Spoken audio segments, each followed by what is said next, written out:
Pod Mortem would like to thank Original Cinematic for sponsoring this week's episode.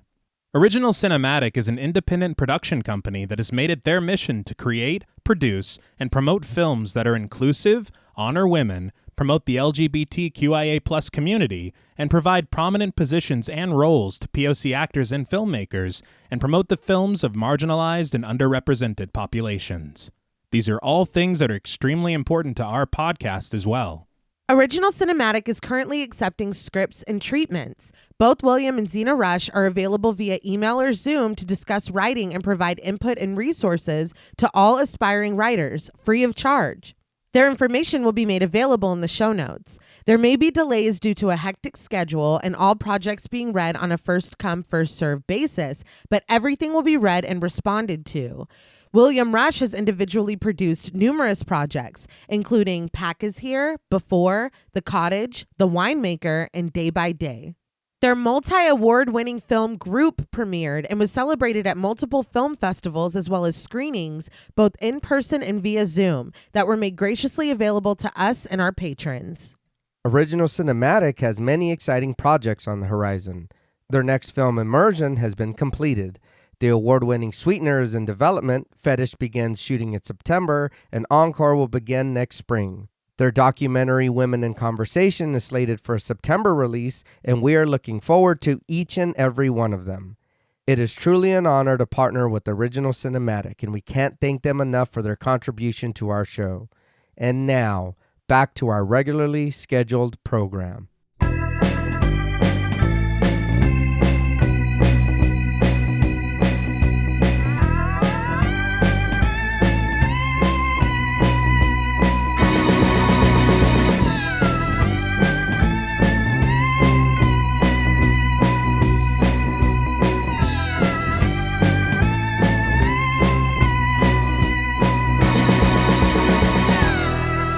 Salutations! Welcome to Pod Mortem.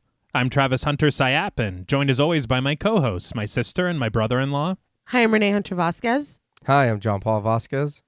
This week, we're broadcasting live from the Lincoln Center of Performing Arts, discussing the 2010 psychological horror film, Black Swan. This film was directed by Darren Aronofsky from a screenplay by Mark Heyman, Andres Hines, and John McLaughlin. After having spent years in creative gestation, the acclaimed Aronofsky was finally given the green light to move forward with his fifth feature film in Black Swan. This film tackles themes of perfectionism, paranoia, obsession, repression, sexuality, and identity, all while offering reverence to ballet and the world of professional dance. With powerful performances, captivating camera work, a sensational score, dynamic production design, memorably mind-bending moments, and a brutal display of body horror, Black Swan would not only garner box office success, critical acclaim, and awards recognition, but it remains a favorite among fans of the genre 15 years after its release. This film was suggested to us by friends of the show, Carissa, Dylan, Zero, and Probably My Jugs. We want to thank them all for their continued support of the show, as well as this suggestion. This film was also the winner of our April Patreon poll, so thank you to all of our patrons who participated and voted. If you want to help us pick an episode, join us over on Patreon at patreon.com/thepodmortem. So, Black Swan. What were your first impressions on the film? I don't remember exactly, but I know your sister made me watch it. Babe, I'm sure you'd probably remember. I don't remember what year it was. I remember watching it. But I do remember being confused and kind of, I'll be honest, I didn't like it. I kind of was just like, I don't, you know what I mean? I was like, I don't understand what's going on. But I think also that was at a time where I'm just watching movies just to kind of watch what's going on. You know what I mean? Which I still kind of do. But then I wasn't so much as paying attention to a lot of what's going on. Now that I have had time to grow and understand film better, and you know what I mean? We do this and we, you know, I appreciate everything that the movie does. I like how good it looks. The camera work, like you said a little bit ago, I was telling your sister, the camera work is like fantastic. Following the dancers, we're right here, we're next to them, we're over here, we're like, it's all very like flawless. It looks great. I just think because I watched it, and even though I watched it and I knew that this was a really good movie, I think psychological horror is just not my thing.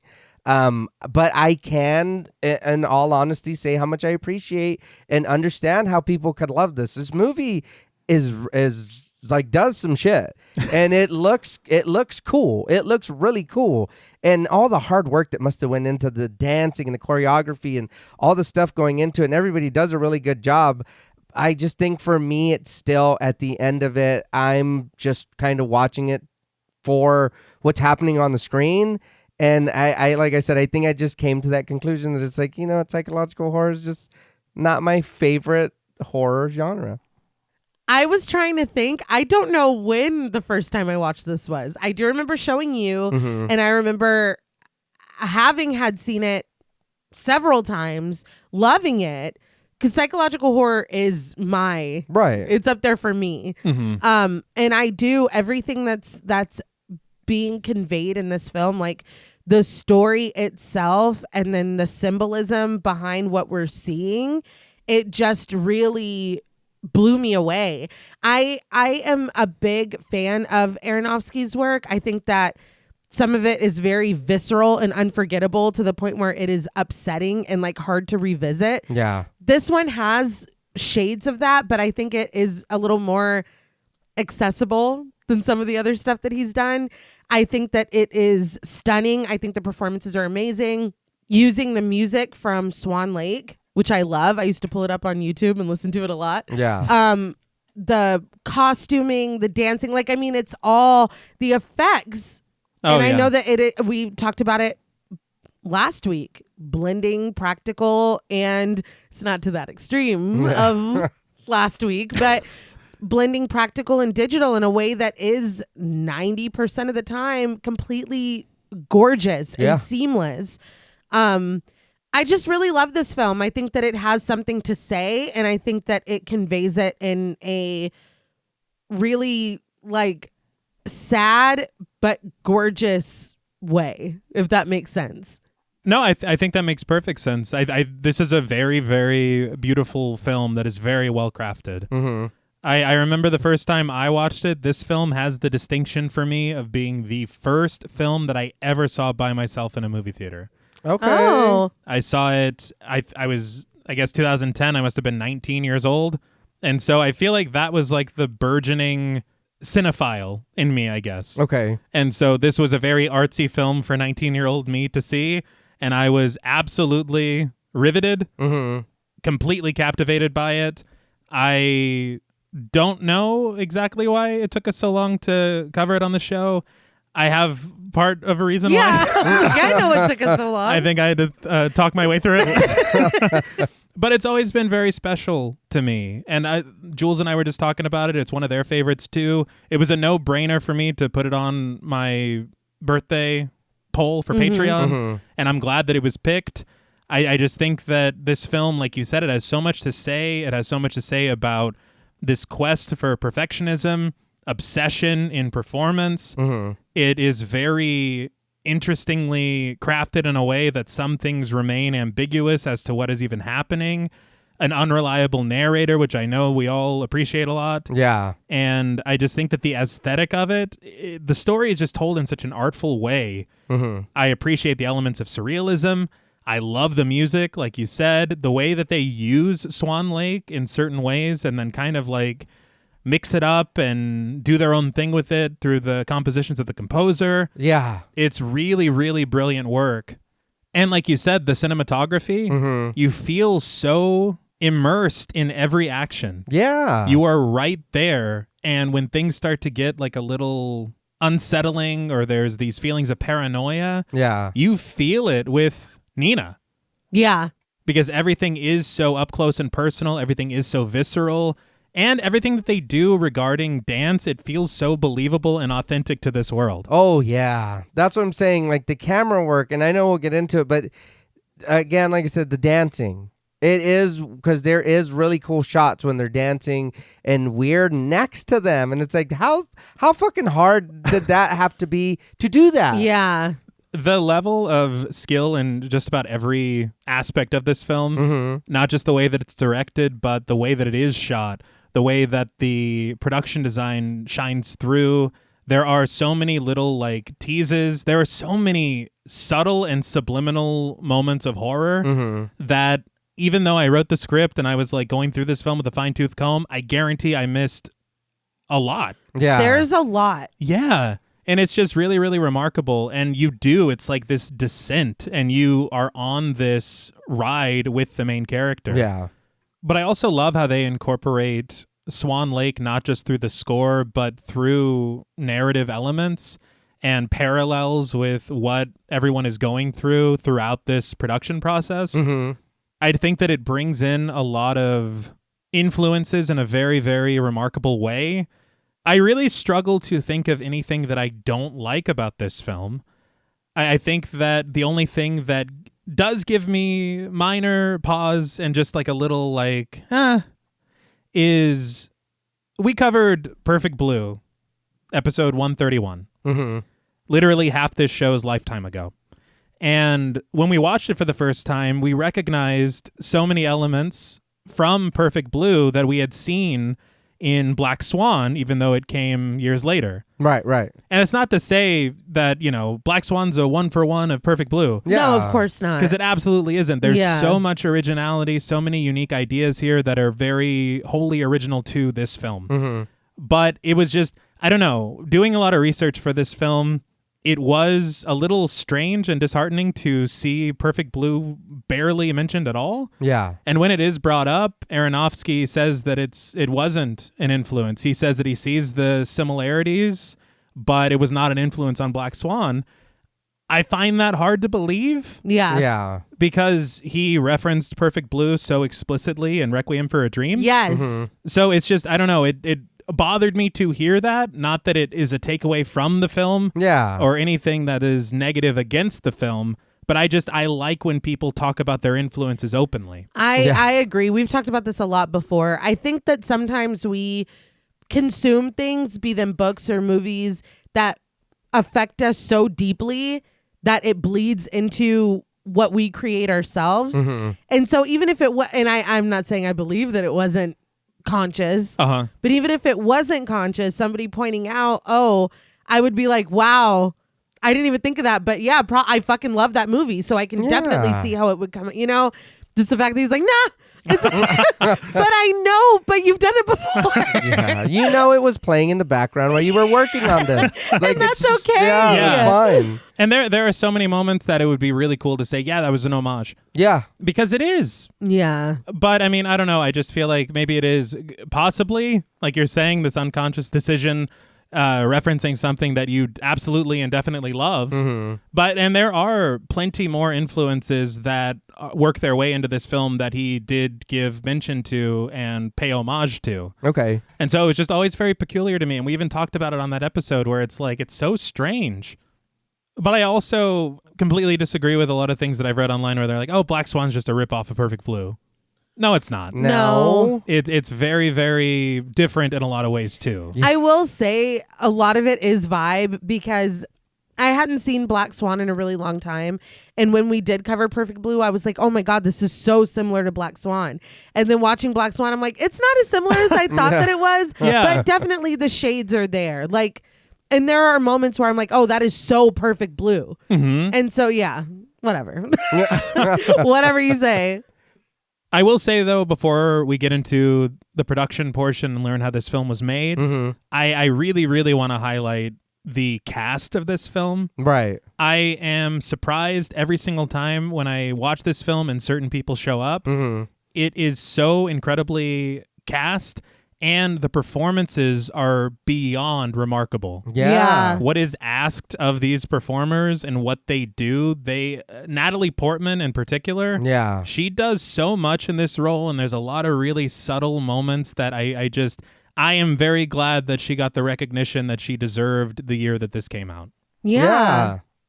But as we move into the production portion to discuss how this film was made, I do want to acknowledge the sources that I found in my research that I will be referencing throughout. The first of which is a making-of documentary called Metamorphosis, which had a lot of really good information. I also found an interview with Darren Aronofsky that he did with IndieWire, another interview with Aronofsky in Cinema Blend, and an interview with Aronofsky from, of all places, MTV.com. So the beginnings of Black Swan take us all the way back to the year 2000, 25 years ago, when Darren Aronofsky was putting his finishing touches on Requiem for a Dream.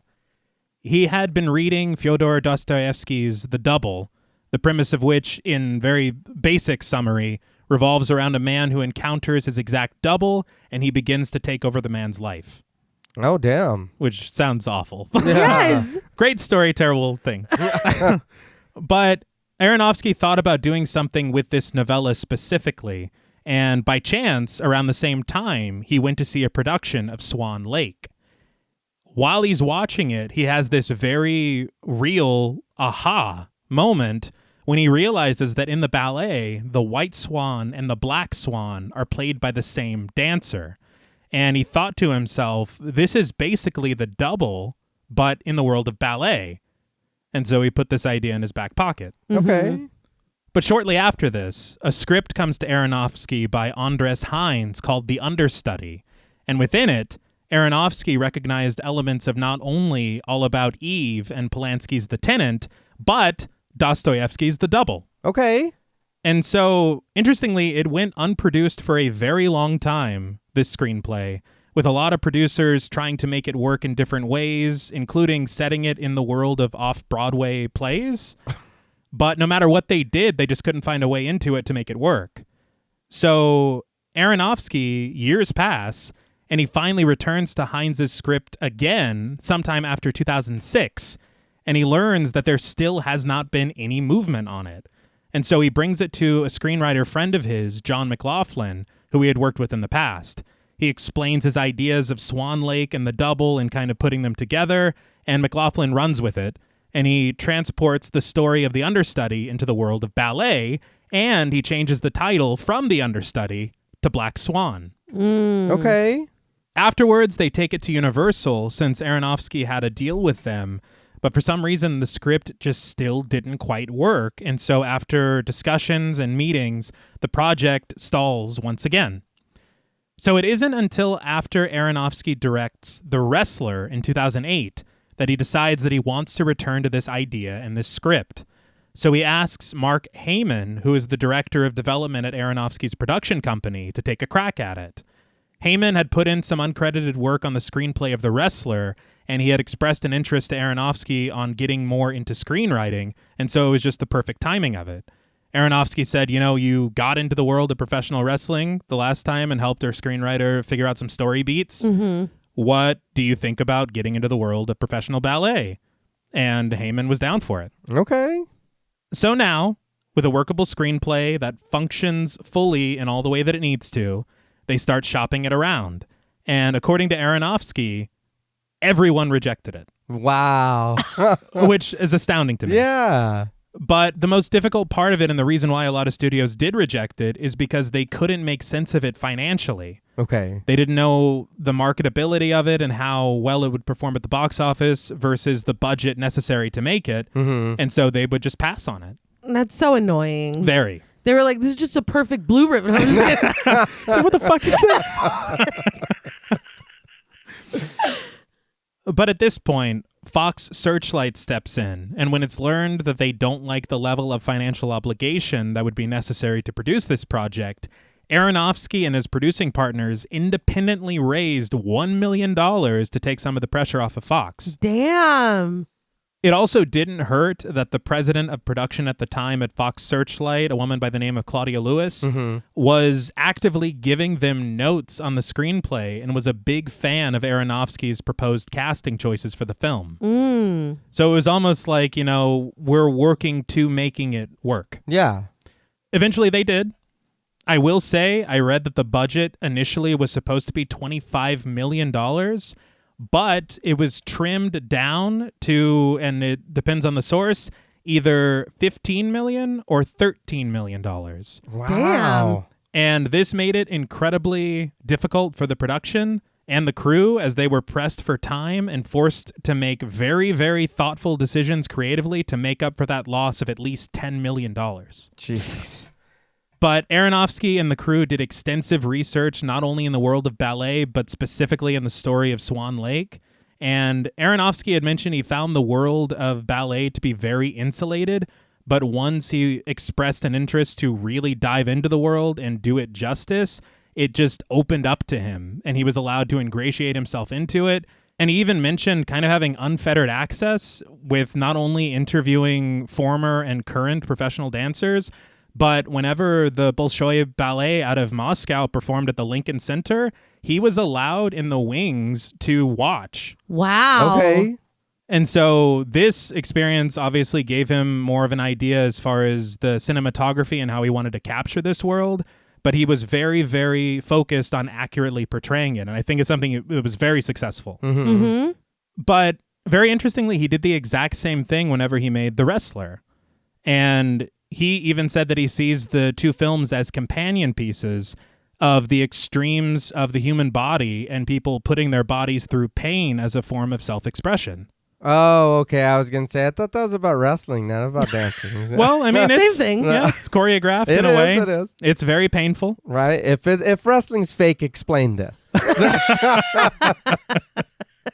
Interestingly, he did mention, he said that years and years ago, Yeah. he had this idea of almost like a romantic story of a professional wrestler and a professional ballet dancer meeting and falling in love, and it's like a whole thing. Huh. But then he eventually decided that it was too much for one story, and he just kind of branched both ideas off of each other. Okay. And that's really interesting because you're like, well, you made The Wrestler and then you made Black Swan. Yeah.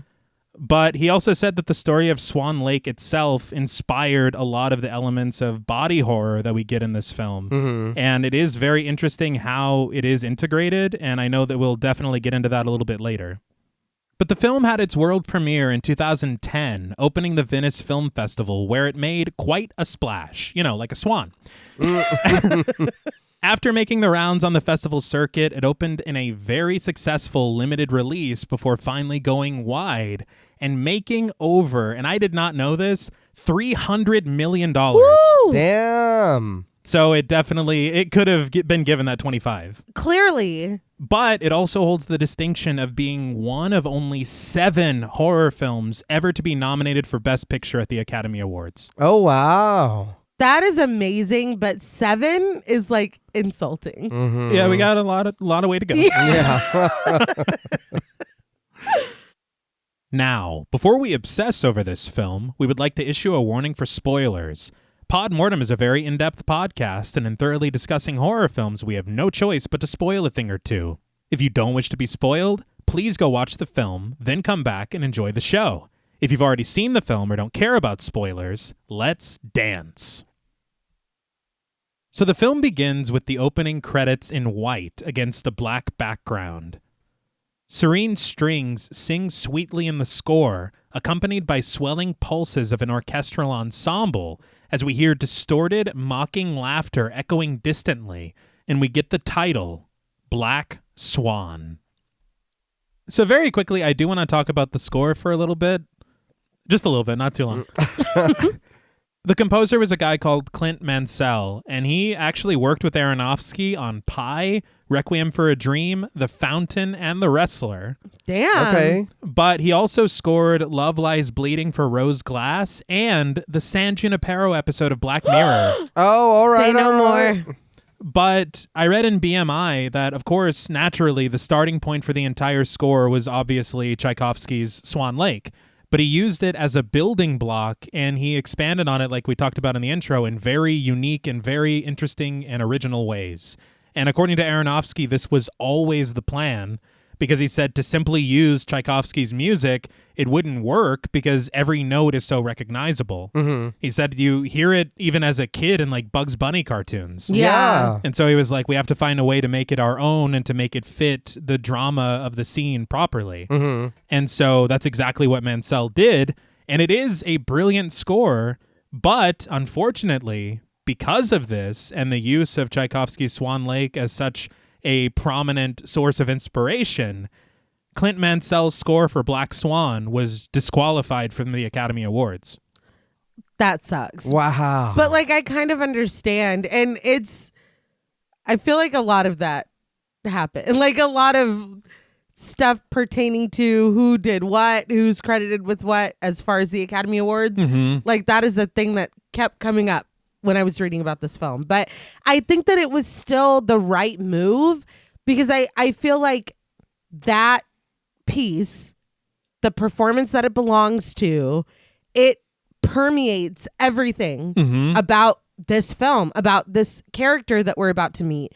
It being such an integral part of everything that we hear, I think is very fitting. And it is this blend of performance and reality in a way that is echoed in the score this way. Yeah. So it really is a really smart decision. Yeah, that was one thing and I told your sister, I was like, I'm loving the music here. Yeah. This, I was like, through the whole movie, I was like, the music's fantastic.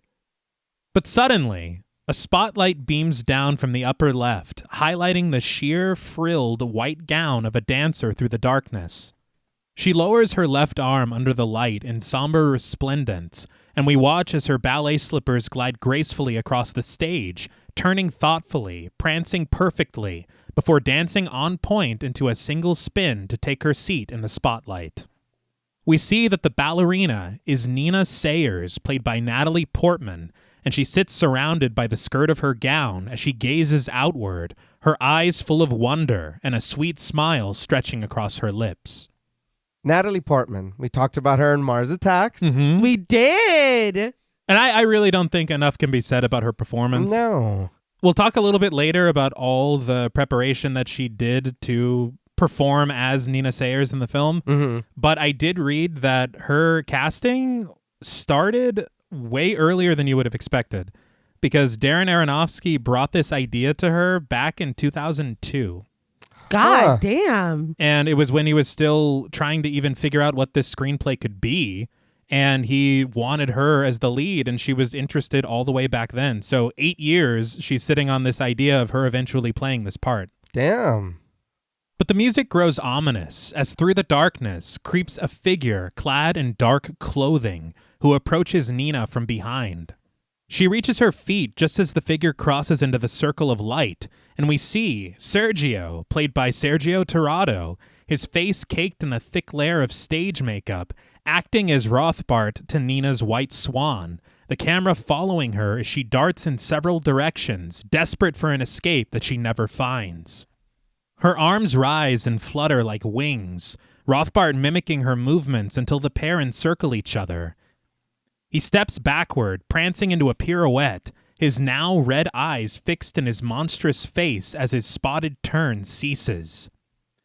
A foul wind blows as dark horns sprout sharply from his scalp, and his arms grow thick with feathers as black as a shadow. The tempo increases rapidly, and the music grows frenzied as Rothbart rejoins Nina. His long cape trails him as he lifts her off her feet and leads her through fluid choreography, culminating in tantalizing and disorienting twirls as the score reaches a dramatic crescendo and Rothbart releases Nina from his grasp. She is then unveiled as the Swan Queen, her once lengthy skirt now a pristine pancake tutu, a glittering headpiece covering her ears, and white feathers bursting brightly from her plumed bodice. The camera arcs around her as she graces her face with the back of her hand, gliding it downward expressively, before bringing both of her hands down across her face like flowing tears. The camera pulls back as Nina dances on point, all alone in the spotlight, her arms fluttering as the bright glow slowly dims to blackness. He was going for gasps, huh? Yes.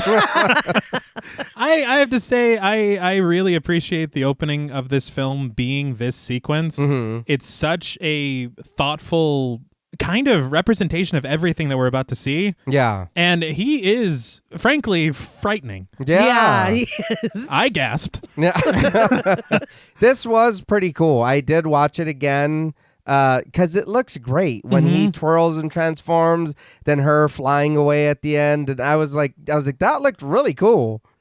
But Nina awakens in her bed with a smile, her vivid dreams still fresh in her mind as her bedroom door opens. She sits up, her nightgown of vibrant and silky pink, as she dangles her legs over the edge of her bed. The array of stuffed animals who line the walls of her room watch as she cracks her neck and stretches her ankles, her bare feet angled over the hardwood floor. But sometime later, Nina practices yoga on a thin green mat in front of a large triptych mirror in the living room. As peaceful strings sound in the score, Nina takes a proper seat on the mat, a blur of dark clothing darting in front of the camera as she takes her foot in her hand and warms up the joint of her ankle in a circular motion. Nina sweetly recounts her dream, recalling that in it, she was dancing the White Swan, though it was different choreography, noting that it was more like the Bolshois. But she remembers that it was the prologue, when Rothbart casts his spell. When Nina's only answer to what she's shared is the sound of dishes rattling and clinking in the kitchen, she returns her focus to her ankle. Yeah, I was like, who is she talking to? Yeah. I mean, we find out in a second, but I was like, oh, that's great, dear. Like, Yeah, you nothing. say something. And I will say, after her nightmare, well, it felt like a nightmare. It felt Yeah. like a nightmare. But watching that dart go by, I was like, is that Rothbart? But it's not. You just spend the film in fear of it. Yeah. But I'm like, okay. And again, there's nothing wrong with having stuffed animals. No. But watching her wake up in this room and seeing how, like, the way that she speaks and the way that she carries herself, my first thought is she seems very young, Right. like Yeah. girlish. You know what I mean? Like little girl. Yeah. That was something that I did hear about in an interview. Natalie Portman said that that was obviously the intention for this character. Right. But she said that it was very difficult because early in her career, she was criticized for having that kind of a voice. And so she trained to not speak that way. Yeah. And so Aronofsky's like, no, we need that here. And so it's like, I bet that was a mind fuck. Yeah. But I mean, like, as a woman, you're going to be criticized no matter what your voice sounds like. So- But I think that she really nails it. And just as we meet who she is living with and their dynamic, this just infantilization, she just really embodies it very, very well. The way that she carries herself, you see what kind of dynamic these two have with each other. Yeah. and that kind of performance with these vocal choices, it allows for such a contrast as the film continues. Yeah. You have a long range that you can play when you start out like this, for sure. But sometime later, at the bar in the kitchen, a plate is placed in front of Nina containing her breakfast, half of a grapefruit and a single poached egg. Nina marvels childlike at the pink color of the fruit, smiling that it's pretty.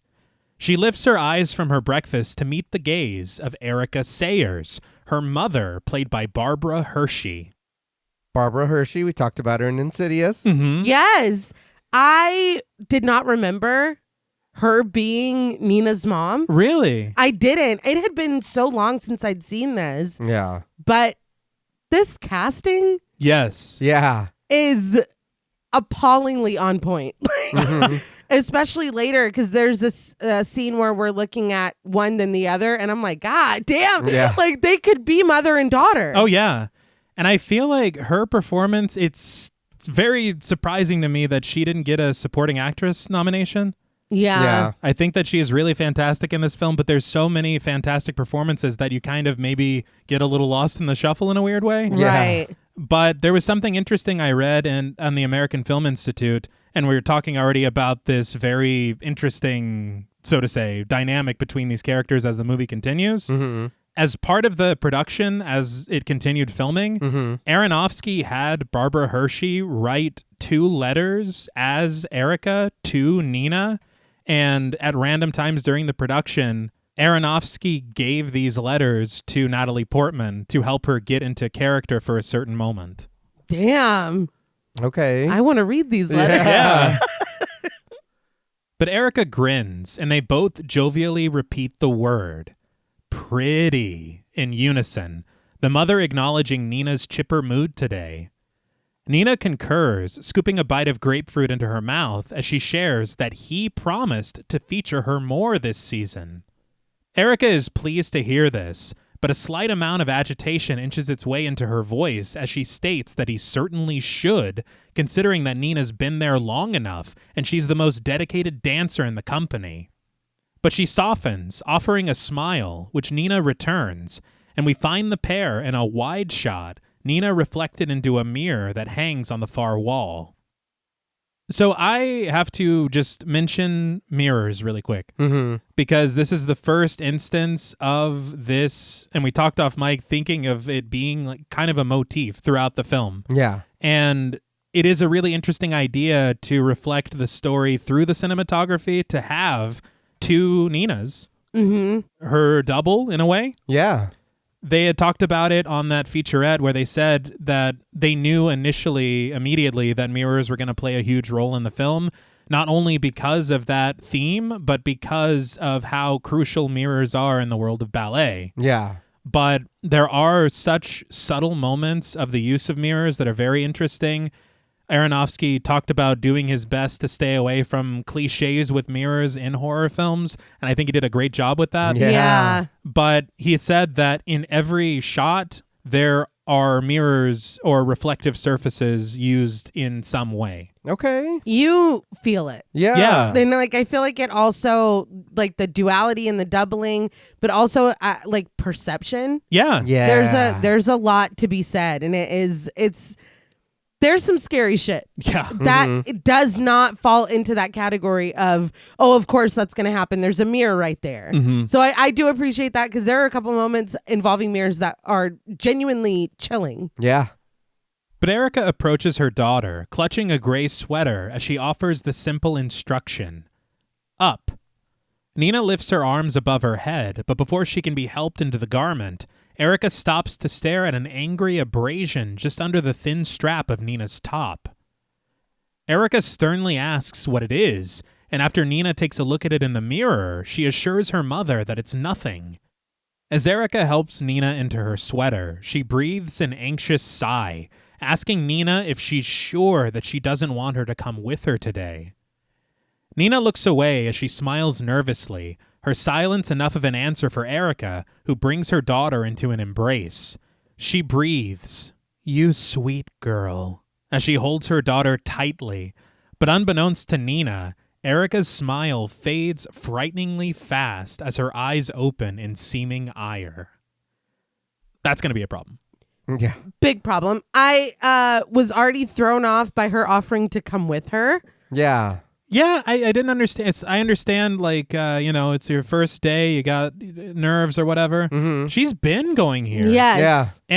And if anything, she started her morning in a great mood. She did. Yeah, she did. Maybe that's part of the problem, though. This dynamic is very toxic and weird, even down to her dressing her like she's a toddler. Yeah. All of this was, I was like, okay, this is uncomfortable. Mom is dealing with some stuff and putting it on Nina when it's not on Nina. But we find Nina on a subway train, the camera jostling as she stares at her reflection in the window. A screech emanates from the track, giving way to a sound reminiscent of fluttering wings as the train dips out of the darkness of a tunnel and is illuminated by the bright lights of a platform. They use that wing sound a lot, and it is successful for me every time. But Nina turns around to peer through the windows into a connecting car where a woman stands clutching the railing. A woman who appears very similar in stature to Nina herself. While her hair is tied back in an identical bun, her dark outfit is in stark contrast to Nina's bright ensemble. But Nina watches the woman curiously, especially when she brushes an errant hair behind her ear in a movement that eerily echoes Nina's that exact same moment. The woman departs the train immediately when the doors slide open, and unfortunately for Nina, her face is obscured as she moves in a blur across the platform. But Nina exits the train at her stop, ascending the stairs at the 66th Street and Lincoln Center station, and we follow behind her as her certain steps take her through a plaza and to the Lincoln Center proper. Bright posters out front broadcasting, "Winter Classics Reinvented, New Season, February 12th, under a photograph of Beth McIntyre, played by Winona Ryder, who poses in costume as the Swan Queen. It's Lydia. We talked about her in Beetlejuice. Mhm. Yes. It's always a treat and a gift. Yeah. Yes. She is, and forever will be one of my favorite people. Mm-hmm. And I always am surprised every single time I watch Black Swan because I forget that she's in it. Yeah. And so it really is a very nice surprise. And I feel like every scene that she's in, she steals it so like easily. She does. Oh, yeah. But Nina pauses for a moment to survey the poster, clearly reminiscing about the dream that found her in the night, before she makes her way up the steps leading to the stage entrance of the building. A thoughtful piano plays in the score as Nina finds herself in front of a mirror in a dressing room, surrounded by members of her dance company, some seated at cluttered counters and others roaming from place to place, but all preparing for the practice ahead of them today. Veronica, played by Xenia Solo, applies her mascara, asking if anyone else saw Beth today, expressing her disbelief that she's back. Galena, played by Christina Anapaw, responds cynically, her reflection cast in a small handheld mirror. Of course she's back. Veronica wonders if Beth can't take the hint. The company is broke because nobody comes to see her anymore. Madeline, played by Janet Montgomery, corrects her that no one comes to the ballet anymore at all, full stop. As Nina trims at her slippers with a pair of small scissors, Veronica disagrees with Madeline, insisting that the Royal just had one of their best seasons yet. Galena suggests that he just needs to try something new, but Veronica amends this suggestion. No, someone new. Madeline wonders who Veronica has in mind, and Veronica proposes someone who isn't approaching menopause. God damn. I was like, Yeah. they're mean. Yeah. It's wild. Facing away from the other women, Nina mutters, almost to herself, that it's sad.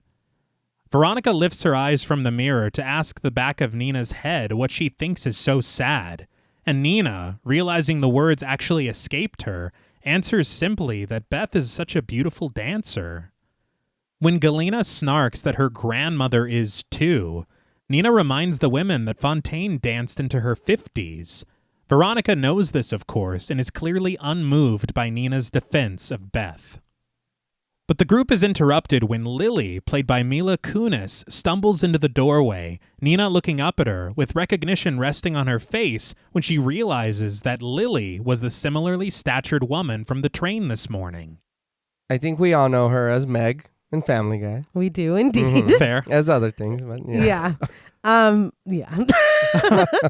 I did read that Natalie Portman kind of recommended Mila Kunis to Aronofsky because he was looking for somebody that kind of favored her but didn't look exactly like her. And I guess they were friends. And so Natalie Portman recommended her, and Aronofsky had already been kind of captivated by her. This kind of made me laugh because it was from her performance in Forgetting Sarah Marshall. Ah. I was like, of all movies. Yeah. I don't know why it's really funny to think of Aronofsky watching it. I know. Yeah. That was funny to me. And it's funny, I never would have thought that they favored each other really at all. Mm-hmm. No, yeah. But it did take some shots in this movie to where you're like, oh, okay, I see. Mhm. Yeah. You know, and it's actually really good casting. But Lily stands casual with her hands resting on both sides of the door frame as she asks if this is the dressing room for soloists. And though everyone turns to face her, only Nina answers silently with a nod. Relieved and rather late, Lily walks over to an empty corner of the counter next to Galena, dropping her heavy purse with a clatter and sharing that she missed her fucking stop and had to hoof it all the way from 79th. Lily just shrugs off the awkwardness with ease when no one pays her any mind, but Nina's eyes remain fixed on her with a look of bewilderment and perhaps a bit of intrigue. I was kind of curious why nobody responded to her. I know she's new or whatever, but at least, oh, that sucks or anything. You're just like, mm-hmm. I was like, what a nice warm welcome. Yeah. But like, if this is a soloist situation and this is another person coming in that could be competition. Okay. I don't know. I just feel like it's just so mean. But I feel like she's the shot in the arm that this room needs. Yeah. Yeah. So we should probably make friends. Yeah. Let's embrace Lily. But we watch as a pair of pink ballet slippers are removed from their plastic covering, bent properly to be worked in, the thin supportive insole torn from the threading and cut clean from the slipper. They're whacked on the floor before being sewn tighter to a personalized size. We then see the bruised toes of the dancer preparing them being taped up before the shoes are slipped on, a smooth ribbon tied at her ankle. Hatch marks are scratched into the sole with the blade of a scissor for traction and sprayed with water to mold tighter to the foot of the ballerina wearing them. She breaks them in, stretching and balancing on point, before we're promptly taken to an expansive dance studio where dancers line long handrails for their bar work and warm-ups, their limbs lightly gracing the floor in unison at the direction of a ballet mistress, played by Marina Stavitskaya. I remember some time back, I don't know what it was for or how I even came up on one of my social media feeds, but it was a thing about what ballet dancers like put their feet through and their body, and man, you've got to give them credit because the wear and tear on your feet and your legs, and you're stretching and you're doing this constantly and being on your toes, and like that shit's impressive and hard as fuck. So like watching them, what they're having to get their feet ready and their shoes and breaking them in, and it was like, damn, y'all, like that's hard work. No, it's unbelievable. It's incredibly impressive. Yeah. And it was so satisfying watching them prepare these slippers. Yeah. Like I would watch a full ASMR video on just these slippers being molded and like the cuts being made. I loved it. It was really good. I think it's a really wise thing to put into the film because it is demonstrating not only the research that went into it, but the reality, like you're saying. Yeah. And it does it's almost like inside knowledge. Right. I did see this interview with Natalie Portman, and she was talking about how ballet dancers, if you go to the ballet, you see only the beautiful result of all of this. You don't realize all that does happen behind the scenes, the wear and tear, like you're saying. And that is also a connection that Darren Aronofsky made to professional wrestling. Okay. When he made The Wrestler. Yeah. And so he's kind of drawing these parallels between the two where it really is bodies being put to their extreme for entertainment. Yeah. Yeah. Since we've moved into the dance studio proper, I do want to talk about some of these locations that they use for the filming of Black Swan. Okay.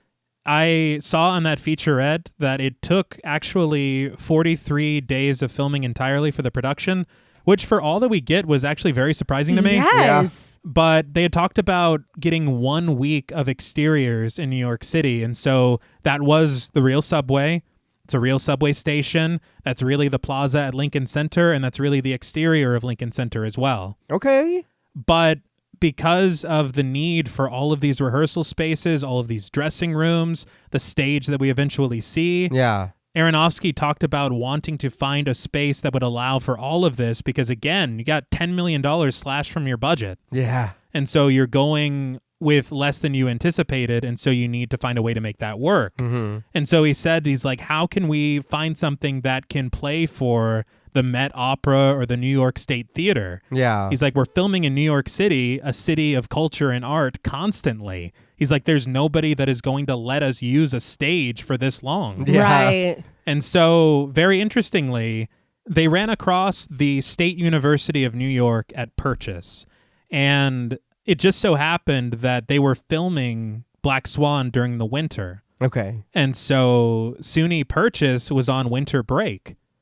And so it allowed for them to use the entirety of of their performing arts section. Damn. Okay. And so all these hallways, all these stairwells, the offices, the stage, the principal studio, this massive dance studio, it's all there at this university. That's awesome. Yeah. But the ballet mistress makes her way through the aisles of dancers in the mirror-walled room, and when she reaches Nina, she offers one word of correction before pressing on. Relax. As she continues counting the dancers' steps to the accompaniment of piano, Thomas Leroy, the creative director played by Vincent Cassel, enters through the back of the room and stands at the railing above rows of seating, watching the dancers with his arms crossed.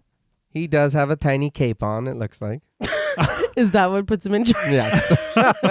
I know it's a sweater, but it looks funny when he's walking around. I did read that Aronofsky had originally written this character to be Russian, Okay. but he was a fan of Vincent Cassel. And so he just knew that he had wanted the cast to be international. So he was like, well, he doesn't have to be Russian. Yeah. And then he didn't know at the time, but he watched videos that Vincent Cassel had of his own father, Jean-Pierre Cassel. And basically he's like the Fred Astaire of France. Oh, wow. Oh. Is what he said. So it kind of fits, dance and Mm-hmm. in a way that he didn't even know when he gave him this role. Okay. I did remember hearing on the featurette there was something that Cassel had mentioned about studying ballet when he was younger, but not like to a very serious level. Right. And so there was also that kind of a connection there for him to this character. Mm-hmm. And this character, there's a lot of thoughts about Thomas. Right. A lot. But he said that when you play a character like this, he said you have to find your way in to make sense in the mind of that character. Yeah. Why is he like this? And he said that the key to Thomas Leroy is narcissism. Okay. I can see that. And he said Thomas sees his passion for ballet as an excuse for his behavior, and that's why he feels okay to do the things that he does. All right. Well, it's not one. No, Yeah. No. it's not. Don't follow that ever. No. But the ballet mistress takes notice of him and orders the piano player, played by Arkady Figlin, to stop for a moment. In the newfound silence, Nina turns to notice Thomas standing there at a distance, somewhat intimidated by his presence, and all the other dancers rush to remove their bulkier layers of clothing to dance unencumbered under the watchful eye of their director. When they started scrambling, I was like, oh, okay. Yeah. I see how important this guy is. Lily, however, doesn't seem to notice Thomas or even care that he's arrived. But Thomas gestures to the ballet mistress, who smiles brightly and guides the dancers back into their practice to the tune of a jovial piano. Nina locks in, her moves graceful, her face expressive, as Thomas descends the staircase to greet the ballet mistress with a hug and pleasantries. I will say his name is Thomas. Mm-hmm. It's spelled Thomas. Yeah. It was. I noticed that. So to my eyes, as I'm reading my script, I might fuck up a few times. You might run Burgundy. It's Yeah. okay. But Thomas stalks through the aisles, his voice booming through the massive room and echoing off of the mirrors as he announces, "You all know the story. Virginal girl, pure and sweet, trapped in the body of a swan. She desires freedom, but only true love can break the spell." As his eyes dart around the room, he reaches to tap the shoulder of a practicing ballerina, and then another. And through the aisles, he taps another. He fixes his hair in the mirror as he pauses to look at his reflection, but he continues his trek. I was like, that's just who this guy is. It's ridiculous. Tapping the ballerina practicing in front of Lily, Thomas adds that the girl's wish is nearly granted in the form of a prince. He taps another ballerina on the shoulder, sharing that before the prince can declare his love, her lustful twin, the black swan, tricks and seduces him. He nears Nina, whose movements grow more desperate and less relaxed, but as he taps the shoulder of the ballerina in front of her, he continues that, devastated, the white swan leaps off of a cliff, killing herself, and in her death finds freedom. Very interesting, I'll say. It is. But two more ballerinas are tapped on the shoulder as he makes his way to the front of the studio, and with a clap of his hands, the piano and the practice cease. With their full attention, Thomas bids the dance company good morning, which they return to him disjointedly. He then proudly proclaims that they will be opening their season with Swan Lake, admitting that though it's been done to death, it's never been done like this. He proposes that they'll strip it down, make it visceral and real. As he paces through the middle aisle, Nina watching his every move intently, Thomas continues that a new production needs a new swan queen, a fresh face to present to the world. After a fleeting moment of eye contact with Nina, Thomas wonders which among them can embody both swans, the white and the black. After a moment of silence, Nina's eagerness on full display in her widened eyes, Thomas reveals, "All the soloists that I tapped, go to your scheduled rehearsals this afternoon, and the girls I didn't tap, meet me in the principal's studio at 5. What an emotional roller coaster. Yeah. Because when he didn't tap me, I would have been crying. Right. And then I feel so bad for everybody that he did tap because they were like, yes. Uh-huh. Yeah, but it's a good thing, right? We didn't get tapped. It is, It but is for them, but I'm crying at my next. exactly. It's such a fucked up thing to do. And also, I want to point out, it is something that did annoy me from Thomas. He calls all of these women girls constantly. Yeah. Yeah. And it's just like, come on, dude. But realization dawns on Nina, an astonished smile slowly creeping across her lips as Thomas thanks the group for their time and exits the studio. Lily also flashes a sly smirk herself at being selected, as does Galena, but Veronica's grin gleams a lack of surprise, as if her selection was a foregone conclusion. I feel like her commentary in the dressing room where she's like, no, someone knew. Yeah. She's That's like me. Yeah. Clearly.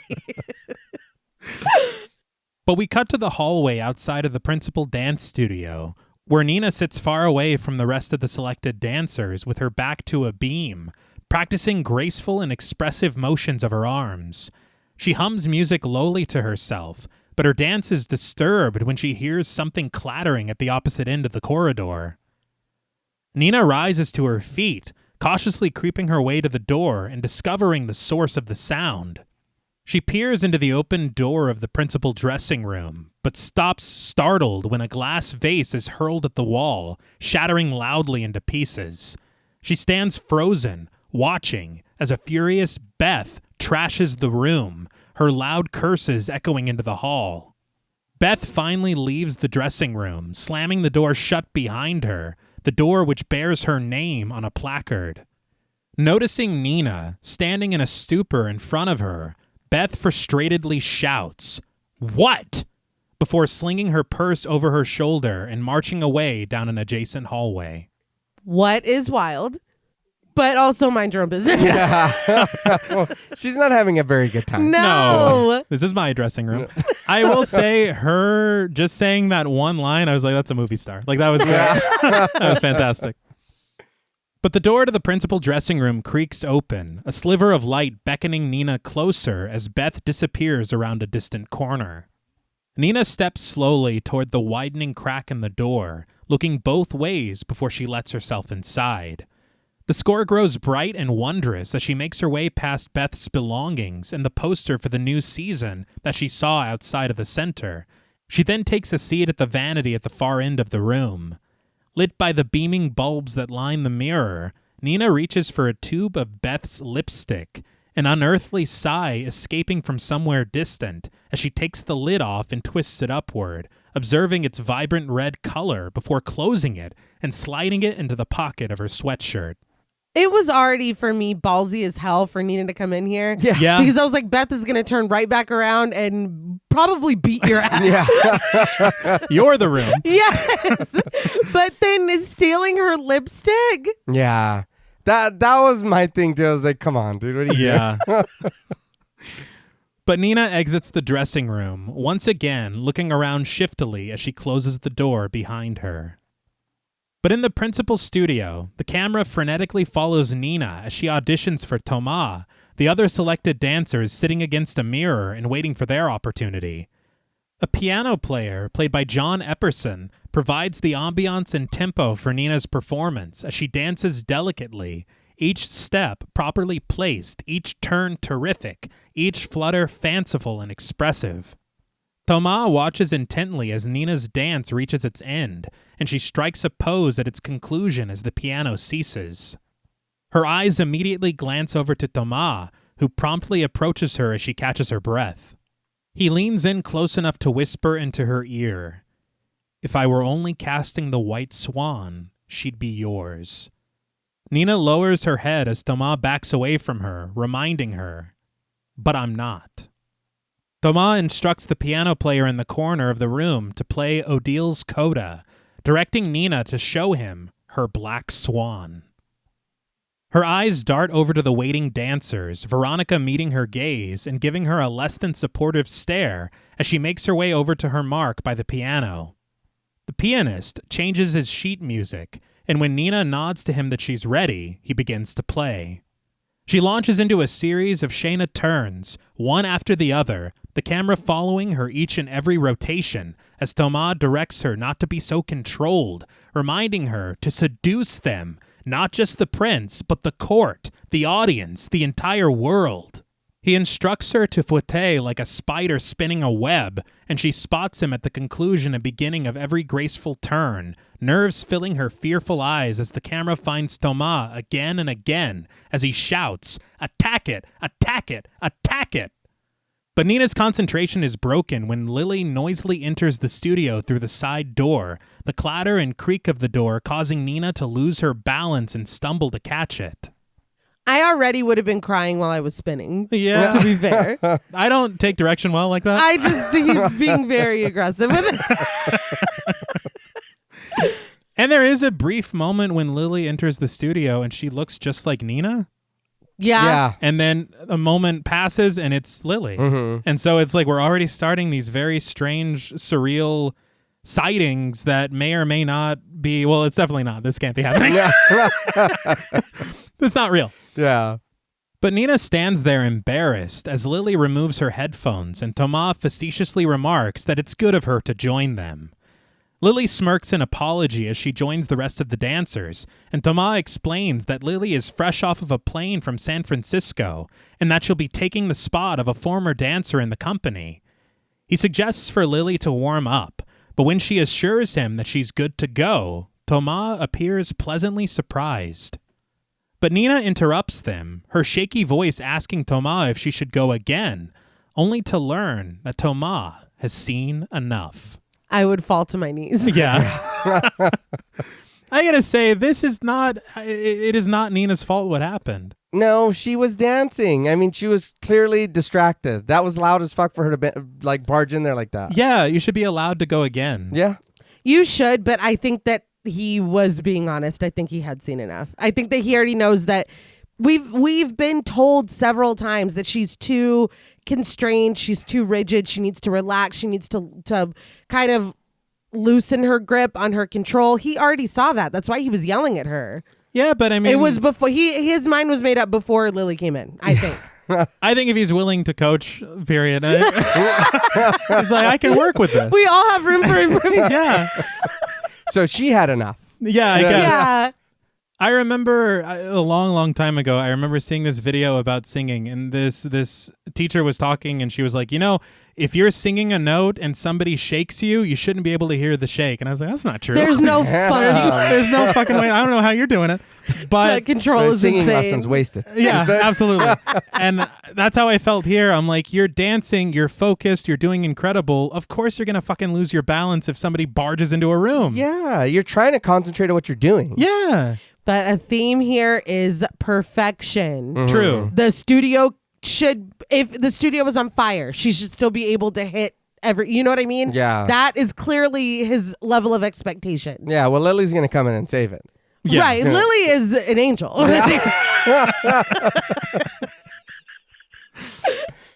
But Nina's soul seems to leave her body as Thomas moves on to the next dancer, Veronica, instructing her to dance the White Swan variation. Nina just collects her things, fighting against tears as she exits the principal's studio, the auditions continuing without her. We spy Nina's legs from underneath the closed door of a bathroom stall. She stands facing the toilet, and after we hear a loud splash, she reaches for the handle with her foot to flush it. She exits the center, catching the subway train and finding herself on the streets of New York City after her commute. But when she solemnly sulks, passing under some scaffolding, her very pink cell phone rings. She flips it open to find at the center of its small screen in all capital letters, Mom. Caller ID in movies, it's always fucking hilarious. Nobody's phone looks like this. No. 2010, anytime. It doesn't matter. It's very funny to me, always. I laugh at when I went to rewatch Dexter, I was like, this is actually insulting to the viewer. It is. Nobody's phone ever looks looked like that this. way. Nina slams it shut instead of answering, but she turns a corner to stand at the entrance of a long corridor tagged with graffiti. At the end of the corridor stands a woman dressed all in black, too distant for Nina to make out who she is. But the women slowly make their way toward each other, step by step, the other woman dipping in and out of the shadows of the overhead lights. But when she gets close enough to pass Nina, the score grows sharp as laughter echoes around them, and we see that the woman is Nina's exact double.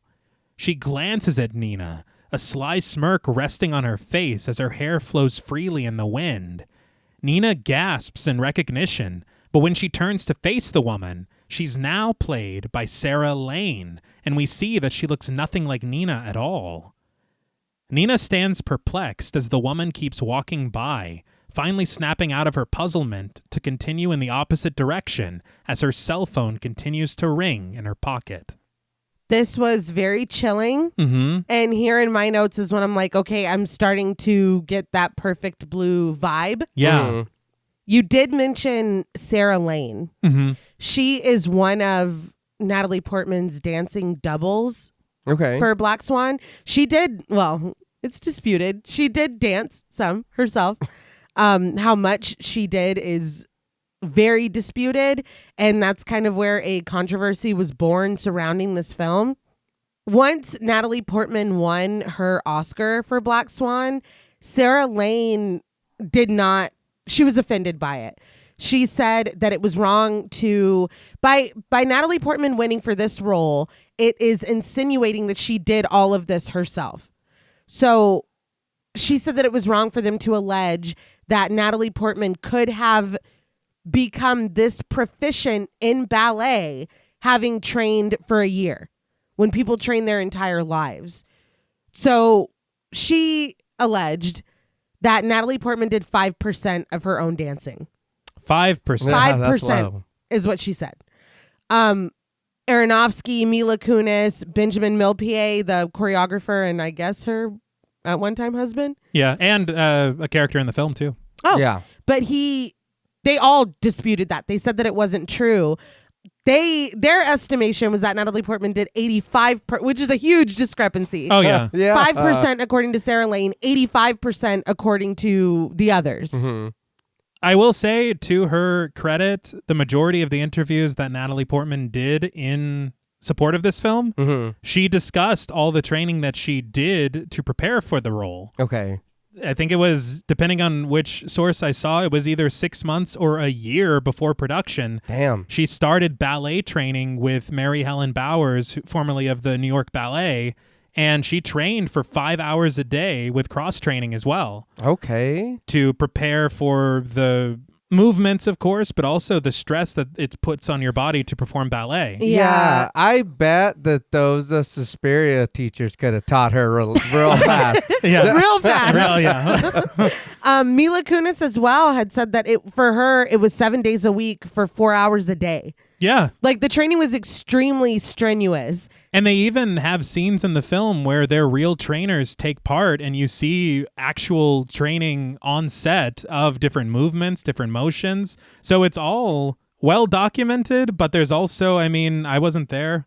It's that. Yeah. I think that only the people that were there will know what is true, and sides have already, I mean, this is fucking 15 years old at this point, Mhm. but sides have been taken or were taken at the time. But Aronofsky said that it was kind of his duty to defend his actor and the hard work that she had put into this film. Mhm. So he said that he had his editor count, and out of 139 dance shots, this is according to Aronofsky, 111 are Natalie Portman and 28 are Sarah Lane, which works out to about 80% being Natalie Portman. Yeah.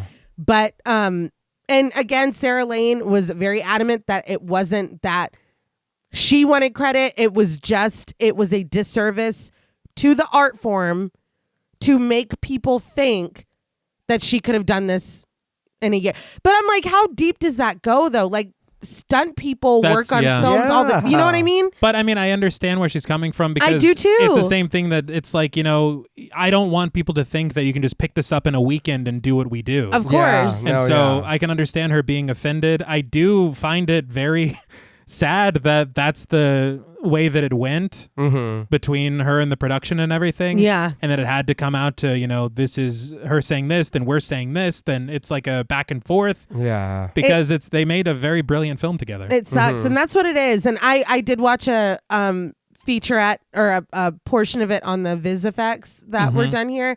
And I did watch them replace Sarah Lane's face with Natalie Portman's face in some super key moments in the film. But it's like, I just feel like that line is not defined as to, because somebody else did. And a lot of it they said was Natalie Portman waist up, and for the very difficult poses and the ones that had to be held for a long time with their feet, it was her dance doubles feet. I mean, she's not a fucking ballerina. Right. Yeah. So I mean, but I feel like there is nuance in that, because I didn't watch this and say, wow, I guess Natalie Portman, like, I don't know. It's that. Maybe some people do, and she did put in a lot of hard work and she did train very strenuously, but it just kind of sucks for everyone. Yeah. Like it's a bummer. And I mean, there is a lot of dance and a lot of impressive moments through this performance. There's a lot to this performance. So I feel like that her Oscar win, I don't feel that it's tainted in any way. No, I agree. I feel like if I had won that Oscar, though, it would be tainted for me. I would feel upset. That's why it bums me out for everyone, for it feeling like you or your art form or you yourself, that you're not getting the recognition that you deserve, or that somebody else is taking credit or kind of making a mockery of what you do. I don't know how Sarah Lane felt, but I think that she has her, right to be upset. And but everybody seemed to come to Natalie Portman's defense. So yeah, no, of course, she has the right to be upset. Yeah. I feel like maybe there could have been like interviews with them together.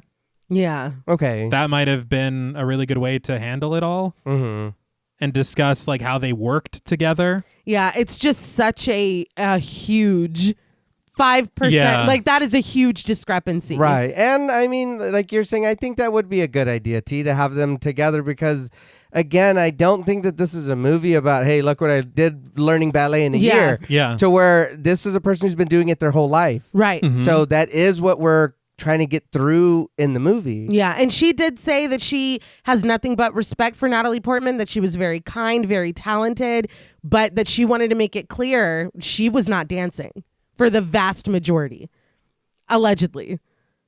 That sucks, man. It does. I was like, oh no. when I was reading about it.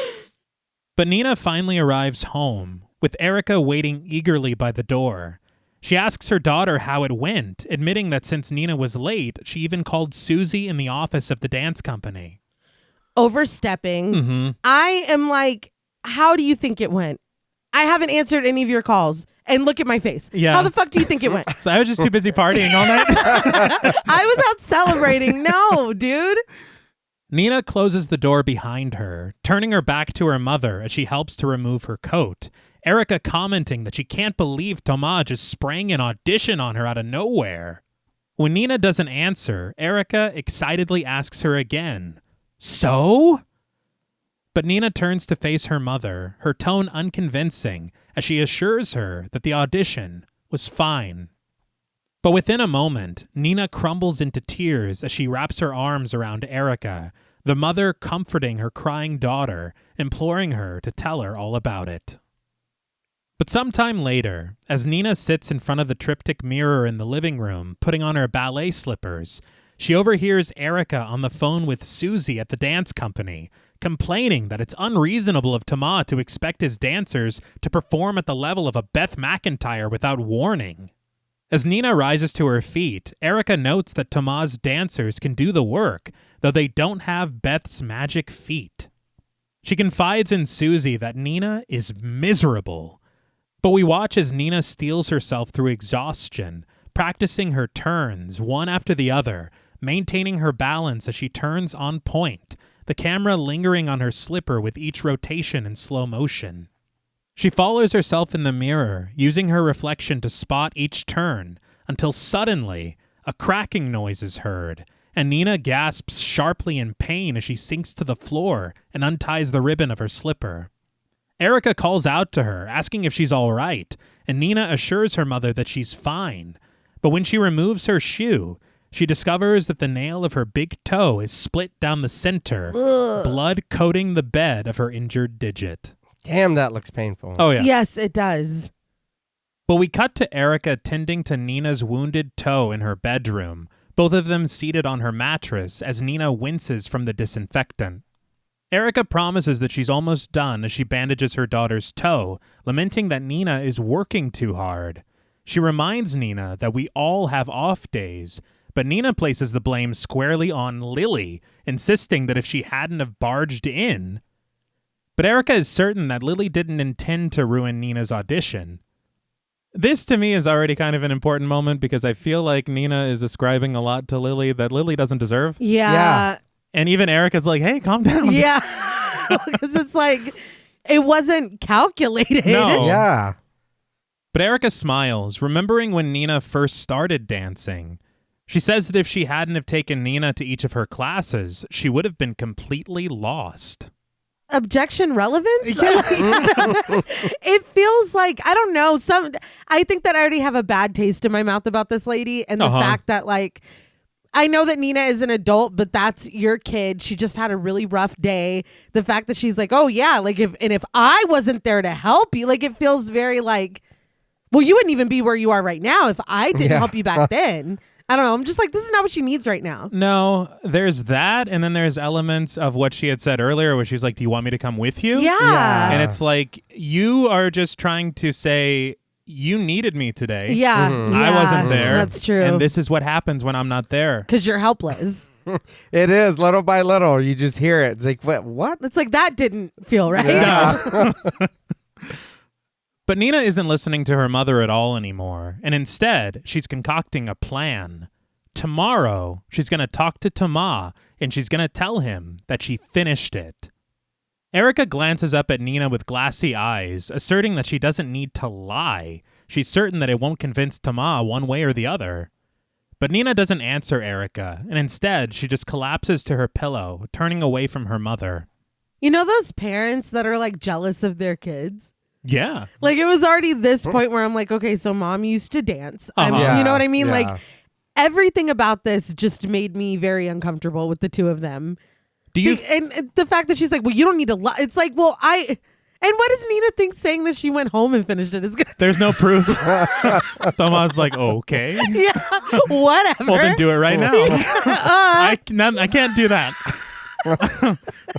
But yeah, with Erica saying all of that, I really do. Do you think that maybe Nina not performing well is better for Erica? Kind of, yeah. Like, I just get this impression where she's like, yeah, as your mom, like, I'm happy for you. But when things don't go well, you know, maybe that's not the worst thing in the world for her. Mm-hmm. Yeah, because it almost like reassures what she's saying. Right. First of all, you need me. And secondly, if that were me, like, I definitely would have nailed it. Like, you didn't. But you know what I mean? Like, I don't know. I don't like this. No. I don't know if you can tell. No.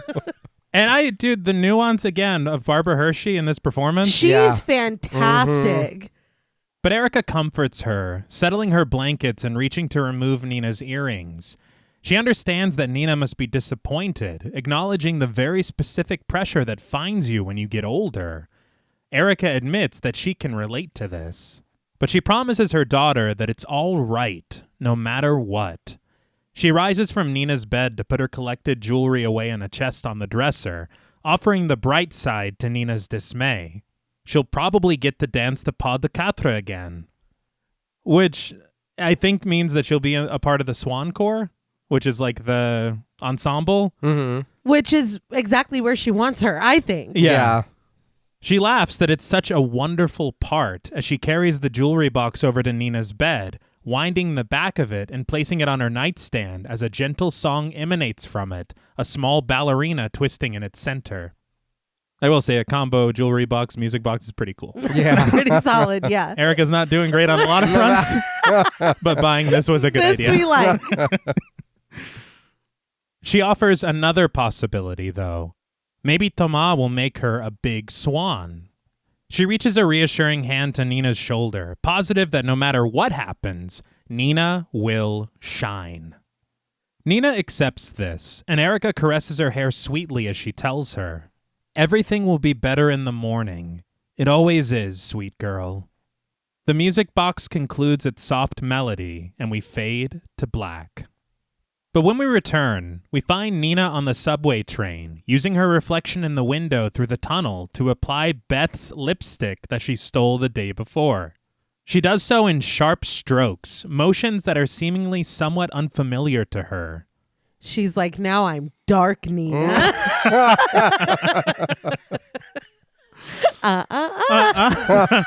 Close. But we cut to Nina, waiting in a corridor at the Lincoln Center, her hair down, her eyes accentuated, and her lips a vibrant red. Thomas meets her there, and when Nina asks him if he has a moment, he invites her into his office. The second they cross the threshold, Nina grows nervous, noting that if now isn't a good time. But Thomas assures her that now is perfect. He closes the door behind them, and after tossing a folder onto his desk, he takes a seat at its edge. Her voice struggling to find its strength, Nina shares that she practiced the coda last night, and she finished. Thomas nods, offering a small smile, but he leans his head forward as if to ask, "And?" See, that's what I was expecting. Yeah. Thought that might be what. Yeah. Nina just continues that she thought he should know. But Thomas levels with her, admitting that he doesn't care about her technique and insisting that she should know this by now.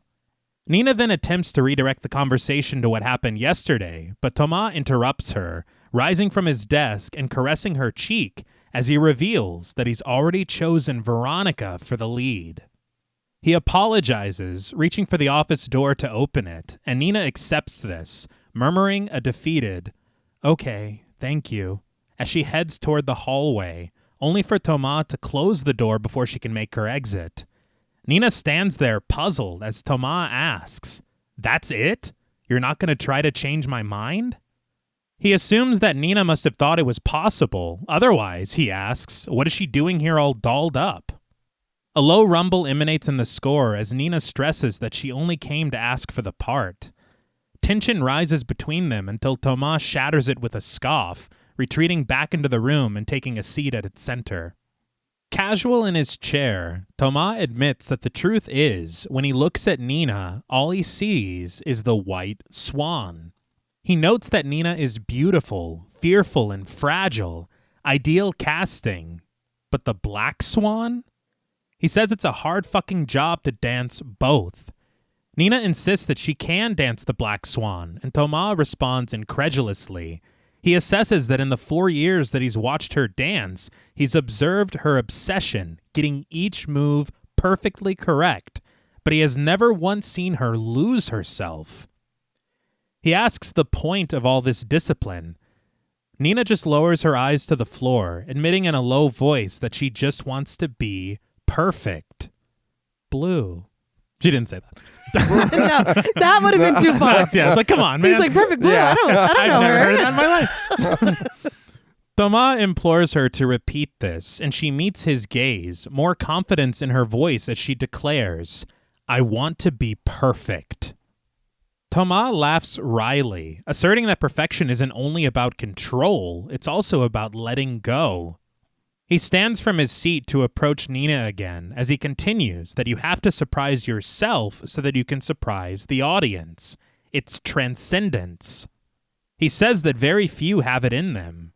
Nina states shyly that she thinks that she does have it in her, but before she can even finish her thought fully, Thomas lifts her chin, forcing a kiss onto her lips, which deepens, their mouths opening and their tongues slithering, until Thomas jumps back sharply in pain, his mind realizing what just happened. Nina bit him. Embarrassed breaths escape Nina, but Thomas chuckles in disbelief, pleasantly surprised that she bit him. He remarks that it fucking hurt, and Nina offers a small apology before wrenching the office door open and exiting into the hall. I hate this guy. Yeah. Mm-hmm. The minute that he was like, you're not even going to try to convince me. Yeah. My red flags, they were waving everywhere. Mm-hmm. Like, I was seeing the red flags. This dude seems so predatory. And it's like, you're the one we watched. You're the one that gets to pick. Mm-hmm. So, like, I don't know. I just hate him. Like, from this moment forward, he's gross. It's predatory as fuck. He's not great. And I don't know. I understand if we train hard enough, we can, get better in what we're doing. We don't need you to be creepy and call me into the office and whatever. No. She should have kicked him in the dick or something. Yeah, she should have. But That's Black Swan behavior. Yeah. Yeah, there you go. She's like, oh, you want Show you a Black Swan, motherfucker. high kick. Yeah. Yes. But I think that's exactly it. And what makes it like extra gross is because he does think in his own mind that he's bringing this out of her. Yeah. That he's being a good director, but he's just being a piece of shit. Yeah, if you're their teacher or you're there to like help them, like you're saying, transcend whatever to being a better dancer or whatever, not like this, dude. Don't do this bullshit. Just encourage everybody while they're dancing. Help them point out whatever like you were doing in front of everybody else. That's it. Just be a teacher. Because this is power dynamics. This is taking advantage. All of the this things. is predatory. Yes. This is he's terrible. I hope he gets charged. Please. But sometime later, Nina sits in the hall, isolated from the other dancers who are preparing for their practice. As she ties her hair back, Nina can't help but stare at Veronica, who sits stretching with Galena and another uncredited ballerina. But after a moment, Veronica catches Nina looking at her, and she tries to brush it off, but when she looks over at Nina again and she's still staring, Veronica whispers a confused, "What?" Nina awkwardly looks away, and a puzzled Veronica asks Galena why Nina is staring at her, with Galena suggesting that Nina is obsessed with her. But Madeline appears down the hall, passing the group of dancers and excitedly sharing that it's been posted. She passes Nina a little further down the corridor, announcing that the cast list is out. As they all reach their feet and head toward the cast list, Nina stops Veronica as she passes by. She offers a very polite congratulations, causing Veronica's eyes to light up as she picks up her pace to see her name at the top of the sheet.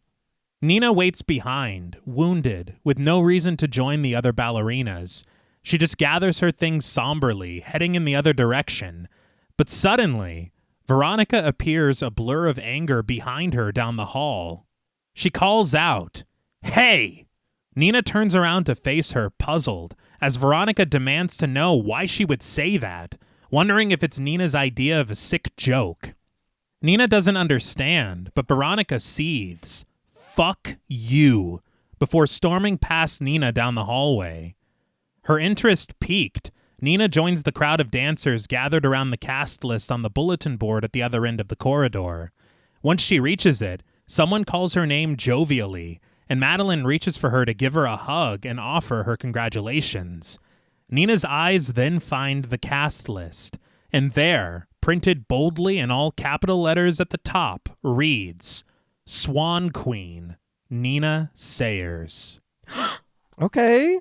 So my first thought was, that Nina did not see this yet before she congratulated you. Oh, Yeah, Veronica? Yeah, but then Yeah. I'm like, oh, what if she thinks like Thomas already told her? Oh. And she's like, teasing her, fucking with her. And but it's like, you're already staring at me. Like, I get, but yeah, I'd be pretty upset. I'd be pretty hot because But she didn't seem like she knew. No. It did seem very sincere and like sad, but it's like, what fucking games are you playing, Nina? But this entire time, Veronica's been like, so I'm the Swan Queen. Like, Yeah. Yeah. Obviously. from the moment we met her. So True. But triumphant strings swell in the score, accompanied by the flutter of wings, as the dance company takes turns embracing a clearly confused Nina, congratulating her. Lily stands idly by across the hall, nodding her approval to Nina, seemingly impressed. The king of Siam? Why, that's the lead. But I mean, I guess whatever, biting him, I guess, I don't know. But in my mind, I'm like, is Toma like, oh, this is an opportunity to influence her or like do things in the context of, oh, I'm trying to get you in touch with your inner black swan or whatever. Like, it was surprising to me that he did pick her because he does not seem to enjoy all of her, like the black swan aspect of her performance. Yeah. I just thought it was more of a like, oh, you do have a little fight. Right. Even though he went about that the wrong way. Right. Yeah. But I mean, it's still... And I think you're right, because it was. He's like, look, if we're just casting the white swan, It's you. you're literally perfect. Yeah. And he's like, but I've never seen anything from you that could even hint to you even being capable of doing it. And then she does that. And that has nothing to do with dancing. Well, I was going to say, was she like spinning when she did I that? don't know. and that is really fucked up that he said that earlier. He's like, this has nothing to do with like dancing or proficiency or anything. It's like, so what is this company? Yeah. I think that's what confuses. I mean, I guess that aspect of the performance should just be freer, but it's like him as a director, it does kind of confound me because he seems it has to be this way. He seems like a hard ass. And so to be like, because he seems to really enjoy Lily. Yeah. And even the dark swan aspect of, I was just like, what game are you playing? Well, I think I just don't trust him. he's clearly playing a game. Yeah. Oh, yeah. But you wonder, is this to say that nobody's white swan was as good as Nina's, but Nina has the potential to be a black swan better than theirs? Right. Yeah. Okay. I mean, I guess that makes sense. I don't like him. No. But Nina heads straight for the restroom, locking herself in a stall and retrieving her cell phone from her purse. She immediately dials her mother, trying her best not to cry as Erica answers on the other end. Surprised to receive a phone call from her daughter in the middle of the day, Erica immediately asks if something is wrong, but Nina assures her that she's fine, and she finally finds the words. "He picked me, Mommy. I'm gonna be the Swan Queen." Her smile beams as Erica cheers through the speaker of her phone, overcome with emotion, and she tells her mother that she'll be home soon, but she just wanted to let her know. Full of pride, Erica tearfully tells Nina that she loves her, and Nina returns Erica's affections, ending the call and leaning her head against the stall wall as joyful tears break free from her eyes. The music prances playfully in the score, a celebratory song, as Nina opens the door to the bathroom stall. But the strings cease as Nina's face sours. She reaches frantically for a paper towel as the music grows frenzied and the camera pans to the bathroom mirror, where written large in lipstick is the word whore. Nina scrambles to erase it. I know it's not funny, but that's pretty funny. What? It's the exact opposite of what you said. Well, the situation. The but 2 seconds that I she was thought in that the was stall. pretty funny. You come out and it's just like, whore. See, I did nothing. I did she absolutely didn't. nothing. I wonder if that was really there. I want to talk about that. Okay. Because what you're thinking, at least what I was the first time I ever saw this. Right. In my mind, I'm like, okay, well, a lot of people really want this role, number one. Yes. Right. Number two, Veronica is fucking pissed. Yeah. And we saw her storm off away from the group. I don't know exactly where the bathroom is as far as the geography of this building. Yeah. But I then, don't have the blueprints. no, I don't have the schematics of Well, what. sometimes it looks like an auditorium or like tunnels in a coliseum or something. Yeah, like the performance spaces. Yeah, I yeah. think. Yeah. One thing I will say to me, though, the more that I think about it and the more that I watched it, I do agree with you 100%, Nay. Yeah. I think that it is there.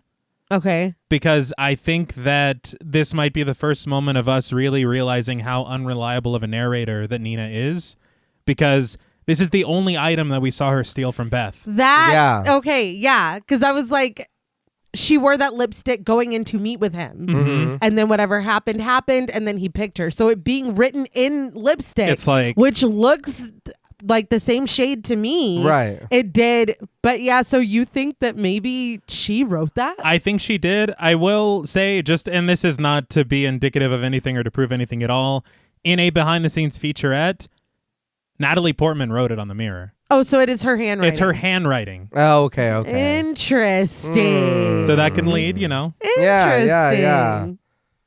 But Nina arrives home to her apartment building, taking a moment for herself to breathe before she unlocks the front door and lets herself inside.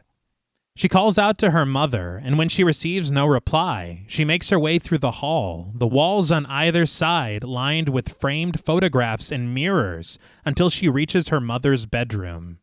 She switches on the light, and on the far wall, we see a chair parked in front of an artist's easel, the wall lined with several photographs and half-finished portraits of Nina. Her eyes trace each of them, becoming a bit uneasy at the sight of Erica's artwork. A small laugh echoes eerily through the room, and the eyes of the figure on the portrait seems to dart its eyes at Nina. But when she turns back, everything is as it should be. I loved that so much. Yeah, I had to rewind it because I was like, did I see that or am I just thinking in my own head? It's chilling, and it's very easy to miss because there's so many of those paintings. I didn't catch it for years. Yeah, it's very, very creepy. And like, I don't know if I walked into anywhere, whether it's my mom, anybody, my husband, and it's just a wall of me, of paintings like that is fucking scary to me. I don't know why. It's just it would scare me. No, yeah. Part of me would feel honored, you know? Yeah, I was going to say, I'd appreciate it a little There's bit. I'd too also many be of them. frightened, nervous a little. Well, like Marge and Ringo Starr, there was a lot. And that was fine. He seemed to like it. And he wrote She's her back. a teenager. It's fine. It's different. But an unearthly sigh cuts through the air as Nina shuts off the light. Her reflection, which is cast in a mirror in the hall, moves almost imperceptibly out of sync with their living counterpart. That's another one that I was like, yeah. Yes. pointing like DiCaprio. Yeah. Well, it makes things feel like, am I seeing that right? Yeah. I think that's what makes it so good is it's that subtle that you're like, wait, And that happened. Yeah. It just feels wrong. Yeah. But Nina retreats to the bathroom for a shower, and afterward, she stands in her towel, admiring herself in the mirror. Pensive piano sounds in the score, but a low hiss resonates as Nina rediscovers the abrasion on her shoulder blade. She begins to inspect it, but she's interrupted by Erica's arrival home. When she calls out for Nina, she doesn't answer, and instead props the laundry hamper in front of the bathroom door to block it. That was another thing that made me uncomfortable too. Mm-hmm. Yes. Yeah. But she returns to her reflection in the mirror, her fingers smearing the fresh blood that drips from the small wound at her back. She rushes to wash it away with water from the faucet as Erica continues calling out for her. But now in her robe, Nina exits the bathroom, crossing through the corridor to find Erica in the kitchen. She smiles brightly at Nina, announcing, "My daughter, the Swan Queen." And she unveils a large sheet cake resting on the countertop behind her, ornately decorated with pink frosting, blooming roses, and a ballerina at its center. Nina hugs her mother tightly, Erica sharing that the cake is their favorite flavor, vanilla with strawberry filling. She snags a long knife to cut a corner piece for her daughter, but noticing the slab that she's slicing, Nina asks her mother not to give her a piece that's too big. Erica just continues cutting, insisting that it's a celebration and that it's just this once. Nina counters that her stomach is still in knots, and Erica does not take this well. Her smile fades as the score pulses tensely, and she seizes the entire cake, marching over to the garbage can as she declares, "Fine, then it's garbage." But before she can dump it, Nina relents, assuring her mom that it's fine. Erica's smile returns as she chuckles, setting the cake back down on the counter and explaining that she's just so proud of Nina. That's a problem. Yeah. It's fucked. For somebody who has a lot of problems, she's a problem. That's a problem. Very much. I was just like, I was so uncomfortable. Yeah. Because there's so many layers to it, I think, because it's never, I don't think, explicitly stated, but I think we can infer that Nina does have some struggles with food from things that we, I think, have seen and are going to see. So there's one. Two, I think that the training that she is going to have to be doing, I don't think that a big slab of cake is probably something that is inviting to Nina right now. Yeah. The cake looked good as hell. Let me just say that right now and get that out of the way. It was good. It was store-bought. It was store-bought. It was still good. But it looked good as hell for a store-bought cake. It was well put together. Yeah. But it's like, I feel like it almost feels like sabotage. Fair. Okay. That's what it feels like to me, because she's about to go into hyperdrive to prepare for this role. Not like she already hasn't been. You know what I mean? So I think that you had her on, what did she eat? A fucking egg and a half a grapefruit? Yeah. It's like to do that and then bring this. And that was a big ass piece that she was cutting. It was. It just felt like, oh, she got it. Like, what can I do to slow her down? Like, I don't know.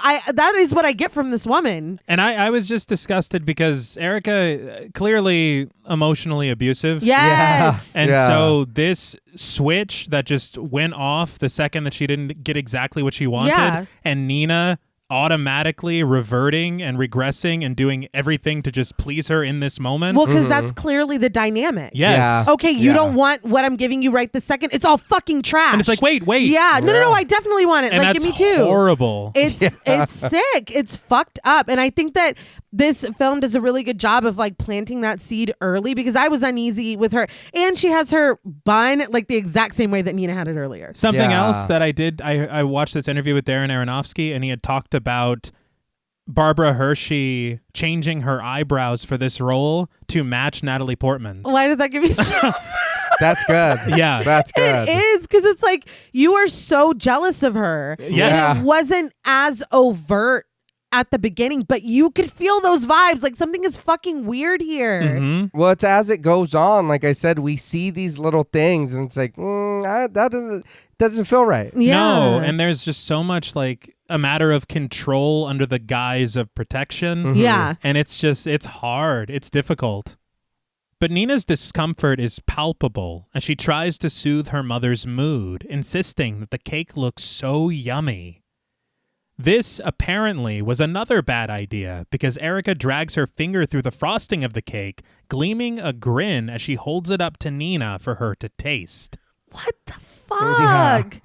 After a moment of sheer reluctance, Nina leans forward to try the frosting straight from Erica's index finger, and she offers an approving, and this causes Erica to erupt in joyous laughter. Nina takes the chair at the counter across from her mother, echoing her laughter for a mere second before settling into her seat, clearly unnerved. But the next morning, Nina rehearses in the principal's studio under the watchful eye of Thomas and a pair of ballet mistresses who sit next to him at the far end of the room. As the pianist plays a somber melody, Nina traipses across the floor in her pancake tutu, emoting solemnity as she glides her hands gracefully across her face. David, played by Benjamin Millepied, acts as the prince to Nina's Swan Queen, surveying and admiring her before joining her in the carefully choreographed routine. And we did mention earlier that Benjamin Millepied was a choreographer for this film. He was actually one of the principal dancers at the New York Ballet at the time. Oh, okay. And he helped a lot as far as not just the choreography, but we'll talk about the cinematographer a little bit later, and they worked together to block a lot of the scenes too. That's cool, because I feel like the camera is such a like important part of these dances. Oh, Yeah. it's brilliant work. Yeah. I will say that this is also where Natalie Portman met Benjamin Millepied, and I think that they were together for about 14 years. And I think last year they sadly divorced. Right. And that was some Lemon Square So I've heard. situation Yeah. from So my I've heard. understanding. Yeah. I'm going to call an audible and just talk about the cinematography now. Okay. Okay. The cinematographer was a guy called Matty Libatique, and he actually met Darren Aronofsky when they were both students at the American Film Institute in 1990. Okay. Wow. He actually shot a few of Aronofsky's early short films for him, and he shot Pi, Requiem for a Dream, and The Fountain. Oh. But and for JP, he did shoot Iron Man 2 as well. All right. I'm in. I'm online. But he spoke in a featurette about how he spends so much time trying to figure out the balance of light and dark whenever he's shooting a film. Mm-hmm. But for Black Swan, instead, they were trying to make everything look as naturalistic as possible. Part of that was to suit the tone of the film, and another part of that was to follow with what the cinematographer did for The Wrestler, because Aronofsky was so keen on making it a companion piece to that film. Right. Okay. But as you can see in this film, it's shot in such a documentary style. Mm-hmm. And they were trying to balance this cinema verite style of shooting with all of the horror elements and surrealism. And I feel like it really creates a really interesting balance of everything. Yeah. Because even in these moments of surrealism that feel so out of reality, it feels like it's shot realistically. Yeah. But I think that that's what makes it so scary. Yes. Because if it feels like we've like kind of transgressed into something completely different, there's almost like a safety in that. True. This is like, no, we're here. Like, this is real life. Buckle up. Exactly. I did read very interestingly in the American Society of Cinematographers that he incorporated quite a few Texas switches when it came to Natalie Portman's dance double and Natalie Portman. Uh-huh. And so there are some scenes where it'll start with Sarah Lane dancing with Benjamin Millepied, and in the same shot, you won't even realize it, but she's switched out for Natalie Portman. Okay. I could never tell. No. But in this documentary style of shooting, I learned in the British Cinematographer magazine that they shot using Super 16 millimeter and incorporated a lot of handheld camera work. Okay. And so very rarely did they use a tripod, and I think that there's only one shot later that they used a dolly. And I'll talk about that shot later because it's beautiful and very fantastic. Mm-hmm. Yeah. But you do notice when you watch that shot, it does feel so out of place compared to all the things we've seen before. Okay. But as we were saying earlier during the intro, the cinematography is one of the secret weapons of this film. Yeah. And Maddie Libatique was nominated for an Academy Award for Best Cinematographer. Good. Okay. That is something, and like you said, we did mention earlier, but that helped a lot of, you know what I mean, just watching it, because it is really, really fucking, you're just in everything. You're right there. It's immersive. Yeah. But David's arms flow over and around Nina, unable to capture her affections, the pair missing each other again and again as they return and retreat until finally their grasping hands meet each other and David pulls Nina closely to him. But just as soon as he does, Thomas puts a stop to the practice, thanking them both and thanking Nina once again in particular.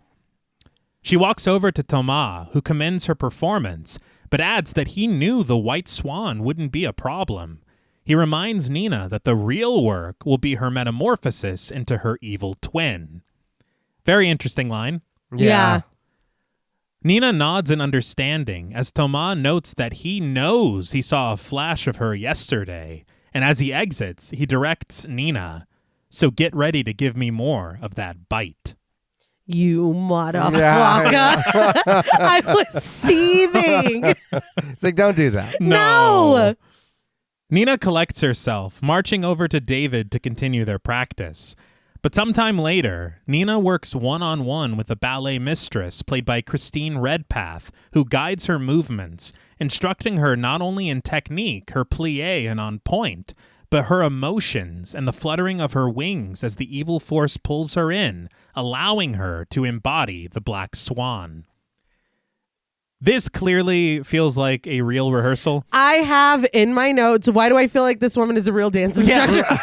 It felt very realistic. Yeah. And I think that she might be. I feel like all of the ballet mistresses in the film that are credited are real ballerinas and dance instructors. Okay. That's really cool. Isn't this the dance she was doing at the beginning in her dream? Yes. Okay. But after her practice, Nina gets a drink of water from a fountain in the hall, filling her bottle. But the notes of a piano emanate from a nearby studio, capturing her attention, and she makes her way inside to watch the dancers practice. She stands at the railing behind the rows of seating, where Thomas stood days earlier to peer down at her, but now Nina's bird's eye view is set solely on Lily. Nina watches her move across the floor, free and graceful, seeming jealousy resting on her face as Lily loses herself in her dance.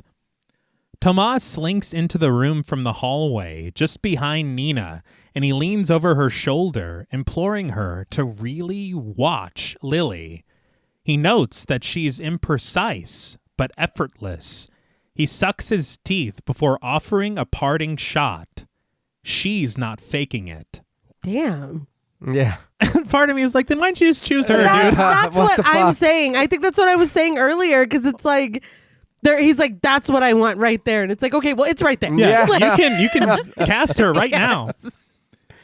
But Lily twirls as the practice comes to an end, and she tumbles into the arms of a dancer played by Kurt Froman, the pair laughing at Lily's clumsiness before they start again from the top. And I will say, I did see on this featurette, Kurt Froman was interviewed just about ballet in general, and he was talking about how he has given his life to it, and he was like, and I don't know what I'm going to fill this void with when my body doesn't allow me to do this anymore. Oh. Yeah. It was just a very sad thing to hear. And you realize that a lot of dancers, athletes, everything, where it's like, this was your whole life. That's why so many people in these fields hold on. Yeah. Well, I think that there are certain things, what they put their bodies through. I don't think that you can achieve that level of greatness without kind of obsessing Yeah. about Yeah, it. And that's it's, true. it's something that you do cling on to until you physically can't anymore. And that's really sad. Well, the passion for it Yeah. drives you Yeah. to keep doing it. And then, like you're saying, you train, and this is my focus. Yeah. I mean, sad that your body won't let No, you anymore. yeah. Not sad that you're clinging No. to it. No. But yeah, I think the intensity, it can't just be something that you dabble in or like, yeah, no, I can take or leave it. Like it's insane. Like Yeah. the dedication is next level. It requires so much. Yeah. And it's kind of, I mean, that's basically what The Wrestler was about. Yeah. Aronofsky. Well, they're like, we get that wrestling's like predetermined or whatever. The matches, we understand. The result. I get it. Yes, I get it. But they are athletes. They do put their bodies on the line, slamming themselves on Yes. shit, Yeah. jumping on tables, jumping off of things, hitting things. You still have to take that shot from a chair. Yeah. It's still going to sting quite a bit. I love how you always begrudgingly like, yeah, I know it's not real. Wow. Well, because there's a lot of it that is legitimate. Yeah. Yeah. And it Yeah. does get discounted. In the same way that when you look at ballet, all you see is this beautiful art form. You don't see the pain that it Yes. takes to become this. Yeah, the hours of training and Yeah. practice. But Nina is shown to her dressing room by Susie, played by Deborah Offner, who reveals that Nina will be rooming with Beth from now on. And this is the Susie we've heard so much about. Yeah. Yeah. That has like a bat phone connection to Erica. But Susie instructs Nina to be considerate, and Nina thanks her for the honor of sharing the principal dressing room.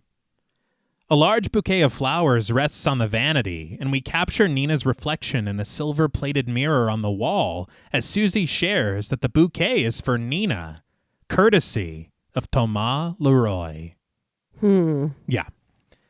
Nina smiles that they're beautiful, and as Susie exits the room, closing the door behind her, Nina leans down to inhale their intoxicating aroma.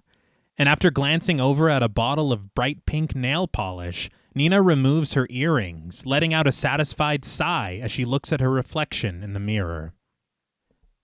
But that evening, at a black tie gala, guests chatter incessantly as a string ensemble provides a striking atmosphere for the evening. Nina, in a pristine white gown, follows behind Thomas as they carve their way through the gathered crowd over to an ornate marble staircase where Thomas procures a glass of champagne for each of them. As the pair stands halfway up the large set of stairs overlooking the populated floor below, Thomas hands Nina her glass, asking, "Are you ready to be thrown to the wolves?" He reminds Nina that these are donors and that they need their cash, imploring her to remember to smile. Nina accepts her assignment immediately, flashing a nervous grin as they stand at the railing, Thomas addressing the crowd and requesting their attention. The chatter ceases, and Thomas bids them all good evening, peering down at their smiling faces as he prepares to make an important announcement. He declares that they all have had the chance to be enchanted, transported, and even sometimes devastated by the performances of the truest artist of their company. And there, in the crowd, clutching her glass of wine, we find Beth, forcing a small smile before lowering her eyes to the floor. Thomas notes that she's been a crucial inspiration to his work, a role model to all dancers, but even more than that, a deeply appreciated presence on their stage. Nina stands beside Thomas, but becomes distracted when she glances down at her fingers at the stem of her wine glass, the side of the nail on her middle finger appearing a blemished and painful red. She hides it, returning her attention to Thomas, who proclaims that the crowd knows who he's talking about, and he announces, "Ladies and gentlemen, Beth McIntyre." He leads the room in a round of applause for Beth, who thanks them quietly, struggling against tears as David reaches an arm around her and kisses her on the cheek. Nina beams brightly as Thomas continues that everyone knows every great career has to come to an end, and he reveals that Beth is retiring at the end of the season. Murmurs and somber groans abound in the crowd, but Thomas shares that Beth will be giving her farewell performance as Mère Pomini, the role that she originated in Thomas' first ballet. He locks eyes with Beth from the stairs as he proclaims, "My little princess, we honor you. You will be greatly missed." This is enough for Beth, a look of ire filling her eyes as she crosses through the crowd to abruptly exit the room. But this doesn't deter Thomas, who continues that as they bid adieu to one star, they will welcome another. He proudly declares that the New York Ballet will be opening their season with his new version of Swan Lake, and taking the role of their new Swan Queen is the exquisite Nina Sayers. Nina smiles as the crowd applauds, but the sharp sound of laughter cuts through the clapping, and through the sea of faces, Nina finds Lily, who stands next to Veronica in a lacy black dress, apologizing to those around her for the interruption. Of course it's her. Of course. And then again, I'm like, was it? Yeah. Thomas assures the attendees that they will soon have the pleasure of seeing Nina perform. But right now, he leads the room in a toast to everyone, to Beth, to Nina, and to beauty. He clinks his glass with Nina's, offering a wink before taking a sip of his champagne. So we can talk about this scene in just a second, but I did want to make mention of a face that I see in like the dead center of the crowd. Mm-hmm. It is a character called Mr. Fithian, played by Mark Margolis. Salamanca. Yeah. John Paul and I were talking about it because we saw him on IMDb. Yeah. And we were like, where the fuck was he? Yeah, I searched and doing my research on the casting and stuff, and I was like, surely he'd have a line or something. Nope. I don't know why his scene, the only one that he has a speaking part in, was seemingly cut from the film. Huh. And if I'm not mistaken, he just did the part as a favor to Aronofsky. I can't remember if they had worked together in the past, but it was like nothing for him to do it. But there's a section of this scene that does not end here because we abruptly cut to something else in just a second. Yeah. But on a featurette, they showed Nina and Thomas walking down the stairs, and they're introduced. He introduces her to the Fithians, who apparently are like really high rolling donors for the ballet. Okay. And Mr. Fithian is a little like uncomfortably getting close to Nina. Like he kisses her hand, but he lingers a little too long, and Nina like pulls it back, but she doesn't want to pull it back too much because of what Thomas said. Right, Yes. right. So it's like a really like uncomfortable moment, but Thomas of course doesn't sense it at all because he's just like, I'm just showing you off, and Yeah. you Right. know. But it's a good moment as far as Nina's character, and getting to see Mark Margolis in Black Swan. Yeah. He's also in one scene in one episode of Sex and the City. Oh, right. Just so everyone knows that. But yeah, this was a lot. I feel like it's clear. I know we saw Beth very upset earlier. It's clear now she does not want this. No. Yeah, that's kind of what I got out of it, and I was like, like you're saying, she looks mad. So what he's saying about retirement, this and that, I was like, I don't know are you making her retire? Yeah. Obviously. Because it doesn't seem like, or she doesn't look like she wanted to. No. And the other thing is that it was very, very clear that the posters we saw outside of the Lincoln Center, Beth was dressed as the Swan Queen. Yeah. And it said, we're opening the season. We already know we're opening the season with Swan Lake. Yeah. So you just took the part away from her, recast it, and like, guess what? You're retiring now. Yeah. It sucks. And I looked it up. Winona Ryder was like 39 or 40.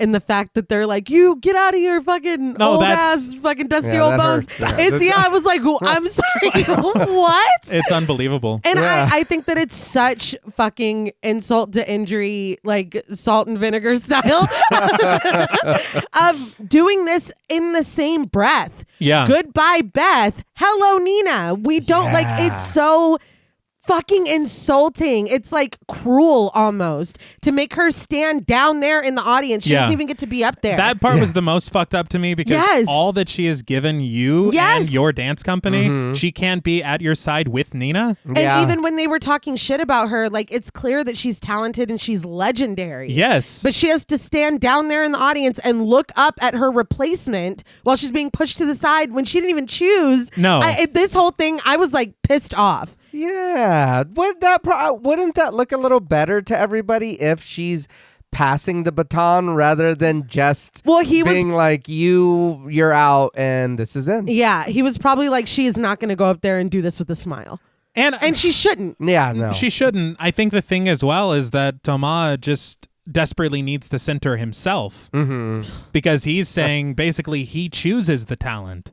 Yeah. It's out with Beth, in with Nina, and I made that decision. Yeah. This was so fucked. I mean, I feel like this film escalates a lot. Like, we see some really crazy shit later, and it gets really, really intense. And I think that it's easy to gloss over this scene, but it holds a lot of weight for a lot. Like, I feel like we don't see Beth a lot in this, but her presence is very heavy and felt. Yeah. And this scene was just fucked. Like, it was just fucked up. Well, it is because it's also, like you're saying, that makes me think it does because what's happening here, Nina is experiencing that. Yeah. So also with getting this news of I'm getting this part. Right. I'm having to deal with my mom. I'm coming over here. I was stressed about getting this part before all of that. Now you're doing this in front of everybody. Yeah. And it's like a double-edged sword of like, double-edged sword of this is what I wanted, but that is going to be me. Yeah. I think that's the thing is that you realize in that moment, oh, I am interchangeable. So replaceable. Yeah. But afterward, Nina retreats to the restroom to give a closer inspection to her wounded finger, which is now caked with blood at the nail's edge. As she washes her hands in the sink, someone knocks loudly at the door, and Nina calls out just a second before returning to her finger, pinching the offending flesh and peeling it all the way back to her knuckle. She winces in a sharp pain, rushing her hands back under the water streaming from the faucet, only to discover that her finger is completely fine with no sign of injury.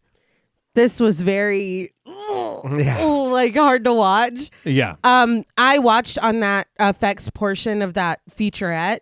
They literally had like a prosthetic hand. Somebody was holding it up next to the sink and she was acting as though it were hers. And they enhanced all that pulling with digital effects. Oh, wow. And it's uncomfortable as fuck. Oh, yeah. That hurt me. I was like, Nina, stop. And that's so wild to say, hey, just a second. I got it. Yeah, no. That's crazy. That's going to take more than a second. Be right with you. But Nina stares at her finger confused, but she regains her composure, drying off her hands. The knocking continues at the door as a woman cries out, "Hurry up! I'm about to burst!" Is that a Hank Hill?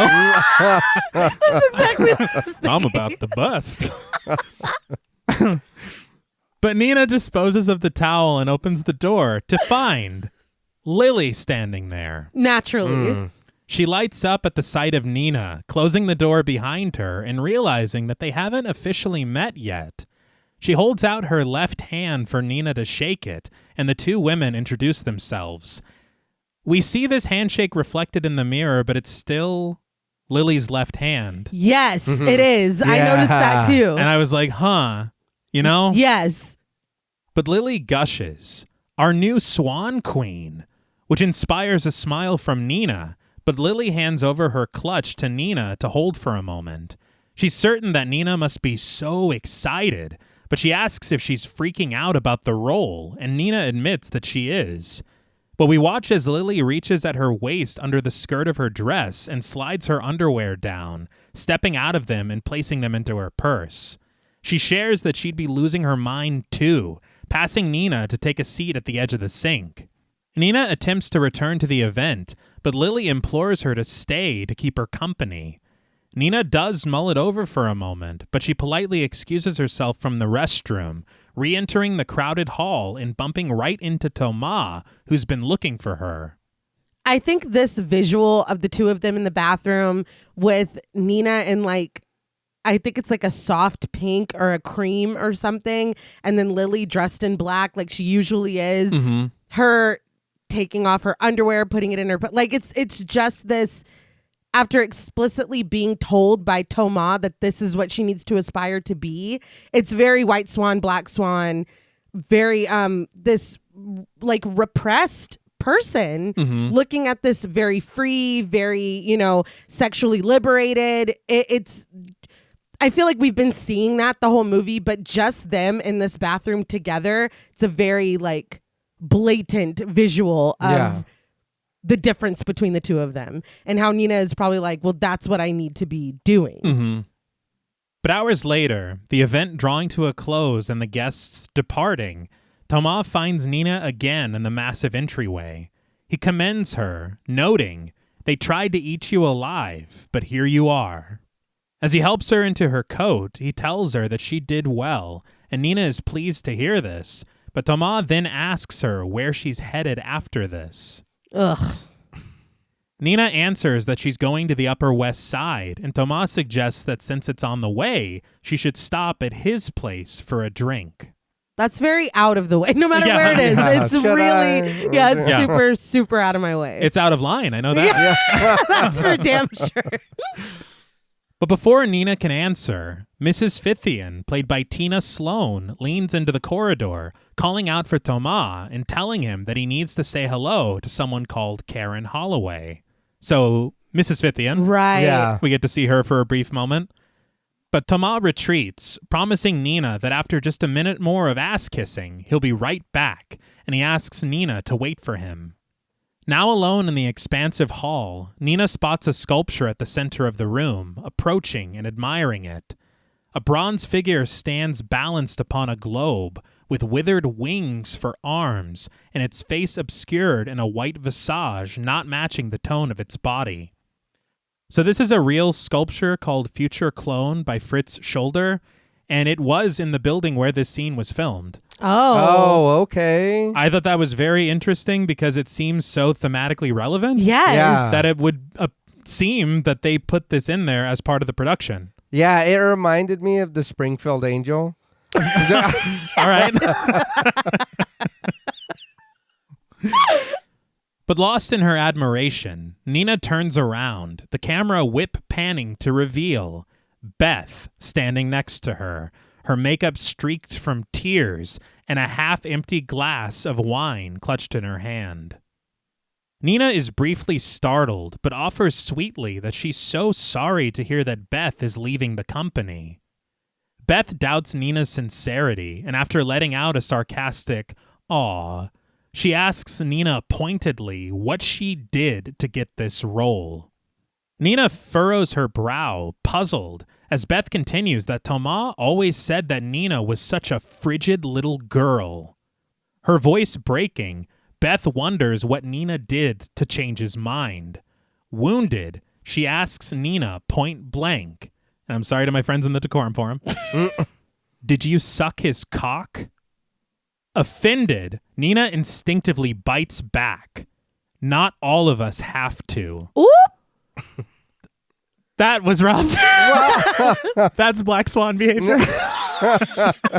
I was very surprised. Yeah, but she didn't. She really didn't do She anything. didn't. She did not do anything. I was just very, very surprised. I was too, and it Beth's anger is so fucking justified. Yeah. So Oh, yeah. understandable. I want her to do this to Thomas. Yes. Yeah. Nina is clearly, look at her. Unless she thinks this is all some kind of an act. Like, she seems so innocent and just, he picked me. I'm the Swan, but like, it's fucking sad. It doesn't need to be directed at Nina, but the vitriol and the anger, I fucking get it. It's I get it. it's valid, of course. Absolutely. But yeah, the target, and looking at it, I just feel like she's had her entire life ripped away from her. Yes. Put that on the asshole that did it. Uh-huh. You're right. But at this, Beth scoffs in surprise, and so did I. But she curses Nina loudly, and this is overheard by a returning Thomas, who asks, what's going on here? Nina steps away as a drunken Beth confronts Thomas, demanding to talk to him. He attempts to calm her, stating simply that she is drunk and she needs to go home.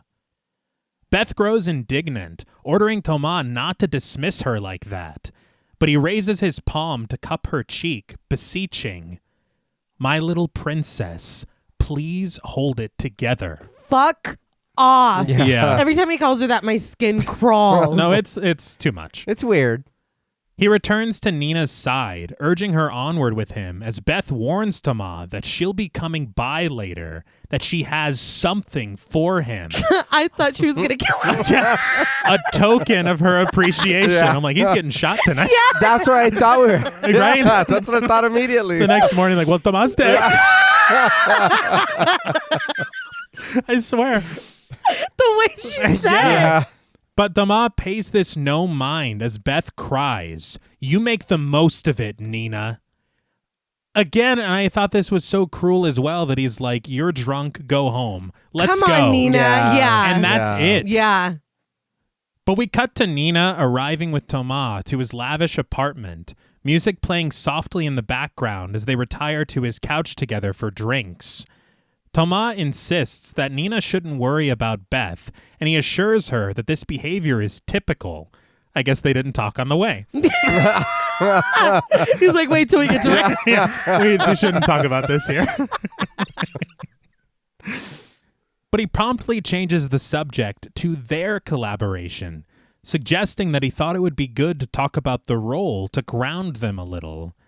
Nina agrees, and Thomas adds that he doesn't want there to be any boundaries between them. Yeah, I bet. Yeah. Nina concurs, which inspires Thomas' first question. Do you have a boyfriend? Nina shares that she doesn't, and when asked if she's had many in the past, Nina admits that she's had a few, but no one serious. An awkward silence settles in for a moment before Thomas breaks it, asking, "You're not a virgin, are you?" Nina lowers her gaze, revealing that she isn't, and Thomas insists that there's nothing to be embarrassed about then. He takes a sip of his drink, and Nina follows his lead as he continues his line of inquiry, wondering if Nina enjoys making love. This question surprises Nina, but Thomas persists. Come on, sex. Do you enjoy it? Nina chuckles nervously, reluctant to answer, and Thomas reminds her that they need to be able to talk about this. Why? Yeah, I didn't understand that either. It doesn't. I don't get that. At Nina's continued silence, Thomas reveals that he has a little homework assignment for her. He instructs her to go home and touch herself, to live a little. Nina is taken aback, still unable to find the words as her eyes search for them. But Thomas notes that it's late, and with so much work to do tomorrow, He then departs the room, leaving Nina alone on the couch as he tells her that the doorman will find a cab for her. I was like, God damn, just get out. It was rude. It was rude. I didn't know if he was like, Beth is on her way. I am getting killed tonight. I didn't know. Part of me was surprised that he did not try to take it further than this. Yeah. Me But too. It almost feels like grooming behavior where we've already crossed a line and we're starting to like Piece by piece. go further and further and further and further. So it feels like this is step one and we're just going to keep pushing that envelope. And I just hate him. I just hate him. I hate him so much. And I feel so bad for Nina because it's like, we know how badly she wanted this. And so it's either we can just act like this is totally normal and he's just trying to get the best performance out of us. Because if it's the alternative, I've ended up in a nightmare. Yeah. And everything that I've worked so hard for and this dream that I had, it is ashes. It's ruined. And I honestly think what he said when they were in his office, when he's like, that proficiency doesn't matter to me. That alone would be like, what the fuck? Yeah. And I would be heartbroken just to hear that. Yeah. It's like it doesn't matter how good you are. Yeah. Like I don't know. I understand to an extent where we're like, this is a dual role and half of it is technically precise. Like studied, professional. The other half you really need to lose yourself. I get that, but it's like you really took that crack in the door and you fucking shoved your foot in there. Well, it is that he's using it to, like you're saying, this is going to further your dance. It's going to help you. So if you just do, no, man, you don't, we can meditate or we can sit in the park. There's so many things we can do. Yeah, I don't need to come over here and talk to you about sex. We could also dance. Could also, dance is good too. Dance, not what we've learned. Yeah. Just dance. Just feel your body move. Just listen to the music and do what feels right. You know what I mean? Like a director. Maybe something like that. Yeah. But Nina arrives home to her apartment very late in the evening, and as she stands in her mirror taking off her earrings, Erica scoffs with jealousy. Sounds like quite an evening. Wish I could have been there. Nina reminds her mother, I asked. Why couldn't she go? Yeah. What happened? They're like, she calls all the time. She can't even attend the gala? That is weird. Yeah. With everybody that was there. That's odd. I feel like Tomas, I feel like he's the one that put the kibosh. I don't want your mother around. Yeah. I thought that maybe she did something when she was in the company or whatever. See, that's kind of how I took it. Do you know him? Has he been in this business long enough to where y'all have crossed paths? And I wondered that too, especially the way that Erica talks about him specifically. Yes. Yeah. And with Nina only being in this company for 4 years, I don't think that that's enough for her to have such that kind of. Yeah. It's the framing of how she says these things. Yeah. So that's something that I would like to be known or explored. For sure. Oh, yeah. Because it's like you could put on a dress and stand there. Yeah. And they're like, no, she cannot come. That's crazy. Yeah. And you have an in at the office, apparently. Be her plus one. I think that's what really staggered me, is because it was enough that Nina even had to ask for her. Yeah. But Erica says that she knows because Susie already told her. Like the red phone? Yeah. Like the light blinks. There's like a light in the sky and it's like a ballet dancer. But I think that's wild to me because Susie's like, no, Nina did go to bat for you. She tried. Yeah. That's so strange. But why do you need to be gone to bat for? Like, it's I don't know. What happened? It's very weird. But Nina takes down her hair and Erica combs her fingers through it, noting that she guesses Tomas just wanted her all to himself. Nina insists that isn't why, but as Erica caresses the small of Nina's bare back, she admits that she doesn't blame Tomas. But Nina's earrings catch Erica's eye, and she asks her daughter where she got them. Nina tells her mother that they're fake, and as Erica collects them to put into Nina's jewelry box, she scoffs. Fooled me. All of this is awful. Yeah. It's really weird. And I think that she thinks that Toma gave her those earrings. Yeah. And I feel like we don't really know the context of these earrings until later, because I sure the fuck didn't. Yeah. No, there's some missing reels. Yeah. And I was very shocked. She returns to her daughter to help her out of her dress, but Nina stops her, telling her mother that she can do it herself. But Erica continues, loosening the strap of Nina's gown, commenting that Toma must have been by her side all night, showing her off. But when Erica unfastens the left strap, she's taken aback by the abrasion that still rests on Nina's shoulder blade. She responds with concern, but Nina assures her mother that it's just a rash and that it was much worse a few days ago. Erica is resigned that Nina has been scratching herself again, calling it a disgusting habit as she lets Nina's dress fall to the floor. Nina scolds her mother as she stands there in just a pink pair of underwear, modestly covering her breasts as Erica drags her to the bathroom. This is so humiliating. Yeah. And I understand now why she was hiding it earlier. Yes. I did see on that featurette that what they did for that rash, at times, I think especially later on, it is enhanced digitally, but they also put glue on her shoulder blade and then pressed a mold with this texture on it into the glue. Oh. So then you peel the mold back and that rash is there. They said it was like 5-10 minutes and it was done. That's wild. Okay. And it works. Yeah. It's very effective. But Erica fumes. I thought you were done with this, Nina. Her voice grows frantic as she instructs her daughter to keep wearing her shrugs. She says that she has the white one and the pink one, and that'll hide it. She sits Nina down on the edge of the bathtub and grabs a pair of scissors to tend to Nina's nails. Oh, I hate that. This stresses me out so no. Erica adds that she'll dig out some of that expensive cover-up and no one will even see it. Nina weakly whines, "Mom, please." But Erica realizes, it's the role, isn't it? She says that she knew it would be too much. She clips Nina's nails sharply, cutting a little too far on one finger, and as Nina winces in pain, Erica kisses her daughter's hand, breathlessly whispering over and over that Nina will be all right before returning to the scissors. That sound design was wild on this fingernail. Oh Yeah. my God. I have never seen nails be cut this way before. Yeah. And it was genuinely stressing me out. Mm-hmm. I've tried it the once. It was when Jules and I were in Belgrade. I forgot my nail clippers and Jules gave me these. And it's an art. It looks like we're Freddy Krueger up in this Yeah. bitch. You're not doing it?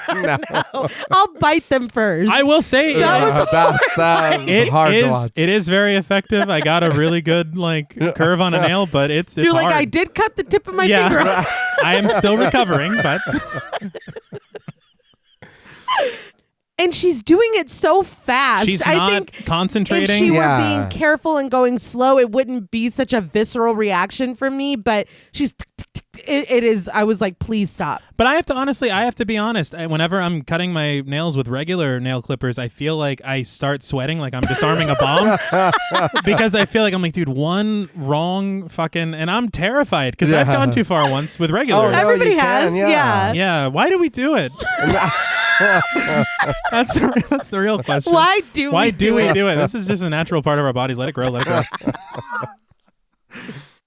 But the next morning, Nina awakens in her bed, the sunlight pouring in through her windows past her stuffed animals that line the walls. I will say there is one stuffed animal that I did not notice before, and it is kind of in the center of the shot, and it is a black swan. Oh, Ooh. okay. But at this very moment, Nina seems to recall Toma's assignment from the night before. The camera follows her hand as she reaches beneath her blankets and finds herself between her legs. The music grows serene as her fingers begin their dance, and a deep and relaxed breath escapes her. She writhes for a moment, rolling out of her blankets to settle on her stomach, her hips thrusting as she pants, exuberantly exhaling against her pillow in the purest pleasure.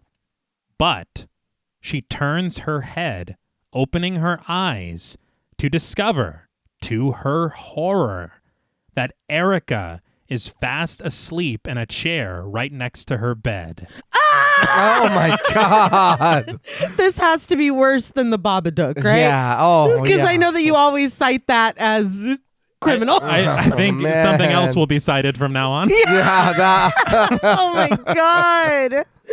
The score pulses sharply as Nina races to cover herself in her blankets. My mom ate my homework. But again, the symbolism of this, of her sexually exploring and her mother Putting a stop. Yeah. to it. Yeah. Her being unable to discover herself in this way because of her mother. Mm-hmm. Overbearing. Yes. Yeah. And why the fuck are you, why are you in here? Yeah. There's really no need. I guarantee her defense is, I wanted to make sure you wouldn't scratch yourself. Get out. She's like, I'm trying. That's the whole point. Get the Get hell the fuck out of here. But later that day, in the large studio, the dance company gathers to rehearse for Swan Lake, the pianist playing vibrantly and Nina joining a chorus of dancers to practice their so de cha leaps together. But the door suddenly bursts open, a blubbering ballerina crossing the dance floor to collapse tearfully into the arms of a ballet mistress. She sobs. Beth's in the hospital. She had an accident.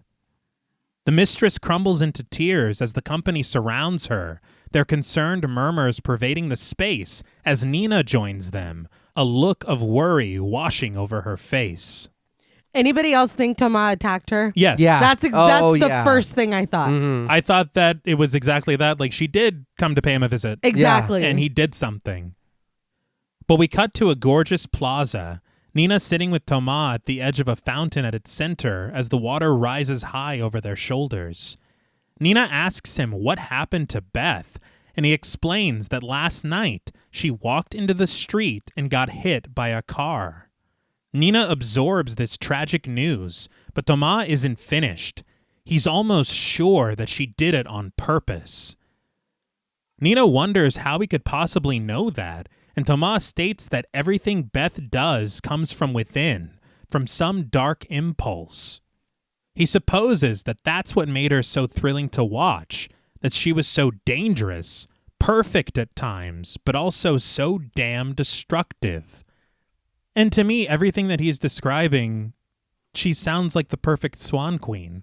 Yeah, that duality. Yeah. And yet he does this and he forces this decision upon her and he breaks her entire being, really. Yeah. I would really love to learn more about the dynamic between the two of them, even if the girls are in the dressing room saying, like, I heard bubble, like, because what did she, was just she not going to take his shit anymore? Maybe. Like, Yeah. because she was fucking throwing shit around in the dressing room. I'm just like, what was the line for Thomas to be like, you're out? Unless he is just like, oh, she's too old. And I feel like that it was probably just that simple. That's disgusting. Yeah, but because you saying that did him being that way with her and then turning around for Nina and just like, no, let's go, like he did Yes. back at the show. Mm-hmm. It's like, dude, you don't give a shit about them. No. That was And you know what? I think that might be it. Because him calling her my little princess, it's such like infantile. Like, I don't know. It's like kind of gross. Like, I can see somebody calling their little daughter that. Yeah. It's just like a weird thing to say. And maybe he is like, well, she's not a little princess anymore. Like, she's a grown woman. So he has to I need a find- new little princess. And Nina is so naive and so, like we were talking about at the beginning, yeah. very like young, seem like childlike. Yeah. That's fucking gross. I'm getting like No. angrier the more that we talk about this. I think the only thing as far as making a decision that wouldn't be the worst but is still fucking terrible is if we go back to what Veronica said about the financial implications of her still leading the dance company Uh-huh. and how people weren't coming to the ballet anymore. That's the only thing that it's like, oh, so he made a financial decision. But it does not feel that way. Well, No. and I feel him saying that Beth is thrilling to watch and she's this and that. I feel like that's just taking that sentiment from Thomas and making it wider. Yeah. That the public doesn't want to watch her anymore. Because, yeah, she can dance, but oh my gosh, she's 40. It's like... It's irritating. I'm fucking very annoyed. I honestly, I feel worst probably for Beth this entire film. I mean, Beth is definitely a casualty. Like, she is a victim. And I feel like so much is being said just with that character, and it's happening so peripherally that it's just like, it is interesting to kind of explore that for a moment because... Yeah, I would like to see a little bit more of her. Like, Thomas is just shunning her. Yeah. Like, what was it like? What happened? Unless it is just as simple as that. And I feel like, I don't know, it seems like everyone surrounding Nina is almost like either aspirational or a cautionary tale. Yeah. Her own mother. Yeah. Beth and Lily. Yeah. And it's just like, I don't know. And I also feel so bad for Nina because, at least according to Thomas, it's like and he said, you're not enough, basically. Yeah. So it's like, God damn. Well, it's like the pressure is unbelievable. Yeah. Like coming from within, coming from her mother, coming from Thomas. Like, it's just, it's enough to break you. Yeah. I think. But realization dawns on Nina and she worriedly asks, was it right after we saw her? But Thomas reaches a comforting hand to Nina's cheek, assuring her that this has nothing to do with her. He reminds Nina that this is not her problem, and she can't allow herself to be distracted by it. Locking eyes with her, Thomas states with certainty, "This is your moment, Nina. Don't let it go." And Nina nods in acceptance. But later that day, we find Nina in the halls of a hospital, creeping her way toward the opened door of Beth's room. I feel like that's bold. Yeah. Yeah. Our interaction was not great the one time that we met.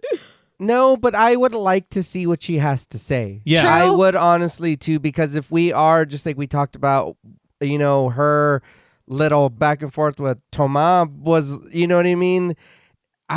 Maybe let's go ask Beth. Yeah. Maybe let's go see. I was surprised to see her here, but yeah, I think, it kind of is a good idea. Yeah. And I honestly, I feel like it speaks to Nina as a character because I think that she really does care about Beth. Mm-hmm. Yeah. But through the reflection in the window, she discovers Beth lying in bed, surrounded by bouquets from well-wishers, her face wearing the wounds of her accident. After she summons the proper courage, Nina enters the room, carrying a small bag and reaching inside of it to retrieve the bouquet that she brought for Beth, and she adds it to the array of arrangements. But after she does, Nina inches her way closer to Beth's hospital bed, surveying her sleeping face before reaching a trembling hand to Beth's blanket, lifting it up. And underneath, below the fabric of Beth's hospital gown, Nina discovers a large frame of an external fixator inserted through the broken bones of Beth's legs, her flesh badly bruised at her thigh. But Nina continues lower, discovering a poorly stitched wound at Beth's shin, showing signs of rot and infection. So these legs are completely fake. Oh, okay. I didn't know, obviously they're not going to break her legs, but I don't know if they work her legs real quick. Like, hold on. But they, I guess she is like under the bed or she's standing or something because the legs are on the bed and she's kind of, her like waist and up is up at the top of it. Right. But they were like, it's so different just making these legs and just seeing them. And then when you put them up to her body, they're like, this is like fucking disturbing because it looks so seamless. Yeah. One thing I will say I saw on a featurette as well, that wound that's on her shin, I saw people coming in and they were dropping maggots all over it. And so I think that this scene was supposed to be a lot worse than it was. Okay. That we get. Yeah. And I'm conflicted because I think obviously if we saw that, we would be like, that the hospital is not allowing this. No. No. To just go like this. And also, I mean, the fact that this happened the night before, that's odd as well for a wound to be infected, you know, to look this bad. Yeah. I think it might be a little too much. But in all honesty, I don't think that this wound is there, because I feel like the way that it's so poorly stitched, Yeah. it all looks so almost like Nina is imagining it worse than it is because of her guilt. Okay. Yeah, I can see that for okay. sure. I think that it being done in a subtle way is a little bit better, because if you're not paying close attention, you can just be like, damn, her legs are fucked up. Yeah. And if you think a little bit further, it's like, why is it like that? Yeah. Mhm. But if you saw wriggling maggots, Uh-huh. it's like, okay, I honestly this is not happening in maybe this hospital. something. Yeah. I honestly miss the maggots. I think the maggots would have done well. Okay. Yeah. Not as like performance, but I think that it Are would you have. their agent? Yeah. I'm trying to get these maggots more work. They really let themselves go. They are flies now. It was 15 years ago, but They're not so rigid and technical. They really just they let themselves feel it. But Nina gasps, dropping the blanket, backing away, and bumping into a nurse played by Leslie Lyles, who asks what she's doing in here. Nina doesn't answer and instead breezes right past her to exit the room and leave the hospital altogether. She returns to the Lincoln Center, where she sits sobbing at the vanity in the principal dressing room. She collects herself, retrieving items from a small black bag to set in front of her. These items include a sharp nail file and the lipstick that she stole from Beth. There's also what appears to be a half-empty pack of cigarettes, which are definitely not Nina's. No. Should have been a clue. Should have, but it wasn't. It feels like, you know, when people have like, if they're like gambling, or if they have their routines or like their good luck charms or whatever. Yeah, like bingo. Or even perform like bingo, Yeah, or like yeah. even like, I guess here would be appropriate in your dressing room or something, where you have your like little totems that you set up. That's what this felt like. That's fair. And so I didn't know. I was like, what? I thought that she was adding Beth's lipstick to kind of like So did I. this Yeah. ritual. Yeah, we'll talk about it. Yeah. But yeah, I that's what this felt like. It felt very ritualistic, like superstitious. Once you know more, you're like, was it a shrine? Yeah. I think you could classify it. Yes. But sometime later, at her apartment, Nina takes out the trash, tossing it into a community compactor just outside of her unit, and next to the compactor, she finds a plank of discarded wood among several others. She lifts it, holding it in her hands, and makes note of its size and length before she returns to her apartment. She carries it with her, creeping down the hall to peek in on her mother in her bedroom, who sits sobbing at her easel with her back to the door, continuing one of the unfinished portraits of her daughter. The music grows tense as Nina sneaks to her own bedroom, closing the door behind her and placing the length of wood that she found in such a way that it blocks the door from anyone trying to open it. I hate that she even has this, that Yeah. she has to do this. Yeah. But I think this is when I noticed, because when she walks in, you think that you're watching her, Uh-huh. and then it's her reflection in the mirror. This is when I was like, oh, this is a motif. We're continually doing very interesting shit with mirrors. Yeah.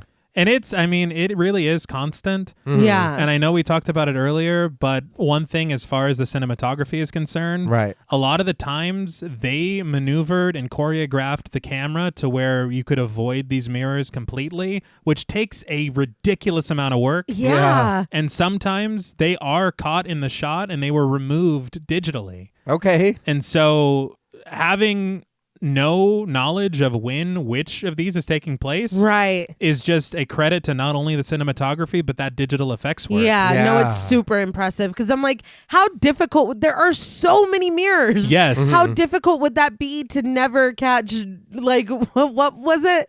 Oh, Texas Chainsaw. Yeah. Oh, in the yeah. reflection of the It's like, wow, that's a full ass He was there. camera. to not catch one of those. You know what I mean? And it really is impressive, some of the framing of the shots where you're like, oh, like you said, we're not watching Nina at all. We're watching her reflection. Yeah. Which is so thematically rich. Definitely saying something. Yeah. But the noise of Nina's test alerts Erica to her presence, and she calls out for her daughter, wondering if she's looking for her. It's like, again, why do you always feel that you are needed all the time? She needs that, Yeah. I think. And I think that that's what has been forced on her. Mm-hmm. Nina rushes to hide the piece of wood underneath her bed before quickly climbing underneath her blankets, turning nonchalantly to face her mother when she opens the door. They smile at each other. I feel like, because I know this bitch was talking to Susie earlier, I was surprised that she wasn't like, did you hear about Beth? Or I heard about Beth or whatever. Yeah. You know what? I wonder if that's why she was sobbing in the... True, yeah. Okay. I just feel like she would have used this as some kind of a like, do you see what can happen? Or Yeah. like, Yeah, I don't that's know. true. Well, because even whenever she was talking to Susie on the phone earlier, it's very funny how often she does that. It's constantly. But she was really talking up Beth, and she's like, I know that, asking all of them to audition like this, I know they don't have Beth's magic feet, but, Yeah. all this Yeah, stuff. yeah. So she even sees Beth as like this pinnacle. right. Mhm. But the following day at the studio, Nina practices her duet with David, a captive audience surrounding them as Thomas directs Nina's every movement. He implores her to let it go, remarking that she's as stiff as a corpse. But once the dance is complete, he instructs them to go again. We cut abruptly to Nina, resting on a mat in front of a physical therapist played by Michelle Rodriguez-Noel. The therapist reaches under Nina's ribs, massaging what she notes is a contraction in Nina's diaphragm. Nina groans as she's instructed to let out a deep exhale. She then sets the joints at Nina's ankles, pulling them sharply and checking in with Nina to gauge her discomfort. Again, this, I believe, is a real thing that was happening. I have in my notes, like, this is not based on any kind of fact, just purely my imagination. But I feel like this is Natalie Portman being worked on right Yes. now. Yeah. That's how it felt. Because, ooh, And like, yikes. I know that again, they do have to, when you're doing sports or whatever, they are massaging and trying to work out muscles and stuff. But damn, her hand was I deep know. inside her rib. It was hard to look at. Like, it felt like it would hurt a lot. I think she was like cupping the diaphragm. Yeah. I don't know how that operates. Human bodies are magical things. Yeah, They're wild. They There's a lot of sure stuff are. going on in there. But we return to her rehearsal, this time in the principal's studio, with Thomas seated across from Nina and David, who continue practicing the steps of their duet. Thomas shakes his head in disappointment, bringing the dance to an abrupt stop before he addresses David, not mincing his words when he asks him honestly, "Would you fuck that girl?" I'm seething. Yeah. And for him to be, he's doing this on Maine.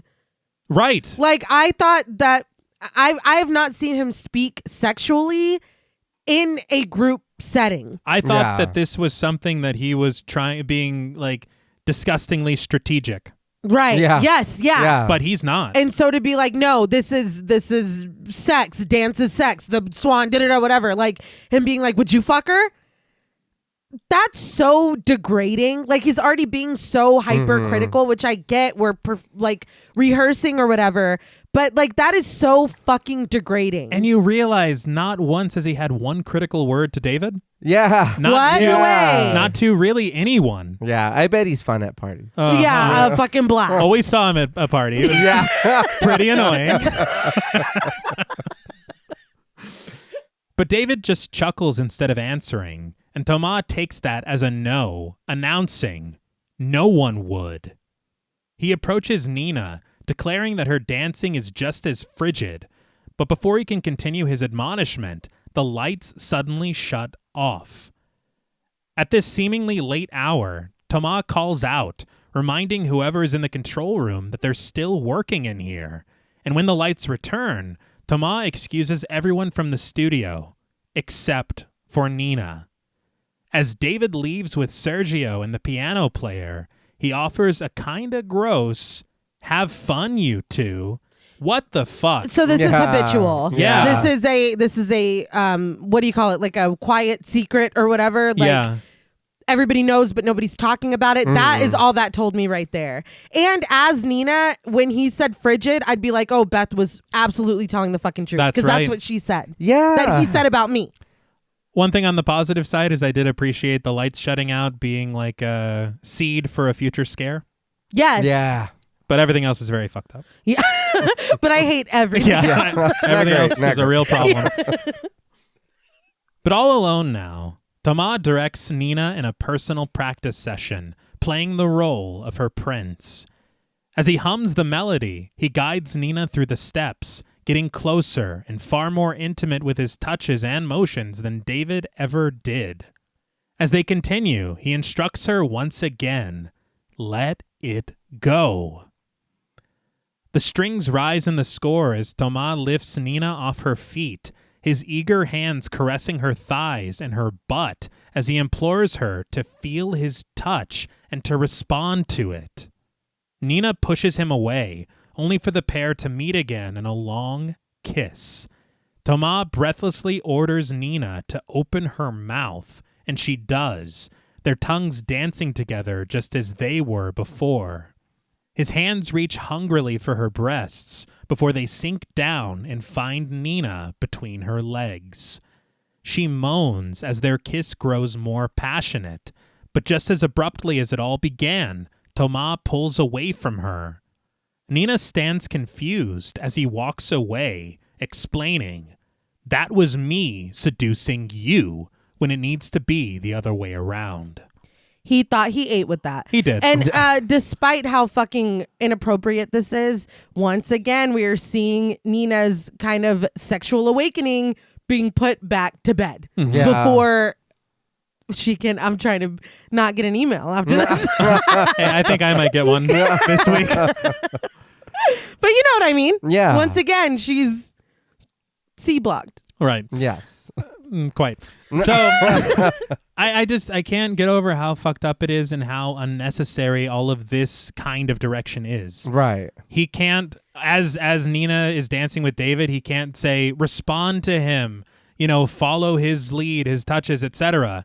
He has to be the one to do it. He has to be the one going over boundaries. Yeah, because he's getting off on it. And he's getting off on the control of the moment that you start to enjoy, quote unquote, what we're doing. I'm going to snatch it right back. And you need to do that to me. And he's fucking gross. It's his need for control, just like with picking Nina over Beth, just like with forcing Beth into retirement. Mm-hmm. I hate him. He's not great. No. But Nina begs Thomas to wait, and he just exits the studio instead without another word. Nina gathers her things, gets dressed, and sits crying in a heap in front of the mirror. After a while, someone enters the room at the opposite end, and for a brief moment, in the shadows, she appears to look exactly like Nina. Nina fearfully asks, "Who is that?" And in a voice that sounds exactly like Nina, the figure answers, "Hey." But as soon as she steps out of the shadows, in an instant, the figure is revealed to be Lily, who places a cigarette into her mouth and lights it. That was great. Yeah, that was real cool. I'm thinking about the cigarettes now, though. Okay. Did she take those? Nina's got some sticky fingers. Yeah, I was gonna say. I wonder if we'll talk later. All right. But she asks if Nina is okay, but all Nina can muster is to remind Lily that she can't smoke in here.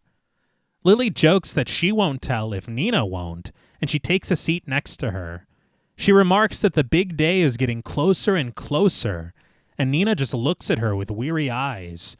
But Lily assures her that she can't wait because she's sure that Nina is going to be amazing. Nina thanks her, and surprisingly, takes a cigarette from her when offered one. Lily lights it for her, and as Nina takes her first puff, Lily asks if she wants to talk about it. But Nina turns away from her, crumbling into sobs as she just admits that it was a hard day. Lily wonders if Thomas is playing a little too rough for her, and she levels with Nina that he's a prick. Nina disagrees, though, insisting that Thomas is brilliant, but Lily counters that it's not like he's all warm and fuzzy. But Nina then defends Thomas, telling Lily that she doesn't know him, which shocks Lily momentarily until she realizes exactly what's going on. Someone's hot for teacher. This offends Nina beyond repair, and she rises to collect her things, Lily insisting that she was only playing around, but Nina just marches silently toward the exit. You could see the Sims minus friendship bar when she said that. No shit. I was like, oh no, that wasn't it. That was not it. Nina will remember this. Yeah. But it is that. When she started defending him, I was like, oh no, you're buying into the bullshit he's trying to sell It's you. very sad. And another thing is that Lily's only been here for a few days. Yeah. And even she's like, I already know this fucker. Yeah. And I feel like it's his brilliance is such a get out of jail free card. Mm-hmm. He's a prick. No, he's brilliant. You can be both. That's the thing. Yeah. But that evening, Nina rests in a warm bath at her apartment.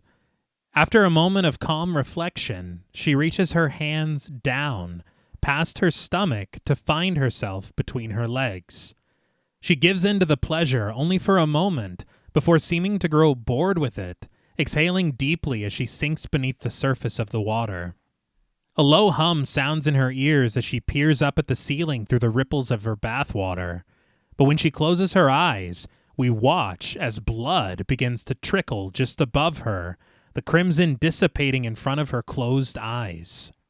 But when she opens them again, she discovers herself leaning over her, a sick smile stretched across her face. Nina's eyes widen with fear as she lurches upward, resurfacing to catch her breath. She looks over at her hand, which clutches the side of the bathtub, and she discovers that her index and middle finger are covered in blood. She reaches for the rash at her shoulder before climbing out of the bath to inspect it in the mirror. I did find it peculiar as far as maybe some symbolism is concerned of the fingers that she reached downward to be covered in blood now. Okay. I did want to say that the way that they accomplished this scare was really interesting to me. The cinematographer had used a lot of handheld cameras throughout the production, but they showed in a featurette. Firstly, there are giant light boxes throughout this bathroom for the filming of this scene. Damn. One above, one to the side, and you're just like, you never realize what goes into a production. Yeah. But the way they accomplished that shot of Nina looking down and us kind of taking her point of view was filming through a periscope. No. Oh, I love that. Yeah. I was like, that's really cool. Yeah. It looked cool too. Yeah. But in the mirror, Nina finds that not only is the abrasion at her shoulder raw and red, but that the surface of her skin appears scaly, a pocked pattern now dotting the site of her rash. She looks down at her fingernails, which seem to have noticeably grown, so she reaches into her medicine cabinet and snags the scissors to cut them shorter. The camera arcs over her shoulder to find her reflection in the mirror, her face suddenly growing sinister as laughter echoes around her, and she intentionally snips the tip of her finger right down the center. Blood pours from her fresh wound as Nina seizes a towel, applying pressure to it as she tries to catch her breath. But through the door, Erica calls out to her, demanding to know in an accusatory tone what Nina is doing in there. But Nina just focuses on her finger, her ragged breaths not seeming to catch, and her stare growing despondent. Her mom's like, you want to see my new chainsaw hockey mask? It's like, dude, now is not the fucking time. Please leave me alone. But I feel like this is such an escalation. Yes. Watching all of this happen, and we're kind of in this view from the outside as well as what she is seeing. Yeah. It is very disturbing. And it's like, I think it's time to field some outside help. Yeah. Oh, yeah. I'd have been in the corner just sitting there. Yeah. It's horrifying. Yeah. That look in her eyes in the mirror. Yeah. I was like, oh, this is beyond my experience. Yeah. Exactly. This is past my pay grade.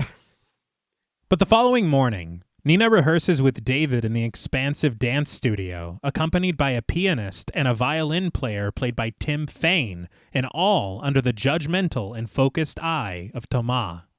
The camera settles on Thomas, who sits in the middle of the large rows of seating, disappointment etched in his brow as the dance comes to its conclusion, and he immediately orders, "Again."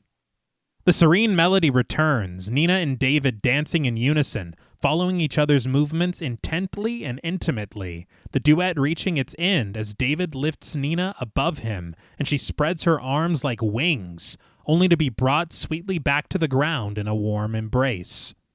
Once again, without comment, Thomas intones, "Again." The dancers return to their mark, but after a moment of swaying together, Nina breaks away from David, approaching Thomas and earnestly asking him if he has any corrections. Thomas just descends the steps to reach the dance floor, revealing that Lily told him that she saw Nina crying, that she was very upset, and that Thomas should take it easy on her. Oh, so you talk to Lily now. That's cool. But so I was like, okay, until he finally says this, all of that was what, punishment? I guess. Yeah. Because he had nothing constructive to say. No. He's just like, guess what I heard? Yeah. What the hell does that have to do with any of this? And even so, like, what if that is true? Who gives a shit? I showed up. I'm rehearsing. Exactly. And you know what just happened the other night. Yeah. Like, don't act like that was a normal fucking rehearsal. Like, I hate him. I just hate this guy. But Nina denies ever telling this to Lily. But Thomas suggests that maybe Nina needs a break. A day or two. A week. Maybe a month. Nina defends herself, retorting that Lily shouldn't have said anything. But full of disdain, Thomas spits back, "No, you shouldn't have been whining in the first place." That's crazy as fuck. Yeah, it is. Nina once again denies that she did, but Thomas bluntly tells her that she could be brilliant, but she's a coward. Nina looks up at Thomas with gentle eyes, softly whispering that she's sorry, and Thomas explodes, ordering her to stop saying that, to stop being so fucking weak. Nina struggles against tears as Thomas calls to the musicians, directing them to run through it again, and Nina once again joins David at their mark to rehearse their duet. I liked it better when Doc Ock was just like brilliant but lazy. You know what I mean? It gets the point across. Yeah, this is a little much, man. We don't. I think another thing that pisses me off about this is if you're so fucking dissatisfied, then recast the part. Yeah, just who cares about my feelings? Are you playing with me now, or do you like? What? Yes, it's just mind games. You want some time off? Yeah. It's just mean. But later on, Nina passes through the crowded dressing room, her fingers reaching through her sweater to the back of her irritated shoulder as she rounds the corner to confront Lily, who sits super casual at the vanity. I feel like this is one of the only times that we see maybe what is causing that abrasion. And it's so slight and so quick. Yeah. You're like, oh, she does scratch there when she's feeling like this. Yeah. Veronica, who stands next to Lily, sarcastically remarks, "Oh, look who's decided to grace us with her presence." But Nina, once again reflected in the mirror in the corner of the room, clutches her bag nervously and tells Lily that she needs to talk to her. Lily accepts this, but Nina demands, "Now." Her insistent tone inspires Veronica to respond, "Ow!" But Lily tells her to shut up and finds a secluded area for her and Nina to talk. There in the hall, between the dressing rooms, away from the other dancers, Lily ties her hair back coolly, asking, "What's up?" But a wounded Nina asks if she really told Thomas about what happened last night. Lily cops to it immediately, telling Nina that she ran into him this morning, and he said that he and Nina were having some trouble. Nina wonders why Thomas would talk to Lily at all, and Lily just scoffs, snarking, "Excuse me, Your Highness." That did sound kind of fucked up. Yeah. It did. Why would he talk to you? Yeah. Fuck you. Yeah. I'll be in the dressing room. But she reveals that all she said to Thomas is that Nina has been working her ass off and she's sure that she'll be great. Nina bites back that Lily shouldn't have. her tone far more stern and certain than we've ever heard from her. But this inspires a chuckle from Lily, who agrees to Nina's terms before walking back toward the dressing room. I gotta be honest, I flat out believe Lily.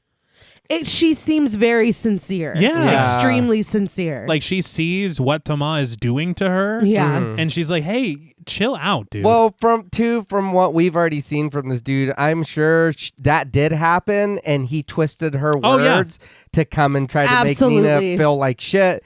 But it was also, too, here, I was like, damn, so do none of them like each other? It's like everybody, they're all mean to each other. I think it's just that. Competitive? Yeah. That culture of competition. It just sucks because you would really like to see everyone band together, you know? We do have to work together. Exactly. Yeah, and I'm sure, and I would hope most companies are like that, like dance companies are like that. But I mean, I don't know. I'm not a dancer. I will say the dance companies they interviewed on the featurette seemed very, yes, they interviewed them in the future. Calm down, everyone. But on the featurette, they seemed like they really liked each other. Okay, good. But that evening on the subway, Nina sits alone, filing her nails on a long bench. But when she looks up, she sees an older man in a suit, played by Stanley B. Herman, seated across from her. He starts to make kissing sounds at her before licking his lips in her direction. Nina turns away, not wanting to give him any attention, but then he starts making lip-smacking noises, and when Nina turns to face him again, he's seemingly simulating Nina touching herself. And he really gets into it. Yeah. It's so long. It goes on for a while. For so long. I will say, hilariously, we match cut from his mouth sounds to the flicking of a lighter in Nina's apartment, which was a wild choice. Something very wild about this dude. Okay. This guy, Stanley B. Herman, he is credited as playing the character Uncle Hank in this film. Okay. He is also credited as playing the character Uncle Hank in Requiem for a Dream. I did notice that, and I did want to ask because I have no idea how this is. He is the guy that screams ass to ass, if you recall. Oh, okay. Somebody needs to lock this man. Yeah, because he's just Hello, police? roaming from town to town. Like, I'm horrified. yeah, so I'm like, this is the same dude, the same character, Yeah. showing up in Black Swan. Huh. I'm disturbed. Yeah. That is cool, though. That's a cool That Easter part's egg. cool, but it's like, holy shit. But we find Nina seated on the floor in front of Erica in the room with the triptych mirror. As Erica sits sewing at the piano bench, Nina burns the ribbon on her ballet slippers. I read that ballerinas do this to keep the ribbons from fraying, and so they don't come apart while you're dancing. Okay. Yeah, I feel like that would be a safety concern. Yeah. Yeah. And again, I feel like there's so much like inside knowledge that is just planted into the film like this. Like we saw earlier with the preparation of the slippers. Yeah. Yeah. That only comes through just a really, really incredible amount of research. Yeah, because, I mean, you could easily just put the shoe on and then be like, oh, look, I'm dancing. Right. Yeah. But really, like, because I didn't know. And then as it went on, I'm like, oh, I take it you're toughening up the shoe Yeah. or making it a little more flexible to move. But can you imagine how infuriating that would be for a dancer to No, watch this yeah, movie yeah. and they just take it out of the plastic and put it underneath? Just put it right on. But through the large space between them, Erica asks her daughter if Thomas has tried anything with her, because he has a reputation. That's interesting. Mm-hmm. Yeah. When Nina doesn't answer, Erica states that she has the right to be concerned, especially since Nina has spent so many nights late rehearsing. She just doesn't want Thomas taking advantage of her. But over it, Nina finally answers that he isn't. Erica tells her that that's good and says that she just doesn't want Nina to make the same mistake that she did. Nina looks up at her, taking this as a comment on her existence, and she offers her mother a wounded thanks. That little back and forth told us a lot. Mm-hmm. A lot. Yeah. But Erica insists that she didn't mean it like that. She just meant as far as her career was concerned. Nina scoffs. Career? This stings Erica, who adds that it was the career that she gave up to have Nina. Nina reminds her mother that she was 28 and only in the... But she stops herself.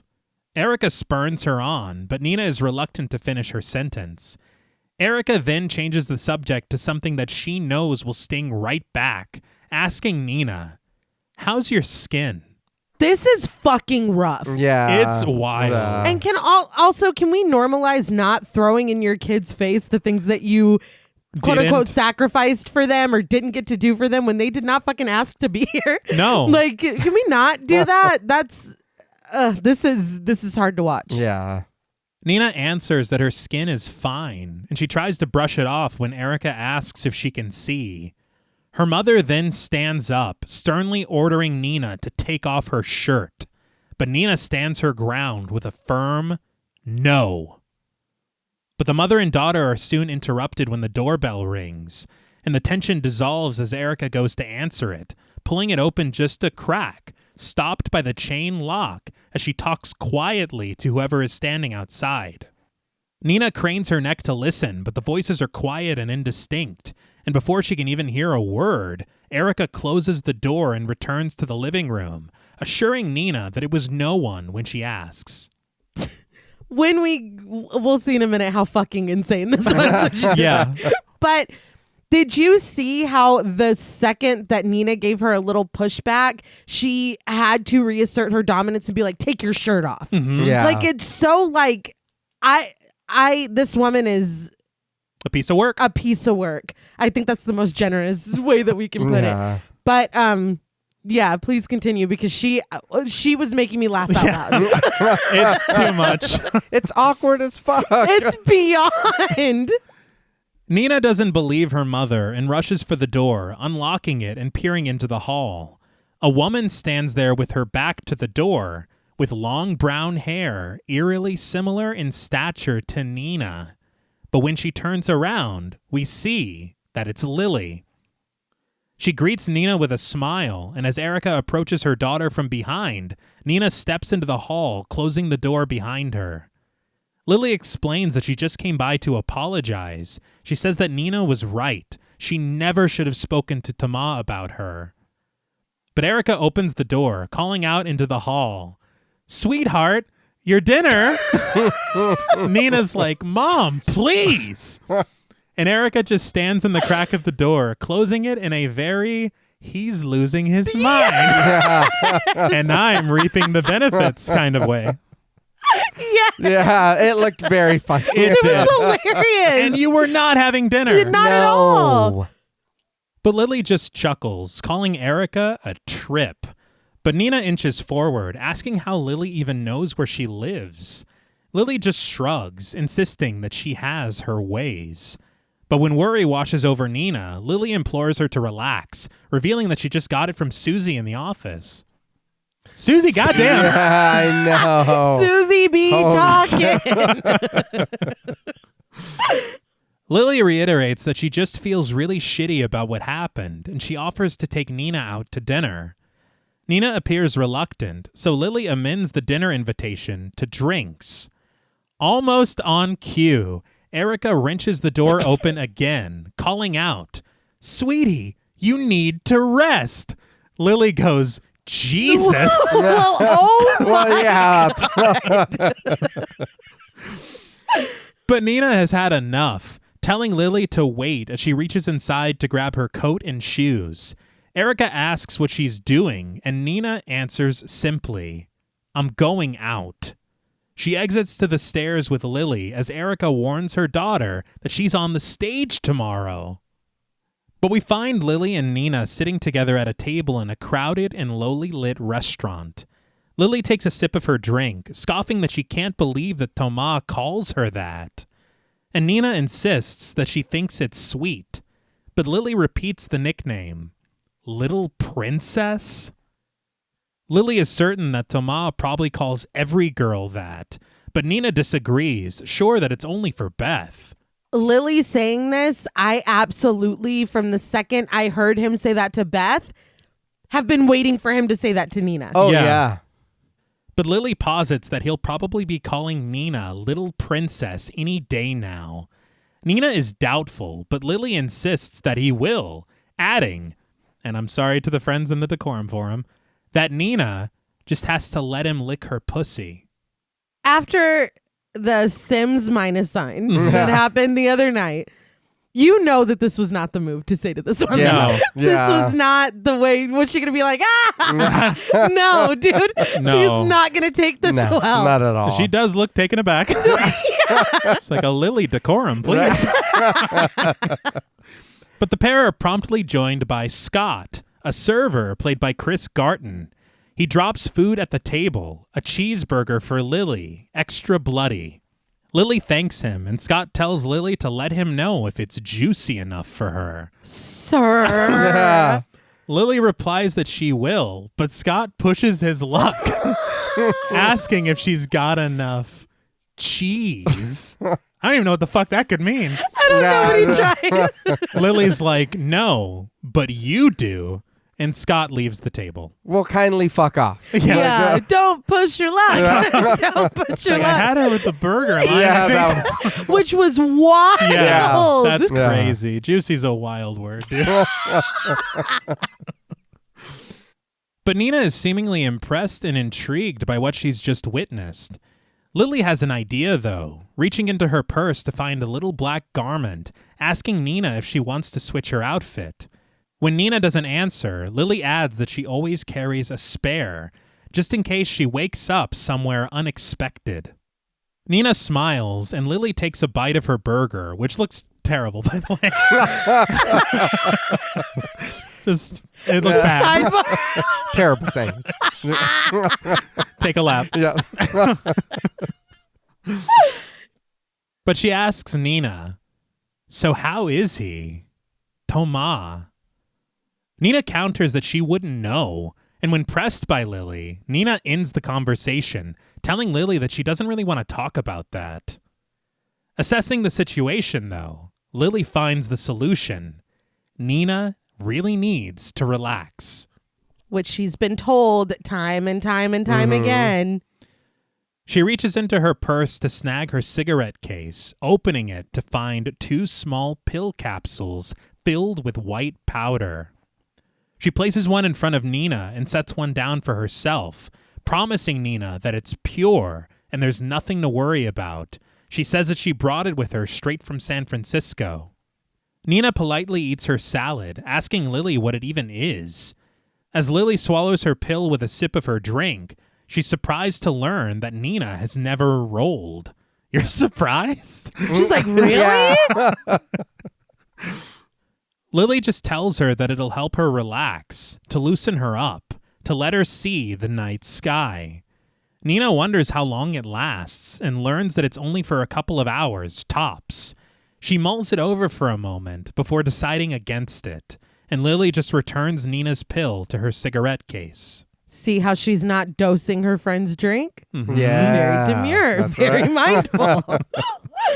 Not like last week. No. But we cut to Nina in the restroom, trying on the black top that Lily retrieved from her purse. She puts it on over the undershirt that she was already wearing, but she turns in the mirror to inspect the rash on her shoulder. The second she does, her cell phone rings, complete with a Swan Lake ringtone, which I thought was a nice touch. Yeah. It is a nice touch, but I'm like, of course, that's this person's ringtone. Yeah, it's Erica. It's her mom. Yeah. Nina just slams her phone shut with a sigh, and after taking another look at her shoulder, she throws the long-sleeve shirt that she was wearing before on top of Lily's top.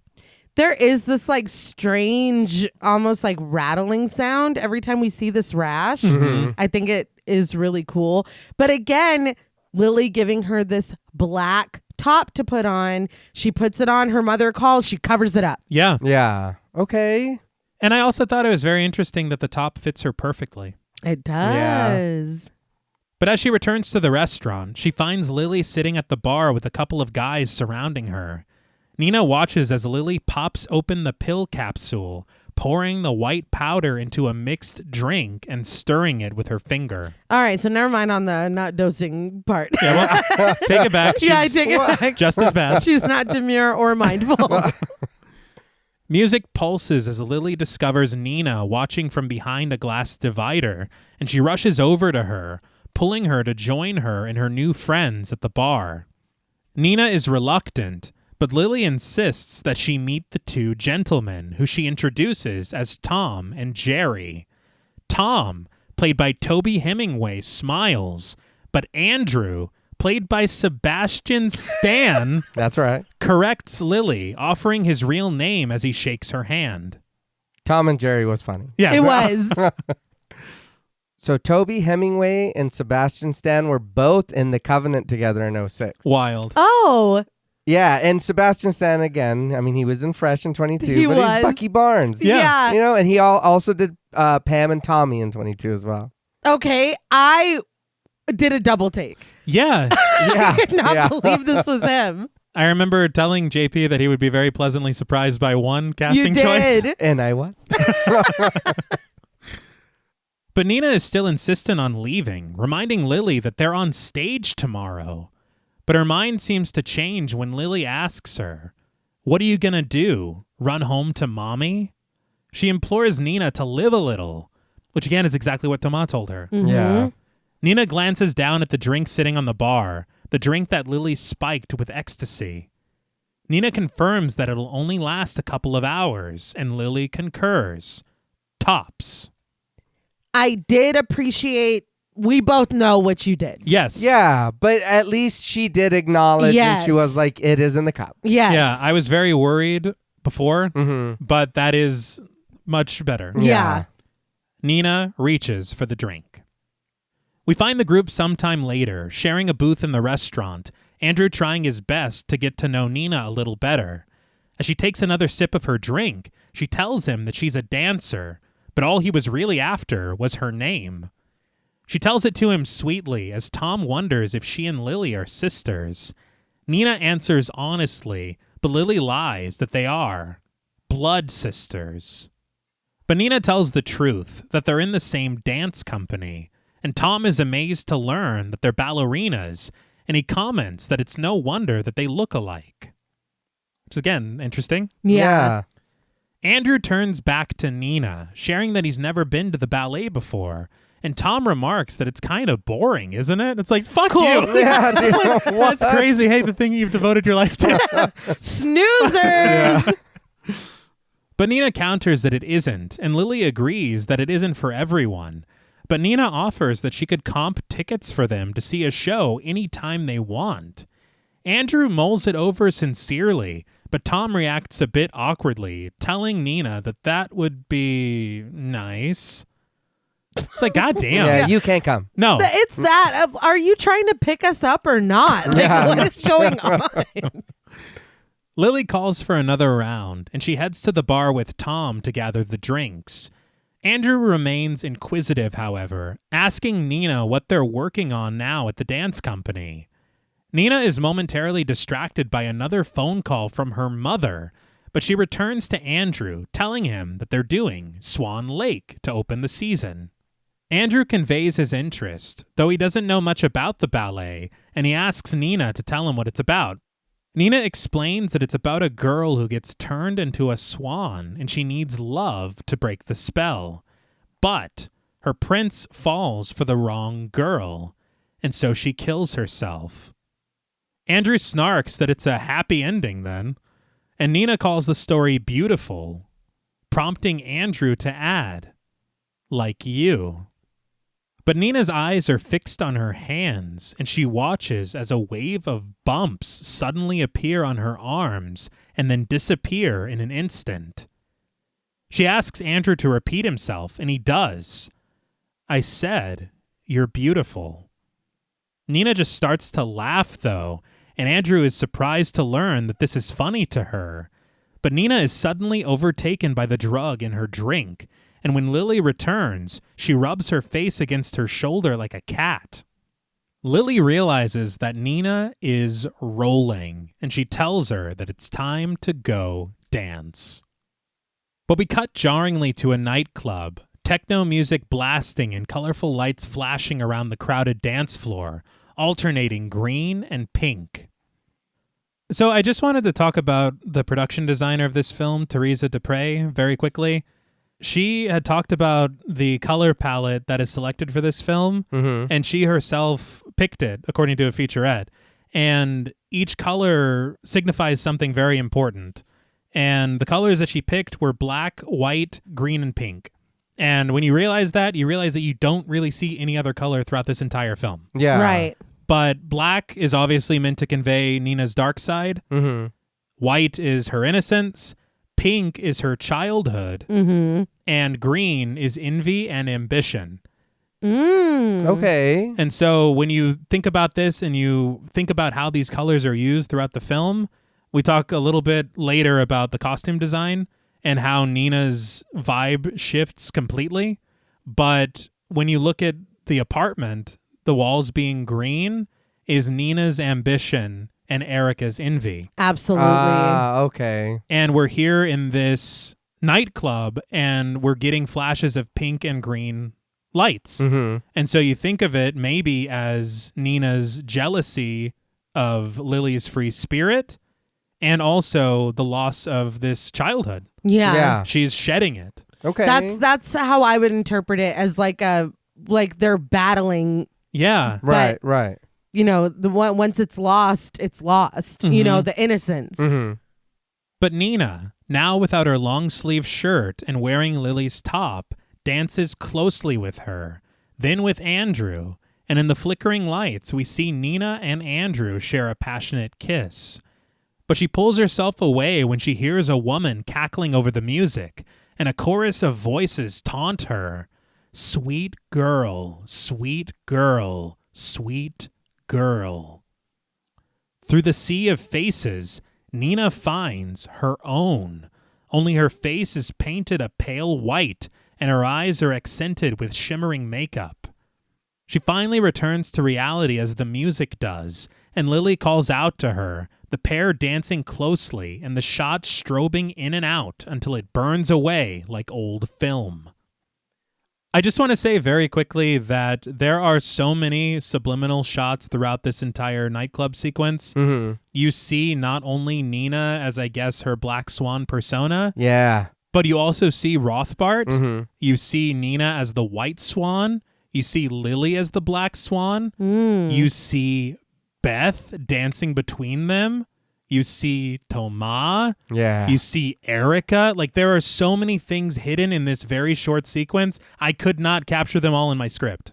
That's really cool, though. Yeah, I did notice it, but I'm sure there was more that I didn't see.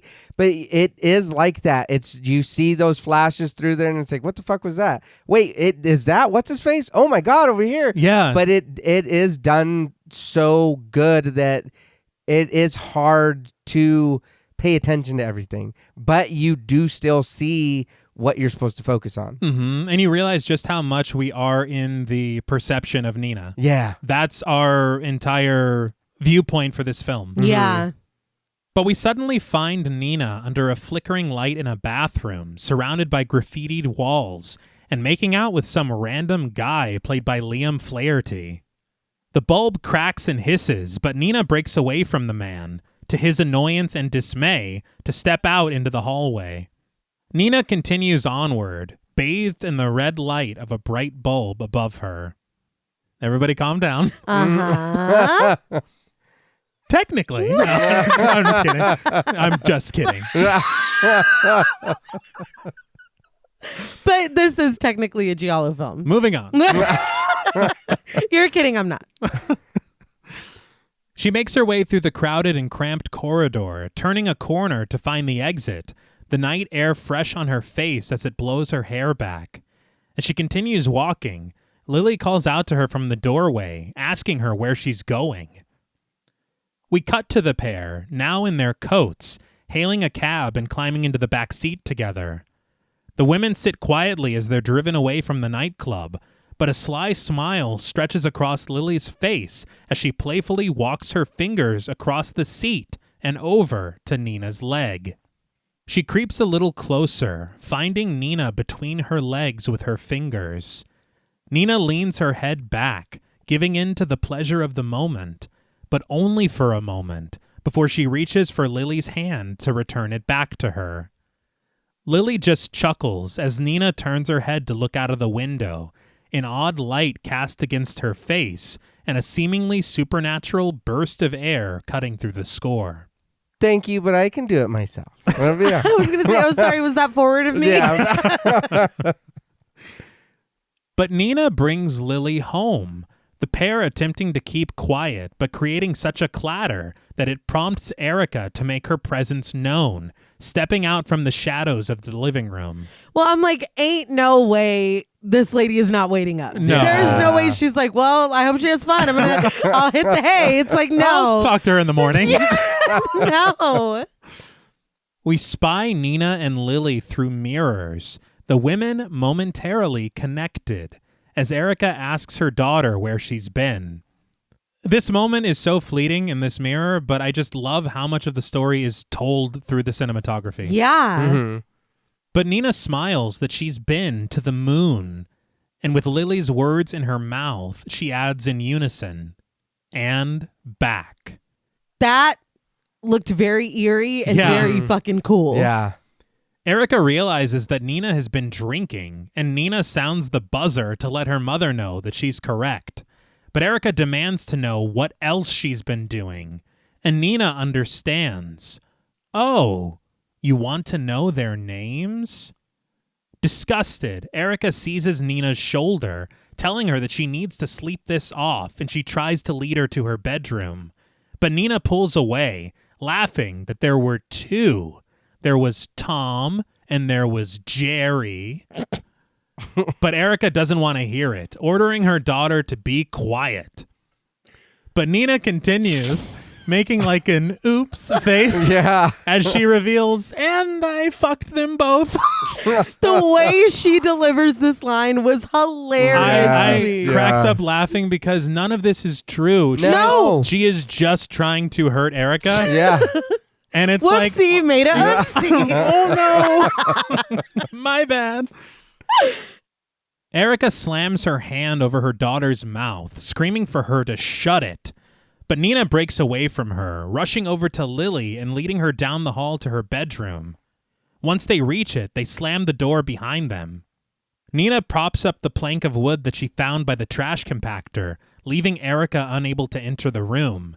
As Erica calls out to her through the door, Nina informs her mother that it's called privacy and that she isn't 12 anymore. Lily smirks devilishly over her shoulder, but Erica still attempts to force her way in, crying that she isn't her Nina right now. But Nina just slams the door, demanding her mother to leave her alone. But she then spies Lily across from her, standing at the edge of her bed, and she closes the gap between them with a passionate kiss. The pair undress each other clumsily, swirling around each other as Lily plants Nina onto her bed. The music plods in the score as Lily takes her place between Nina's legs, peeling off her underwear and tossing them aside. They kiss deeply, and Lily starts to kiss her way down Nina's body. Nina seems confused for a moment, as Lily squeezes her breasts and continues kissing down her stomach until she finds herself between Nina's legs. Nina loses herself in the pleasure of Lily's licks and kisses, but the score rises dramatically as she looks down at her lover, discovering her own face looking up at her. I think she's starting to suspect something. Who? You. Me? Yeah. She's like, I'm really good at what the hell? But Nina jumps back startled, and when she looks back, she sees that it's Lily there. Lily calms her down with a few sweet kisses before returning down below, and we watch as Lily's winged tattoo on her back begins to expand, stretching and flowing across her shoulder blades.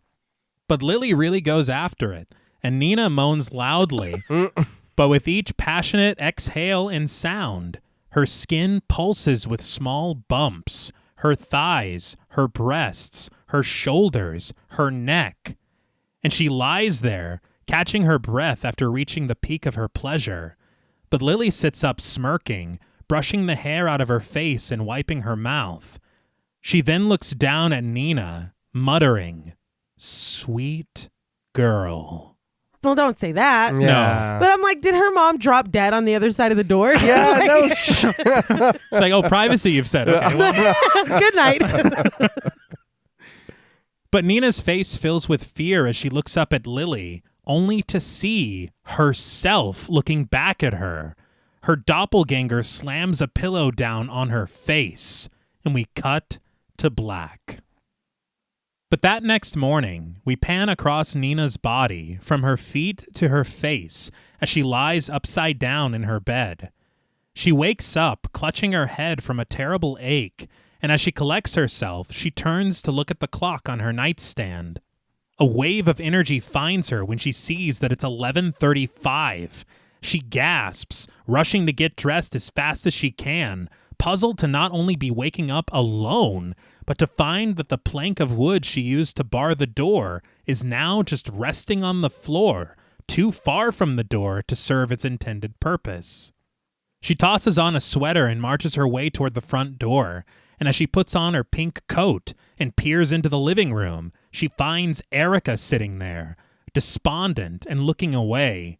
She demands to know why her mother didn't wake her up, but Erica doesn't answer, and instead, Nina unlocks the door furiously, declaring that she's moving out.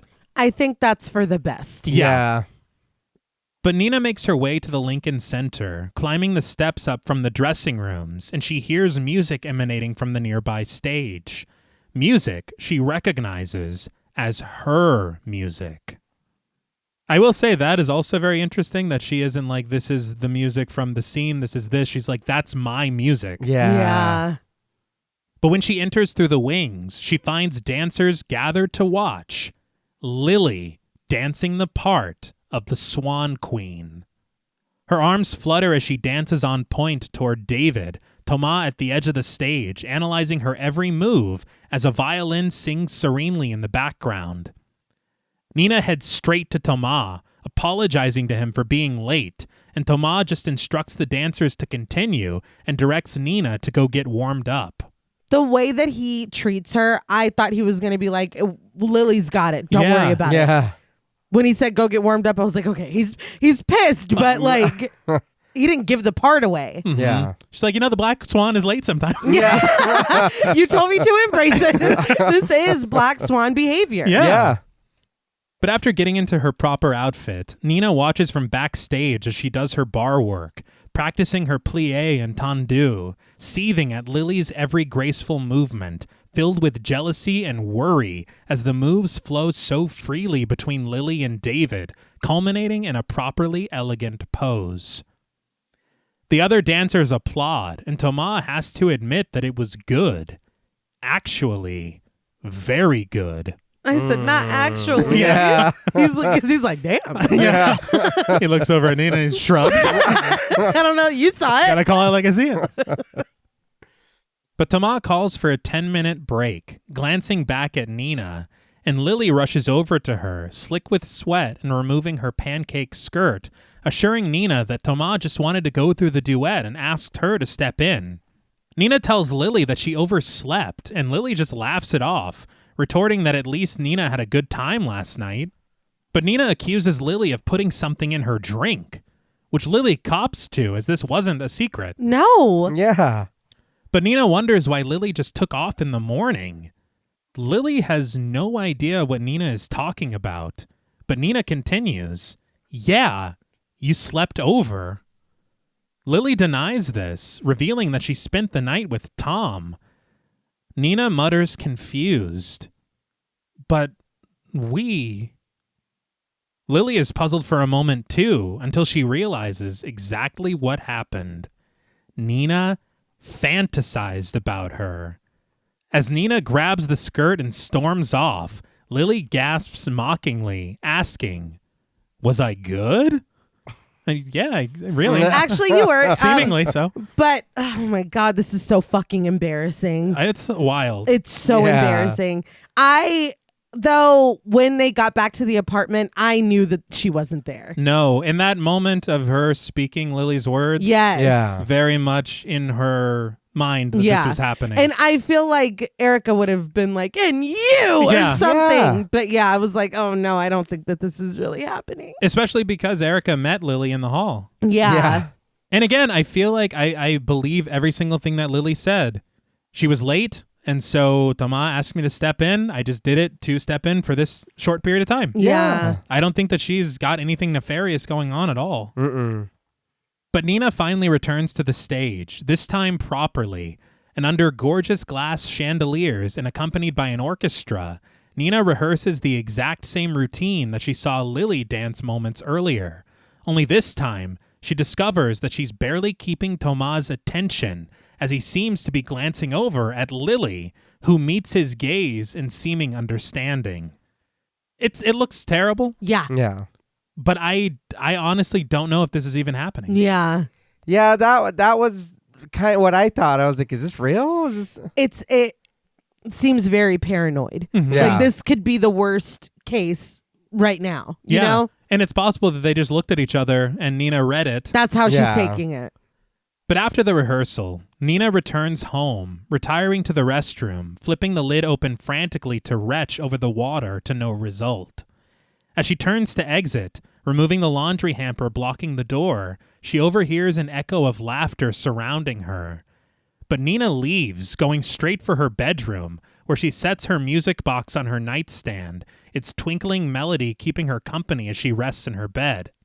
But after a moment, she turns around, swiping angrily at the music box, sending it to the floor in a clatter. She leaps from her bed, deciding to gather all of her stuffed animals that line the room, carrying them clumsily in her arms to the trash compactor outside of her apartment and forcing them inside.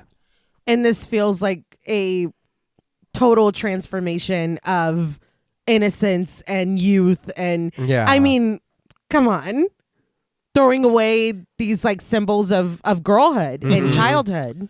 I will say, somebody pointed out online that the only stuffed animal that does not make it into the trash compactor is that black swan. Mm-hmm. Huh. But we return to the auditorium of the theater in a wide shot, a full orchestra occupying the pit, the stage decorated with banners painted as trees, an elaborate sculpture occupying center stage, and the margins filled with stagehands and staff. I did want to talk about the production design once again, because we do see like the makings of what this stage will become later. Yeah. But I was very intrigued to find out that Teresa Dupre, the production designer, she said that this was the starting point for the entire film, was this set for what would be the performance of Swan Lake. Oh. Okay. And she said that she and Darren Aronofsky worked it out at the beginning, and she had been given basically every single incarnation of Swan Lake that has ever existed to pay homage, but to not copy. Right. Okay. And so to form her own original idea about it, she said that she stepped away from her computer of all this information and she communed with nature, basically. And so when she did this, she started to recognize and realize that the palette of Black Swan was nature. And this is where she got the ideas for the colors. This is also where she got the idea of these trees as this banner. But very interestingly, she hid pieces of this set for Swan Lake in every single location that we see throughout the film. Oh, wow. And so there are pieces of this kind of imagery in Thomas' office, in Nina and Erica's apartment, in the club. Like everywhere, there is something from this ballet in the set design. Wow. I love that. And it's like what we were talking about with the score, about this performance, this being just a cloud hanging over the entire film. Yeah. But Nina dances at the center as she's soon surrounded by a sea of ballerinas fluttering their arms like wings. Thomas announces, "The final act, your final dance. You've tasted your dream, touched it, only to have it crushed." David joins Nina, twirling and embracing her, before she breaks away to be taken in the arms of Sergio. Thomas continuing that her heart is broken, wounded, her life force fading. David returns, lifting her off her feet as the camera circles around her, and he guides her back to center stage. Thomas directs as the music builds dramatically. The blood drips. The black swan stole your love, and there's only one way to end the pain. Nina parts through the sea of dancers, climbing the smooth ramp at the center of the sculpture. Thomas instructs Nina, "You're not fearful, but filled with acceptance." Nina flutters her wings, tragically looking down at Sergio, her Rothbart, and David, her prince, reaching out to them in futility before looking out to the audience at Thomas' direction. As the music swells, he tells her to jump. Nina looks down just off the side of the sculpture, where a mattress waits to break her fall. Thomas assures her that she'll be fine, and Nina takes the plunge, and as soon as she hits the mattress, the music ceases. Thomas excuses the dancers for a drink of water and a break, and to return in just a little while to receive his notes. As they disperse, Thomas glances over at Nina, offering her an approving thumbs up. This entire scene, it's like, why can't you have been directing like that? Yeah. Like, where the fuck were you? Yeah. But backstage, Nina is measured by Georgina, a costumer played by Marcia Jean Kurtz. She places her measuring tape around Nina's waist, noting that she's lost weight, before asking her to take off her shrug. Nina stands between a pair of mirrors which seem to cast her reflection one after another, into infinity. As she removes her shrug, and after Georgina gets her measurement, the camera switches sides over Nina's shoulders. She hears an eerie breath and an incessant scratching sound, and as she leans over, she discovers to her horror that her nearest reflection is digging her nails into the abrasion at her shoulder, delivering a satisfying scratch. The reflection turns to meet her gaze, causing Nina to gasp in fright. I really like this. Yes. That looks really cool. Yeah, again, I'm just so impressed by how they're pulling off these mirror moments. Yeah. And like I said at the beginning, where Aronofsky really tried to stay away from cliches, this isn't something I've seen before. No. But her glassy eyes stare forward into the mirror, peering backward at the reflections behind her, as Georgina directs her to face forward to continue her measurements. A piano plays pensively in the score as Nina attempts to collect herself, but before she can, she and Georgina are interrupted by an arriving Lily. Lily introduces herself and says that Thomas sent her over, and Georgina already knows why. They have to get Lily measured for her Swan Queen costumes. Furious, Nina charges over to them, demanding to know what Lily is doing here. It's like, were you not listening? After a moment of hesitation, Lily explains, Thomas made her Nina's alternate. Which again is very interesting wording. Yeah. True. But as Nina storms off, Lily tries to soothe her worries, telling her that it's just in case. But Nina marches through the halls, finding Thomas on the landing of a staircase.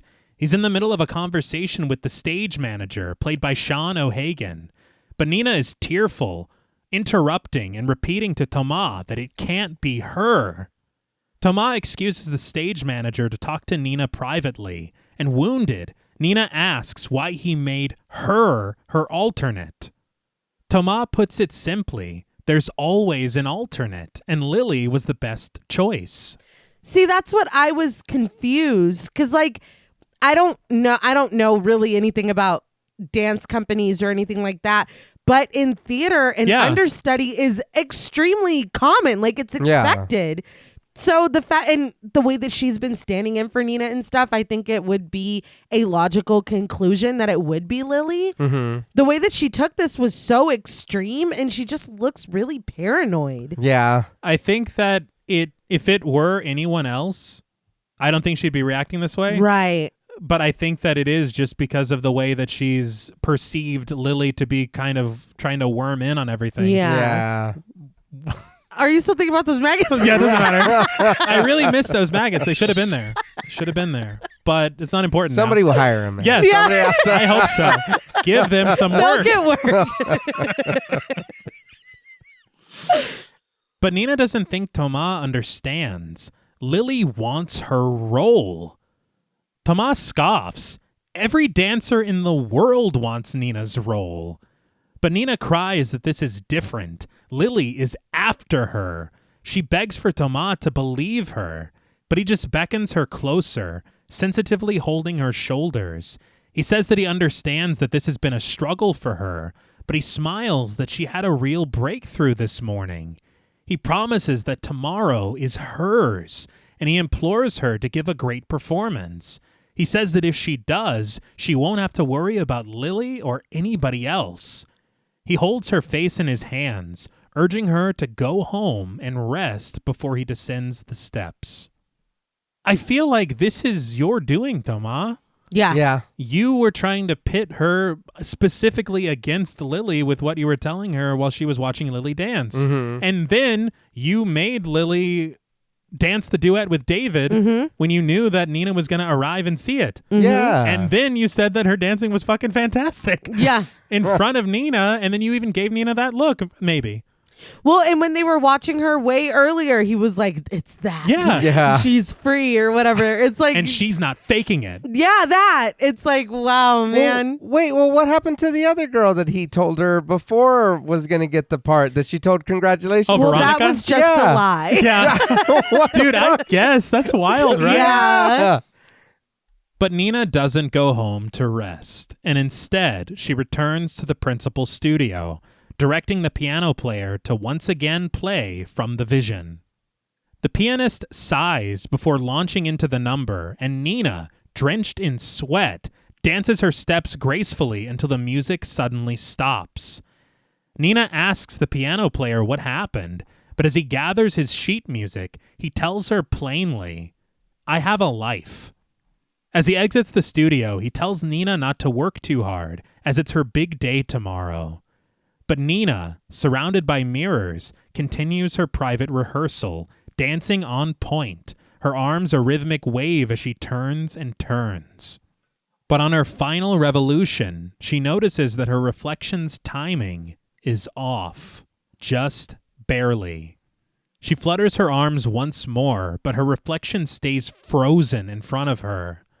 Nina gasps, backing away from this mirror and toward another, where this reflection suddenly turns to face her.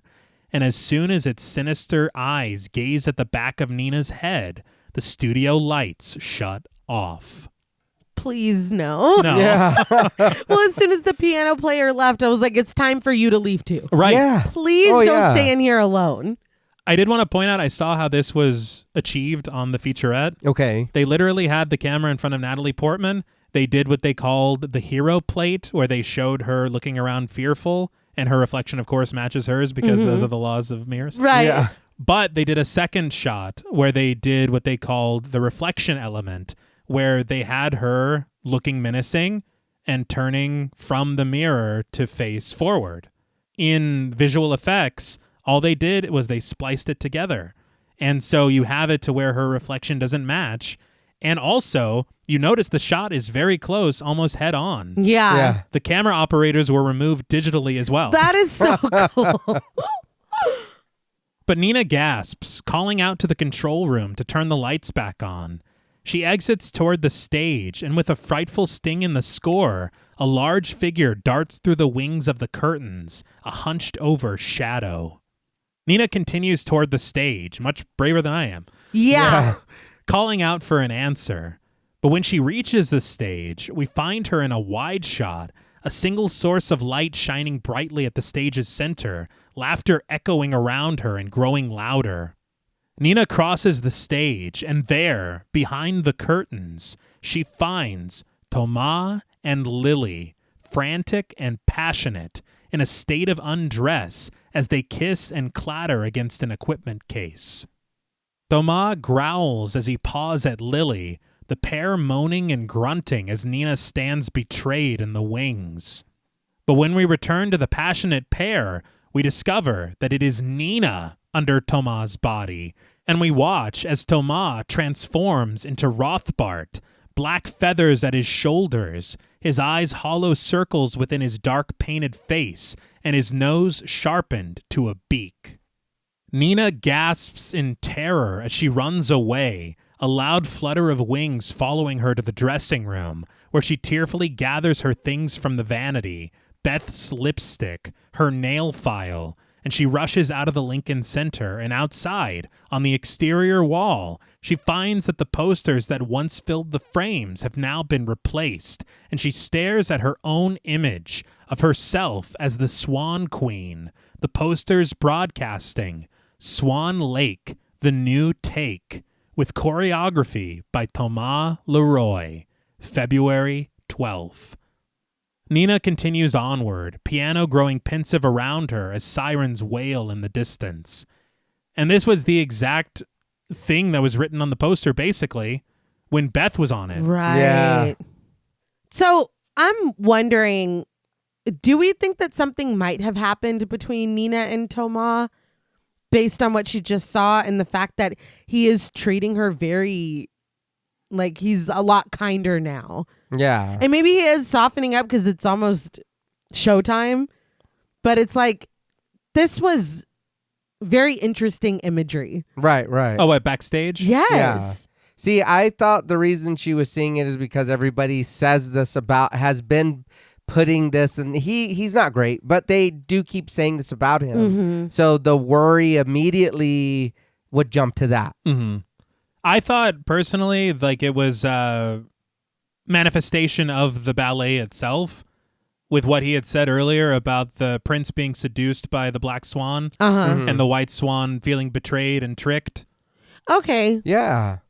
It's just her turning into her. Yeah. That's giving me pause. Well, maybe because that's the side of her that she still is trying to find. Right. Yeah. Okay. But Nina finds herself once again at the hospital, making her way to Beth's room, where she sits in a wheelchair at a table, facing away from the door. Nina approaches her, placing a folded and handwritten letter down onto the table, along with several items that she pilfered from her. An old pack of cigarettes, Beth's lipstick, perfume, the nail file, a pair of earrings. I was like, God damn. I didn't realize. Yeah, she took a bunch of shit. That's crazy. And those presumably are the earrings that Erica saw her wearing. Yeah. I was like, what the fuck, dude? But as she sets down the last item, Beth seizes Nina by the wrist to her startled surprise. She asks what Nina is doing here, and Nina can only burst into tears, apologizing. She says that she knows how it feels now. She's trying to replace her. She cries, begging Beth to tell her what to do.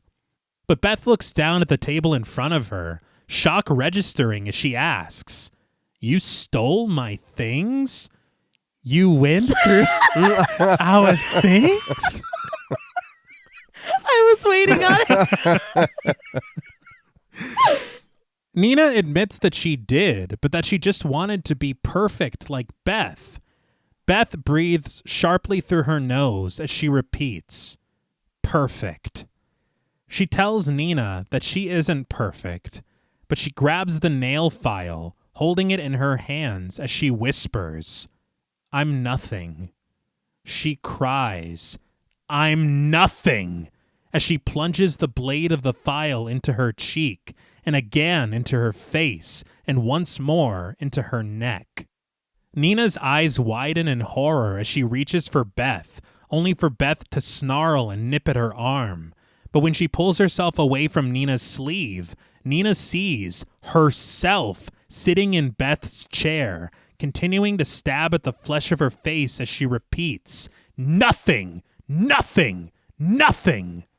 Blood pours from her fresh wounds as Nina runs out of the room, racing for the elevator as dramatic music rises. She reaches her hand for the elevator buttons, not only discovering that her hand is covered in blood, but that she is clutching the nail file. She lets go of it, and the sharp, bloody instrument clatters to the floor. This took such a turn. Yeah. It was horrific. I saw on that thing that they used a retractable prop for the nail file and just digitally made it a nail file. Oh, wow. Which is really great. But I am thinking at this point, Book of Shadows, Blair Witch 2. Right, Okay. yeah. I'm like, what did she just go in there and do? Yeah. I was petrified and I was really sad to see it because I was like, this should not be the fucking end for Beth. Mm-hmm. No, it shouldn't. But as it continues, I definitely have some thoughts and I feel like it is not anything that happened at all. Right. Okay. And I feel like part of it is maybe the manifestation of Nina's guilt for taking Beth's place. Yeah. Mm-hmm. Maybe she feels like she is killing Beth. And so in that, she does what we see. Right. But then she also sees herself because she sees that she is Beth and she is waiting to become Beth Yeah. with the way that Thomas is. Right. And so I feel like that's what maybe some of the surreal imagery that we see here of her stabbing herself and then stabbing herself. Right. And it's just, I feel like it's very interesting in the fact that it ends with her dropping the nail file. Yeah. She feels like she's responsible for all of this. Okay. I thought she just fucking stabbed the shit out of her. I did too at first. But as things kind of unfold, I'm like, oh, I don't think so. And the fact that nobody bursts into anywhere and is like, Beth was stabbed to death Yeah. No, in the yeah. fucking hospital, dude. no, everybody break a leg. The show must go on in Beth's memory. So that's why I was like, I don't know that any of this. Yeah. It's just shit's going on. And then that happens. And I'm like, oh, so that happened. Yeah, I think that that's what I really love in books and in film about being in the point of view of an unreliable narrator, because it is a constant. Was that like something that happened and you saw it differently? Was that something that actually happened, or was that completely fabricated? Yeah. I love that. But Nina returns home, ignoring the sounds of her mother's sobs that echo through the apartment and heading straight for the kitchen sink to wash her hands. She peers around nervously as she exits the kitchen, shutting off the light. I think it would have been maybe it would have tipped the hand too much, no pun intended, if we saw a shot into the sink and her hands weren't covered in blood. Okay. But her own voice whispers from the shadows, "Sweet girl." Nina rushes back to the kitchen to switch on the light, and at the far corner of the room, Nina sees herself donning Beth's hospital gown and sweater, covered in blood and smiling sinisterly at her. Nina screams, running straight for the restroom, where she collapses to the floor to vomit into the toilet. She catches her breath, collecting herself and reaching her feet, but the sounds of distorted sobs echo through the hall, prompting Nina to call out fearfully, "Mommy?" Nina enters her mother's bedroom, switching on the light, illuminating the portraits that line her walls, each painting and photograph becoming animated, springing to haunted life, their mouths wrenched open, their eyes weeping, their features disfigured, and their voices growing cacophonous as they taunt her. "Sweet girl, sweet girl, sweet girl." Nina shields her ears from the voices, screaming for them to stop as she charges for the wall, tearing them from it as they continue to shriek. But through the mirror, Nina finds the bloodied version of herself waiting in the hall, but when she turns around to face her, she discovers that it's her mother. Confused, Erica asks her daughter what she's doing, but Nina retreats to her room without an answer, slamming the door and placing the plank of wood onto the floor to block Erica's entry. I mean, it did look bad. Yeah. Yeah. It's like, I worked really hard on those. Yes. Say what you will about me. But leave my art. And again, I Perfect Blue. Yeah. Yes. The virtual Mima in Mr. Mimania's little lair. Yeah. But as Nina turns to stand up, something crunches sharply in her back. Erica cries to be let inside, but Nina screams for her to go away as she makes her way over to her mirror. She tears off her sweater, inspecting the rash at her back, and she watches as it undulates beneath her skin, cracking and pulsating the raised flesh that she finds there. Her eyes now a weary red, Nina watches in horror as tiny black quills poke through her skin, and she reaches for them in disbelief, tearing one free only to discover that it's a small feather. She stares at it fearfully, struggling to understand what's happening to her. But before she can, Erica bursts into her room, shattering the wooden plank. Nina rushes for the door, the music pulsing dramatically as she screams for her mother to get out. Erica just repeats, "You see? You see?" But Nina forces her out, slamming the door on her fingers when she refuses to leave. The door finally shuts and Erica retreats, screaming wildly into the hall. She did fuck her fingers Yeah. up. Yeah, she did. Erica should have given up sooner, though. Well, yeah, dude, just leave her the fuck alone. But Nina backs away from the door, a slithering whisper emanating beneath her as she stands puzzled next to her destroyed music box. But suddenly, Nina's legs snap, her knees bending backwards, and orchestral strings accompanying her shifting bones as she crumbles to the floor, whacking her head on her bed frame on the way down and knocking herself unconscious. We cut to black. Hitting her head was insult to injury. Yeah. I loved every single bit of this. Mm-hmm. It was interesting to me, this imagery of this wing coming out of the spot in her back that she's been scratching at. Mm-hmm. Yeah. Because it's like this was in her all along. She's been scratching to get it out, and her mom keeps stopping her, cutting her nails, put on a shrug, hide it, blah, blah, blah. Yeah. That it's just, I feel like it says a lot. Okay. And the legs bending backwards, they were just like disembodied, like they were fake legs, Mhm. and somebody was holding each of them on a stick and they just bent it backwards. Oh, wow. You put it all together and it is a woman turning into a swan. Yeah. And I just thought that was so cool because it's so simple. Yeah. I thought it did look really cool. That was not funny, but it was like, oh my God, God. we're really like, holy shit, dude. I did want to talk a little bit about the body horror aspect of this. Mm-hmm. There were a few things that Aronofsky had said about this element of the film being born simply out of Swan Lake itself, Okay. because it incorporates a part of the story where it's described that the Swan Queen is a swan by day and a swan-like woman by night. And so it put him in the mind of a werewolf movie. Right. And Metamorphosis, and he was thinking about how you tangle all these elements of sexuality, maturity, becoming an artist, and he even was inspired by Cronenberg, he said. But he said that when you put all of that together with Nina and her psyche, he said there's no way to escape turning this into a body horror film. Yeah. Okay. And there was also a quote that Jules shared with me from Irina Dimitrescu, who is an essayist and a professor, and she was talking about ballet in general, and she said, "Ballet, like opera, is wonderful because it is monstrous, the hyper-development of skills nobody needs, a twisting of human bodies and souls into impossible positions, the purchase of light with blood." And when you think of it that way, you're like, body horror is seemingly inherent in the field of ballet if you look at it like that. Damn. Okay. Well, okay. and we've been shown examples of this, like with her foot, with her being manipulated by the physical therapist because Right. she's hurt. Yeah. Like that's a very interesting way to look at it. Yeah. But when we return, we watch as the broken ballerina from Nina's music box spins solemnly to a twinkling tune from Swan Lake. Erica sits in a chair at her daughter's bedside, and when Nina stirs awake, she rushes over to her. When Nina notices that there are socks pulled over her hands, Erica tells her that she was scratching all night. Nina just tears them off, sitting up and looking for the clock that used to be on her nightstand.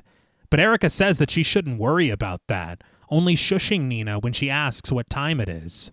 I would have a fucking panic attack. Yeah. Nina reminds her mother that her show is tonight, but Erica pushes her back onto her pillow, revealing that she called the theater and told them that Nina wasn't feeling well. Are you out of your fucking mind? Yeah. And I feel like this is, first of all, Nina is not feeling well. I was gonna That's the say. thing. It's like the worst person you know has made a good point. I have to give her that. But part of me can't help but wonder, is this what you wanted all along? Yeah. Because it feels like it. Yeah. Nina can't believe what she's hearing, launching out of her blankets and pushing past her mother to head for her closed bedroom door, only to discover that there is no knob. Nina demands to know where it is, but Erica insists that they're both staying here until Nina feels better. She sits back down in her chair as Nina's eyes scan the room. Erica bemoans that this role is destroying Nina, but Nina charges her mother, seizing her by the shoulders and ordering her to move. Erica cries mournfully, "What happened to my sweet girl?" And Nina answers, "She's gone," as she wrenches her mother's bandaged hand backwards, and Erica tumbles to the floor from her seat, howling. What is she, Mike Flanagan? She's coming after her hand hard, dude. But underneath the cushion of the chair, Nina finds the knob and she forces it into its slot. She pulls away from Erica, who reaches for her legs from the floor. Nina then tears the door open as Erica cries that Nina isn't well and that she can't handle this. But Nina reminds her mother, "I'm the Swan Queen. You're the one who never left the core." Ooh! Damn. It's like, that's what you were saying the other night. She did eat with that. But Erica just cries out to her daughter from the floor. We then find Nina marching through the evening light, past the fountain in the plaza and into the Lincoln Center, through the crowded halls of staff and dancers being fitted for their ornate costumes. I do want to talk about the costumes for just a moment. Mm-hmm.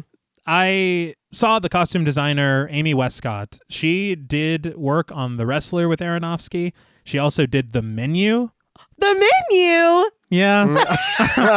She did Nightcrawler. Okay. And the Fallout TV series. Oh, very nice. But she spoke on this featurette a lot about the work that she did for Nina's wardrobe in particular.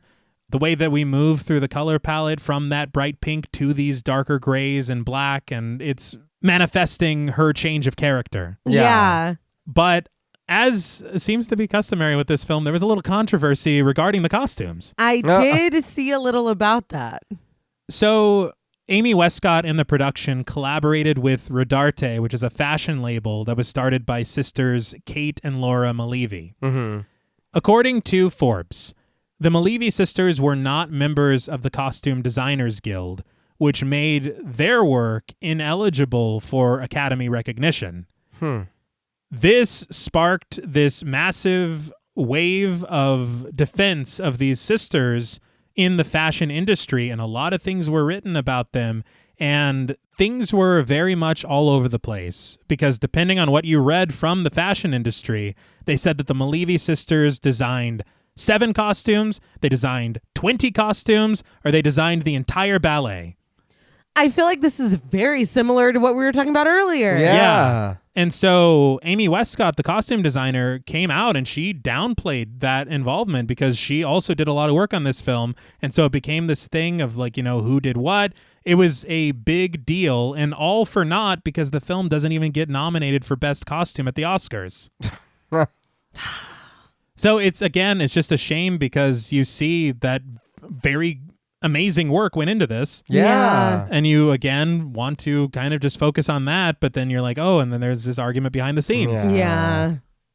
Yeah, I read that it was pretty contentious. Like, it bad blood, it seems like, from what I read. And again, this is not a new film, so maybe everybody's friends now. I hope, man.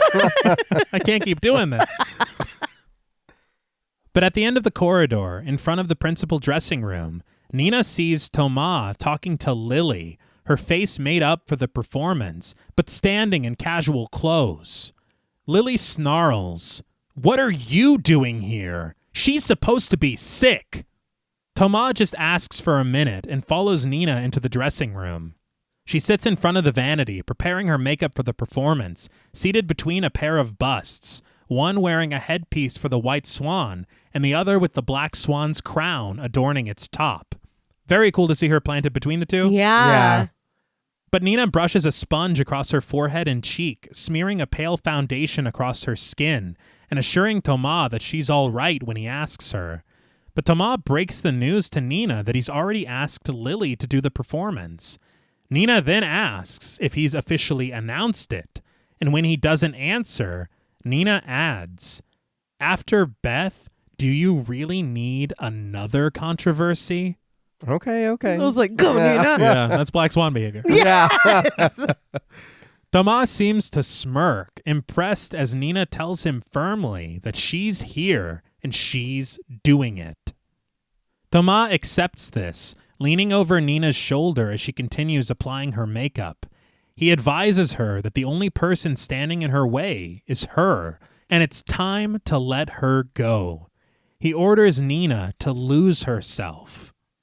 Nina nods as Thomas exits the dressing room. She then stands, applying the white makeup to her shoulder, which is now riddled with bumps. She stares at it, but is interrupted by Sebastian, the stage manager, who calls out, "White Swan, entrance in 10. Dude, she barely made the buzzer. Yeah. This happens more than once where he's like, all right, 5 minutes or whatever. And I'm like, we are nowhere near ready. Yeah, no. And again, if I'm Lily, I'm pissed too. Oh, yeah. You're all ready to go. Yeah. But Nina returns to her seat, removing her right shoe. But she finds that her big toe and pinky toe are slightly adhered to their neighbors. Puzzled, she peels them apart. But when she removes her left shoe, she discovers that her toes are completely fused together, each toe indiscernible from the last, a webbing of flesh connecting them into one palmated pad. Well, that's concerning. Yeah. We can deal with that later after the performance. Am I help? Yeah. Yeah. And that's basically what she does. Yeah. We don't have time for this right now. We got to get ready and go. Yes, Yeah. it's called compartmentalization. She shudders, and panting, she just forces her stocking over it and dresses in her bright costume as the White Swan. She wanders through the corridor, her headpiece glittering as she makes her way to the wings, watching as David, as her prince, dances gallantly into the spotlight. Nina peers through a hatch in the curtain and discovers that the auditorium is filled with well-dressed patrons, from the front row to the rear of the house. Sebastian approaches her, redirecting her to her proper entrance upstage, and as the music reaches a crescendo, Nina flutters her way onto the stage through the red glow of surrounding lights. She leaps gracefully, the light cast against the banner trees, her frame carved out of the full beaming moon on the backdrop behind her. Nina emotes, exhaling sharply as her slippers glide across the stage, and she's joined by her prince, who follows her coyly. Their dance becomes a courtship, just as they rehearsed, and Nina dances on point to his intrigue and delight. We crossfade to later in the ballet, when the prince guides the White Swan through the aisle, between the swan corps of dancers, passing the giant moon and ushering her off stage. But as they reach the wings, 4 more dancers join the swan corps, passing Nina, and as they do so cackling, each of them wears Nina's face. And I think this is what Erica was saying earlier, the pas de quatre, if I'm saying that right at all. Yeah. The 4 dancers, there they are. Right. Okay. And Nina is all of them. Yeah. Well, she was like, he'll probably let you do that. Yeah. But Nina turns around fearfully, watching as they take their place upstage, dancing at the center of the swaying swan corps. And Nina realizes that they are all dancers that she knows and recognizes. They're no longer her. As she collects herself, she spies Thomas on the opposite side of the stage, who gives her an approving nod. But as her eyes continue searching through the backstage area, she finds David approaching Lily, and the pair seem to be very comfortable with each other. Nina stands dismayed as she watches Lily reach her hand down and cup David's crotch. I'm like, dude, he cannot go out there like that. Yeah. Don't do that. Another thing as well is, like, Nina, you know he's not your prince, right? Yeah. Things are a little muddy right now. He's just David. Like, I think it's just more paranoia. yeah. Okay. Well, I'm dancing with him, but he's over there with her. What is she saying to him? What are they? You know what I mean? Okay. It's, yeah. Because I was wondering too. I was like, is this real or is it not? Is it? Who the hell knows? Honestly. But laughter echoes and an eerie sound abounds in the score as Nina rushes deeper backstage. From the dressing room exits Sergio, fully made up as Rothbart, appearing just as monstrous as he did when Nina saw him making it sweet with Lily. But instead of a snarl or a roar, Rothbart instead offers a polite, "Hey." He's just a dude. That was really It's like, oh. Members of the Swan Corps make their exit from the stage, passing Nina and admonishing their own performance, but Sebastian leads her to her mark, and surrounded by a semicircle of Swan Corps dancers, Nina meets David at center stage, where he lifts her above her head, and she stretches out her leg in an arabesque pose to the applause of the audience. David twirls her around as a song, very familiar to fans of the Universal Horror Classics, Yes. sings sweetly from the orchestra. But among the Swan Corps, Nina notices Lily and Veronica, but in the bright beaming lights above her, she becomes disoriented, and through heavy sighs and distorted voices and laughter, she peers down again to find her own face staring back at her from the core. Startled, she jerks backward, causing David to lose his grip on her, and she falls out of his arms and right onto her knee at the center of the stage. She lands with a thud, causing the audience to gasp, and David lifts her back to her feet, snapping, "What the fuck?" As they continue their dance, their movements return to proper form, intimate and iridescent, until the music sharply shifts, rising in drama as Sergio's Rothbart carves his way through the core. He reaches his hand out for Nina, who turns her back to the audience, dancing on point, but we see that Nina is crumbling to tears from her failure. I bet that hurt though. Like really fucking he's holding her up. Oh. And she did wiggle a little bit. Yeah, she did. And And I'm sure it hurt physically and her pride. yes. Both. Yeah. Well, she lands right on that knee. Yeah. And it's like, we're still performing. Like, get back up. Yeah, there's like 2 more acts, Nina. Yeah. But backstage, the Swan Corps of dancers rush to Nina's side, their murmurs of sincere concern overlapping with each other, but she doesn't answer any of their questions. David dances alone on stage, the red curtain falling in front of him to conclude the act. And as soon as it does, Thomas makes his presence known, demanding to know what the fuck happened. He and David argue in French, David storming off stage as Nina rushes to approach Thomas, insisting that it wasn't her fault, and she puts the blame squarely on David's shoulders, shouting that he dropped her. He did drop you, but why? Yeah, that wasn't his fault. No. And I understand, if I saw my face down there, I'd freak out too. Well, yeah. And she has this narrative in her head of like them conspiring over there with the crotch grabbing and whatnot. Yeah. So yeah, it's easy for her to reframe it that way. But even he was like, what the fuck? Yeah. But Thomas just curses. It's a fucking disaster. Nina sobs her way through the halls and back to her dressing room, closing the door behind her.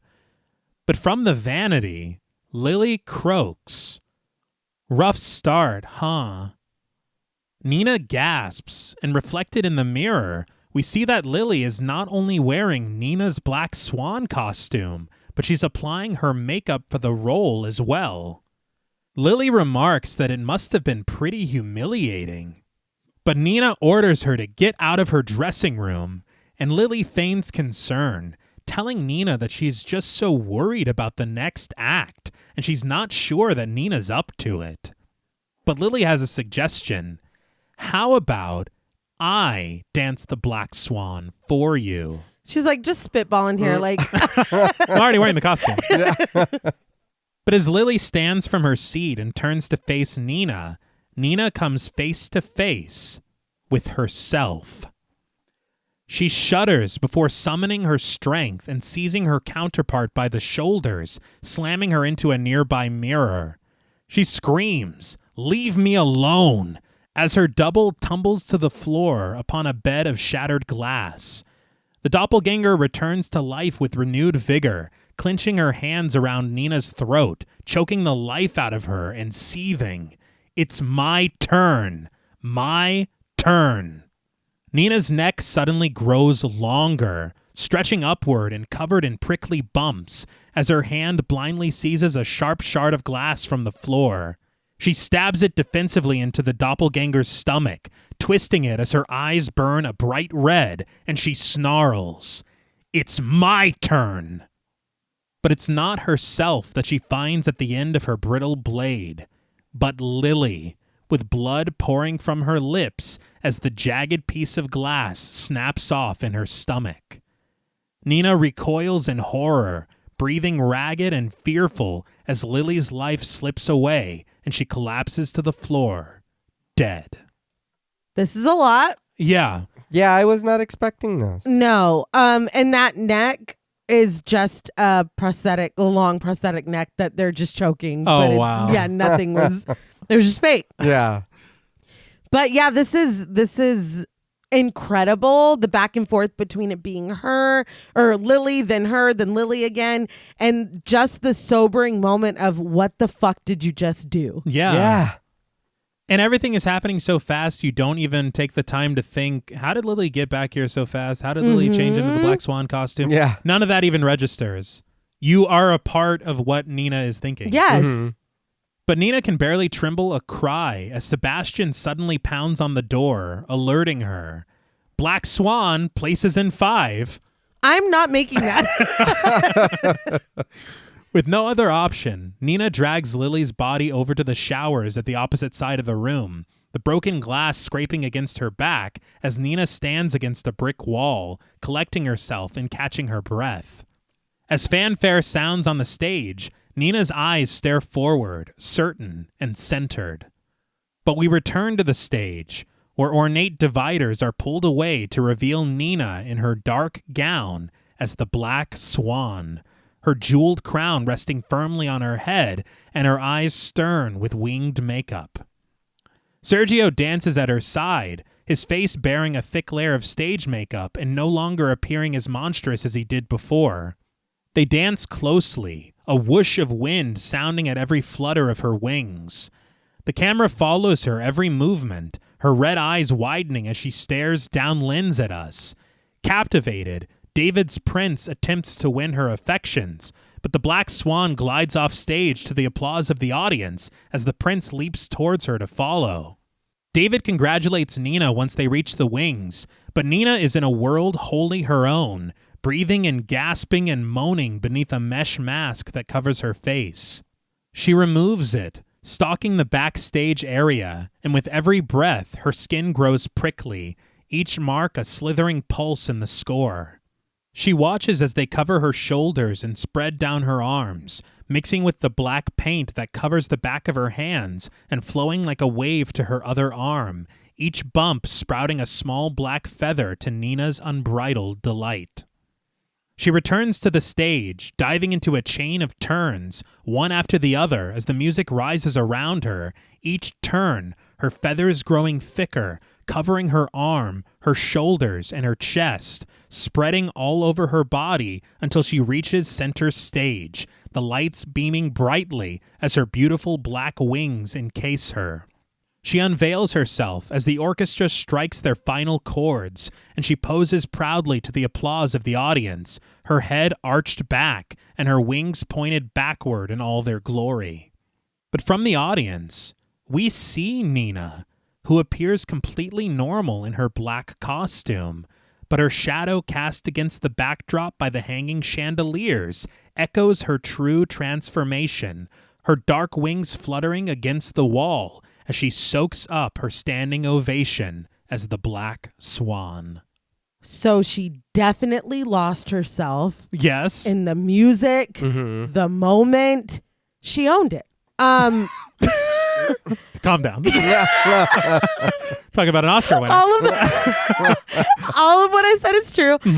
This is fucking stunning. That shot of her with her shadow having those wings. Yeah. Beautiful. I saw on that featurette that they really debated for a very long time how much swan they were going to go. Oh. Like she was going to have a swan head. She was going to fully transform. Her legs were going to change. But then they finally decided the importance of this is Nina melding with this idea of the black swan. Right. So they really wanted her face and her body essentially to be intact and just really have these huge, beautiful black wings.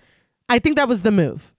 Okay. I feel like it worked perfectly because you've been setting it up this entire time. Yeah. Through this body horror element of her plucking these feathers from her back, this is the payoff that you've kind of been waiting for. Yeah. And this looked really cool. Yes. The more she was spinning and the more feathers, like it was a really, really cool visual of seeing that. And the pose itself, Yeah. it's just fantastic. Yeah.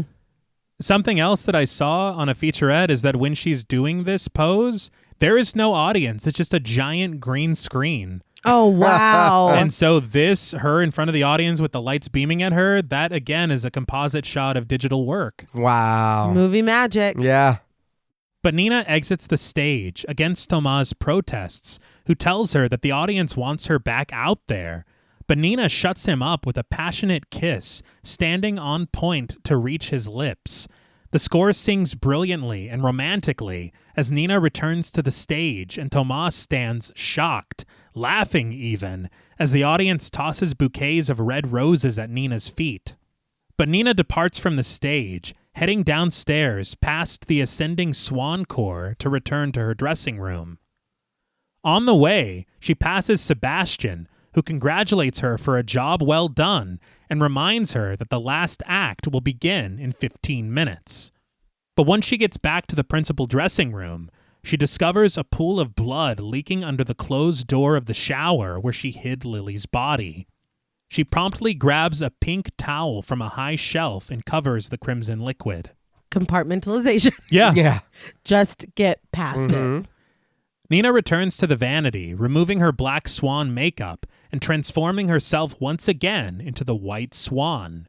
But as she dots the sponge across her face, there's suddenly a knock at the door.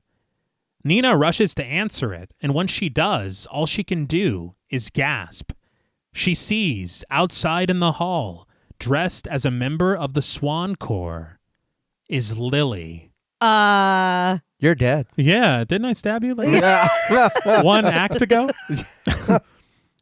She tells Nina that she was amazing, and she acknowledges that things got a little messed up between them recently. But holy shit. She tells Nina that she blew her away. Nina just stands speechless, but Lily bids her a polite goodbye, leaving her to finish getting ready for the final act. Nina closes the door behind her, her eyes tracing around the room, the shattered mirror, the pink towel folded in front of the shower door. She rushes for the towel, and when she picks it up, she finds nothing underneath it. Tossing it aside, Nina stands puzzled in the middle of her dressing room, her eyes searching for an answer, until she finds it. With an orchestral flourish in the score, we find the wide open wound at the center of her stomach, imbruing her pristine white swan costume red.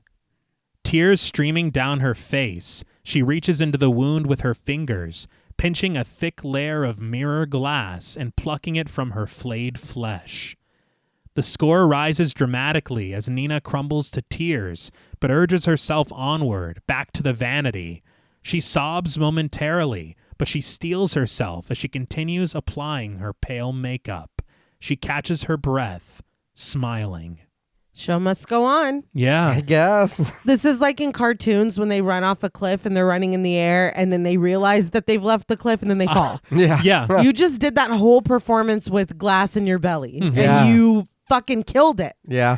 I feel like the red imbruing the white swan costume, it's kind of like once you cross that threshold and leave your childhood behind, your innocence behind, and you transgress into that next level of life, there is no going back. Yeah. Even when you try, or even when you can to a certain extent, it's not the same. It's just not.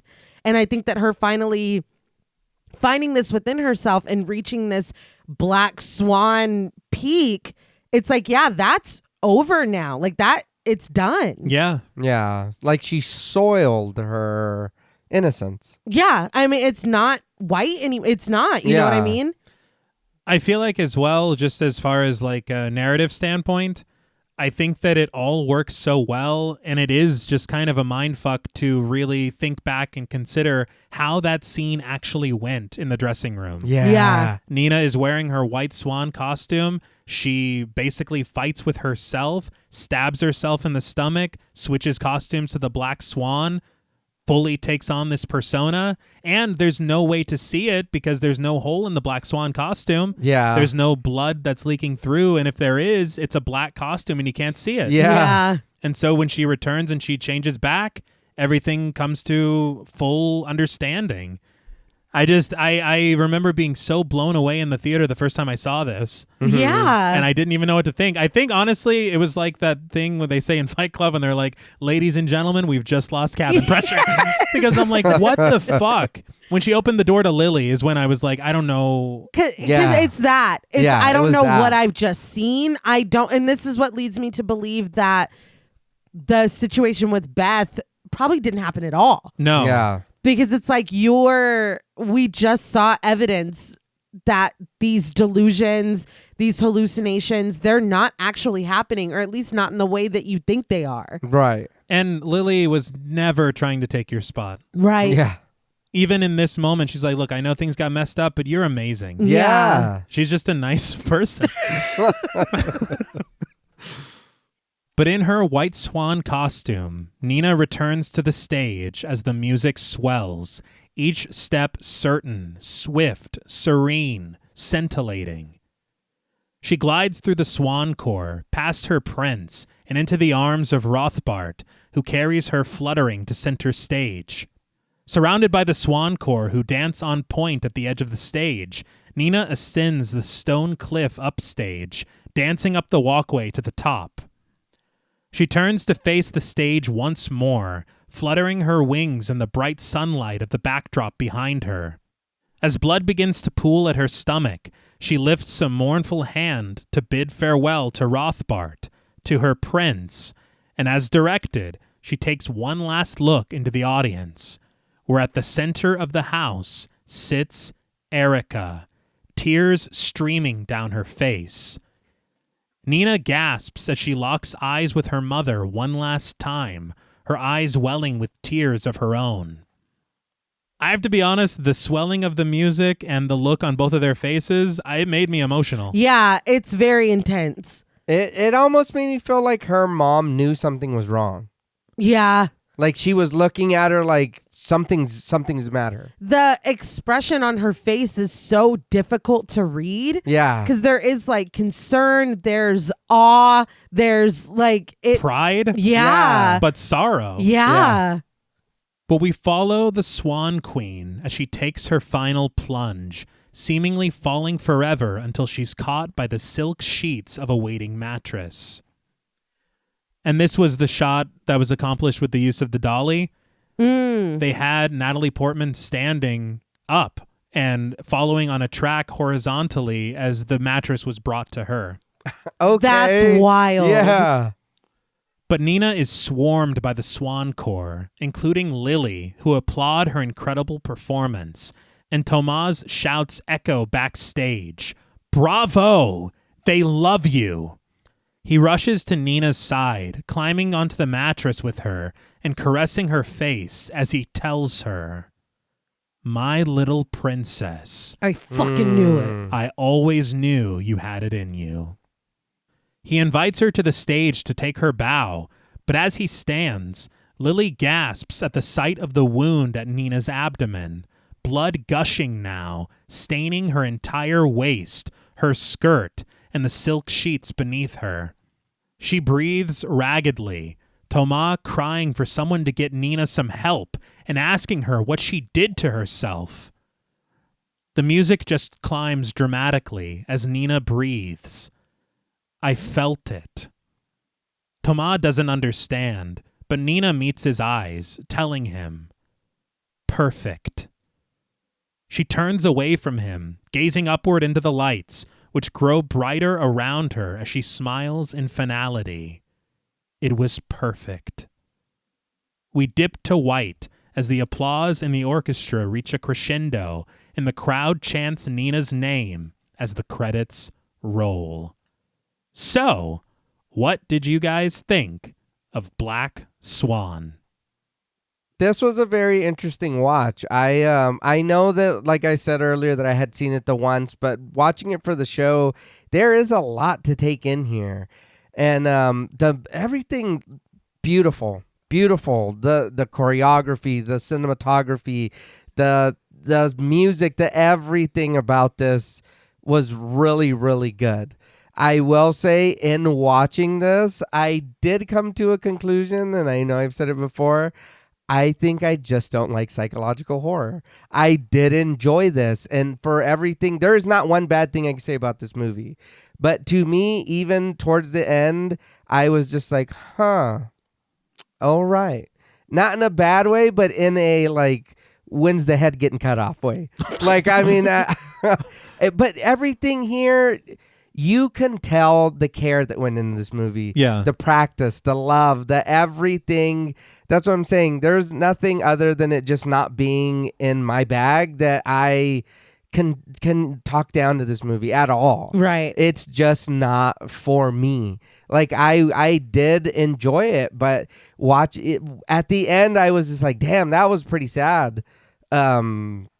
I need to put something else on. Right. You know what I mean? And it is just that, because we do watch, and I know it's nitpicky, but I almost wish that her mom wasn't there just to give Nina a bit of a break on some things, because she goes through it through the whole fucking movie. She's going through it, and it's like, God damn, dude, just let her get a nap that she wants. That she wants, not that somebody else is telling her, hey, chill out or whatever. It's like, let her rest or whatever on her own.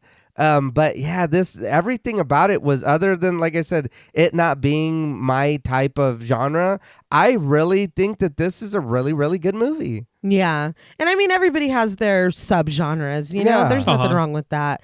I agree though that I can't really find anything to complain about here. I think that, and I won't take up too much time because I feel like I talked a lot more than I intended to on this one. I just have a lot of feelings. But yeah, I think that it is stunning. I think Aronofsky has a really particular eye, and I think some of the visuals that he comes up with are so quietly upsetting. Like the subtleties, that really, really works for me. The performances are fantastic. The dancing is amazing. The music is beautiful. I just really appreciate the subtexts and the themes and the motifs and this kind of, I think that we're touching on a lot of things here, on the duality that can exist within a person. The like aspirations of wanting to be something other than yourself, other people telling you what kind of they expect you to be, sexual awakening, just growth as a human being, the stages that we go through and maybe don't want to leave to progress on to the next one. Yeah. I mean, I think that this film is saying so much, and it's saying in a way that is so haunting and sad and beautiful and disturbing with some of the body horror that we get. Aging, I think, is another one. Like, even the way that Beth is treated. And I think that if I was hard pressed to complain about something, it would be that I would want more Beth. Yeah. Okay.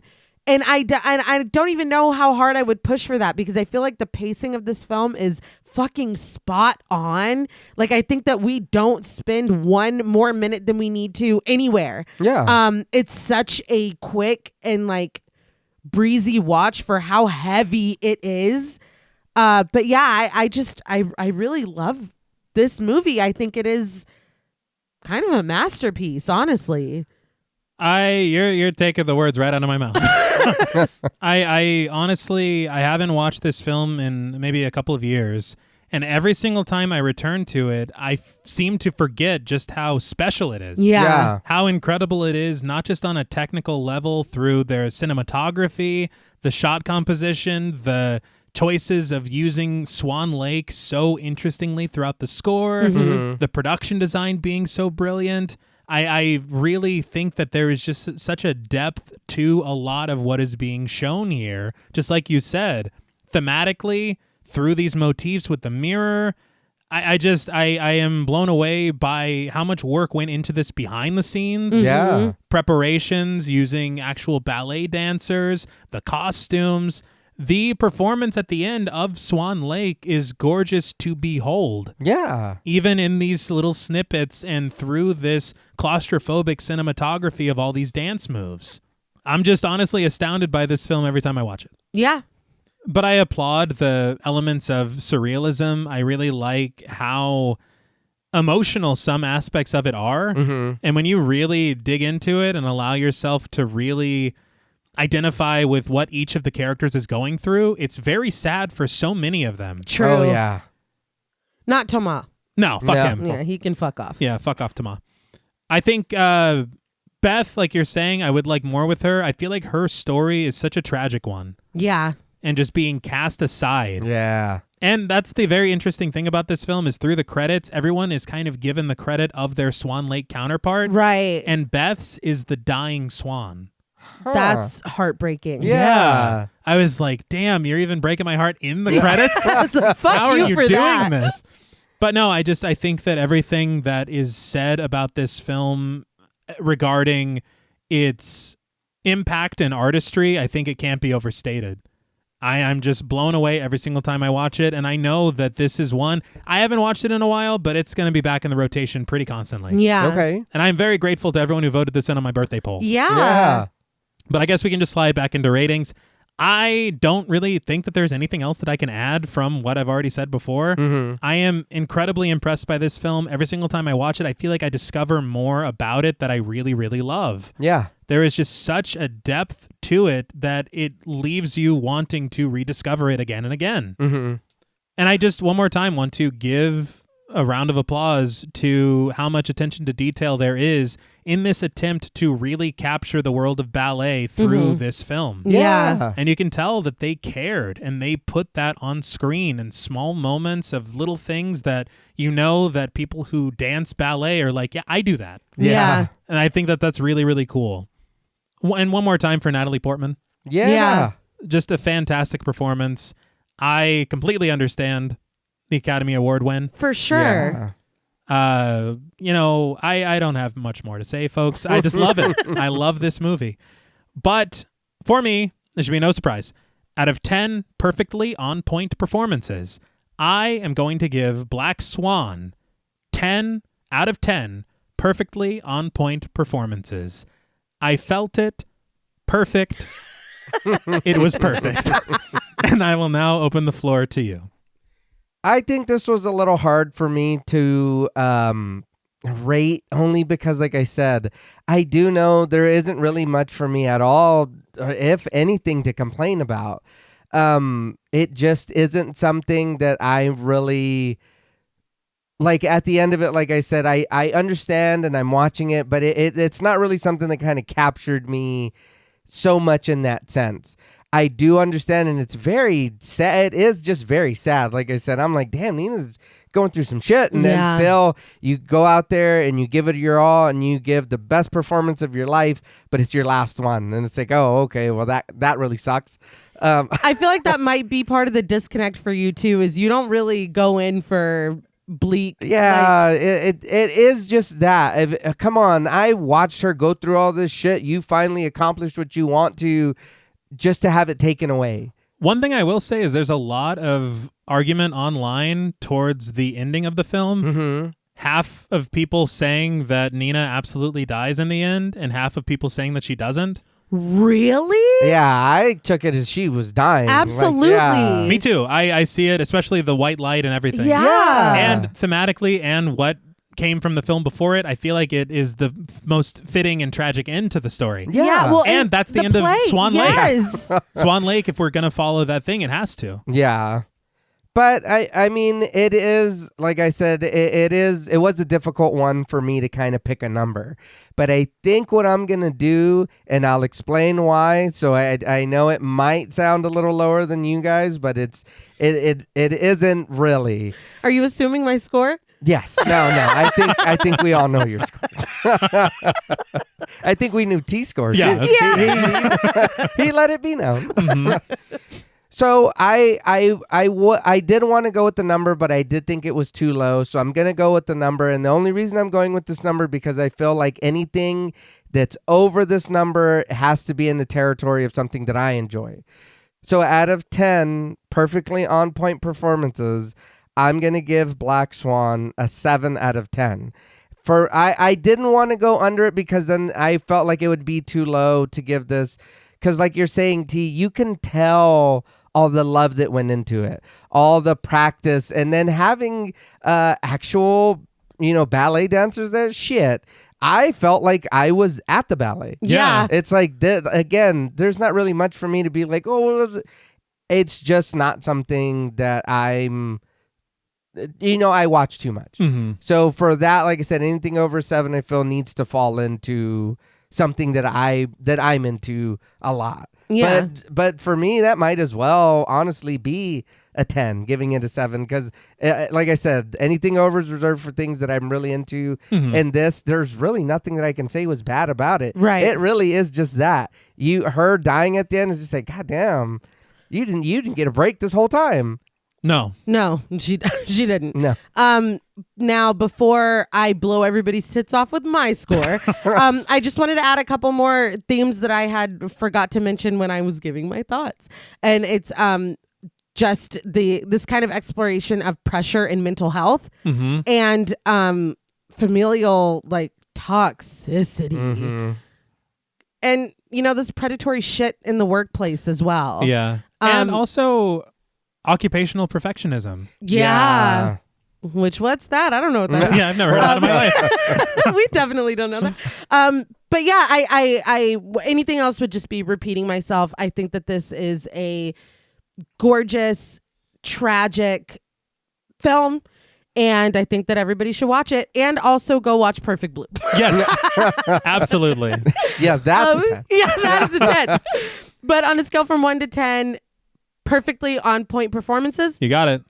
I am giving Black Swan, no, everybody stand back, 10 out of 10 perfectly on point performances. This is a stunning film. Yeah. I thought you were going to say perfect again. It's perfect.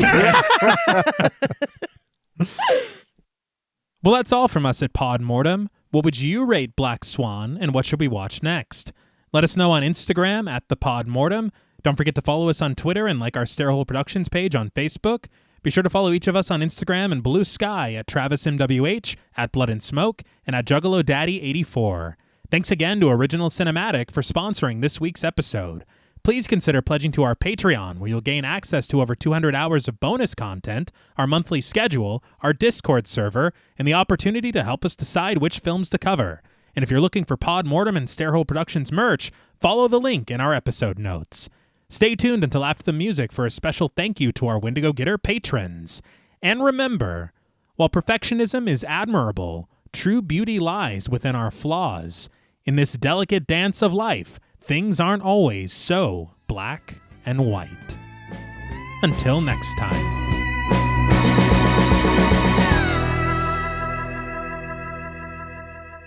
Thank you for staying tuned. We want to give a very special thank you to all of our Wendigo Getter patrons. Woo! Yeah. That's perfect.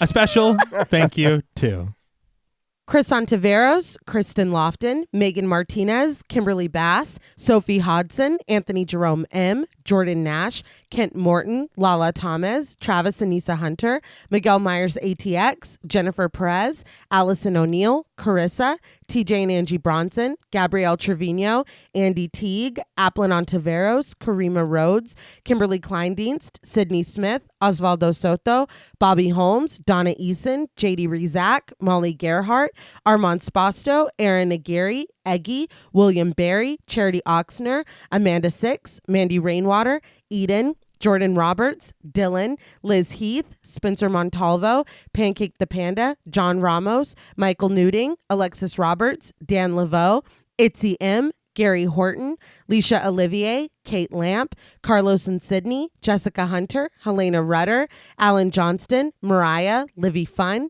Scott Troutman Wise, Towton Watson, Mozzie Bear, Dave Burke, Emma Hagel Kissinger, Valerie G, Emiliana, CB, Taylor Santana, Will Lewison, Angelique, Smelly Poo Poo Head, Beth Bauer, Cookie, Esperanza J, Jason Kyle OKC, Joshua Rumley, Danielle Peralta, Brandon, Sawyer Reese Farr, Sahara, Girl That's Scary, Cassandra, Andrea Simmons, Ashley Higuera, William and Xena Rush, Ryan Brom, Megan Ochoa, Laura Lassiter, Eileen O, Marissa E, Sydney, Henry F, Megan M, Strangely Sarah, Christy Beck, Nancy and Andy, Amanda Lopez, Andy Terrell, Jason Hanovan, Katie K, Erica Morin, Tris Wynn, K.87, Mariah Jensen, Carrie A, Lonnie Lono, Powell, Kayla E, Maggie H, Murder Stina, Kristen Marcy, Ori 81 Boricua, Look Like That One Girl, Bog Boy,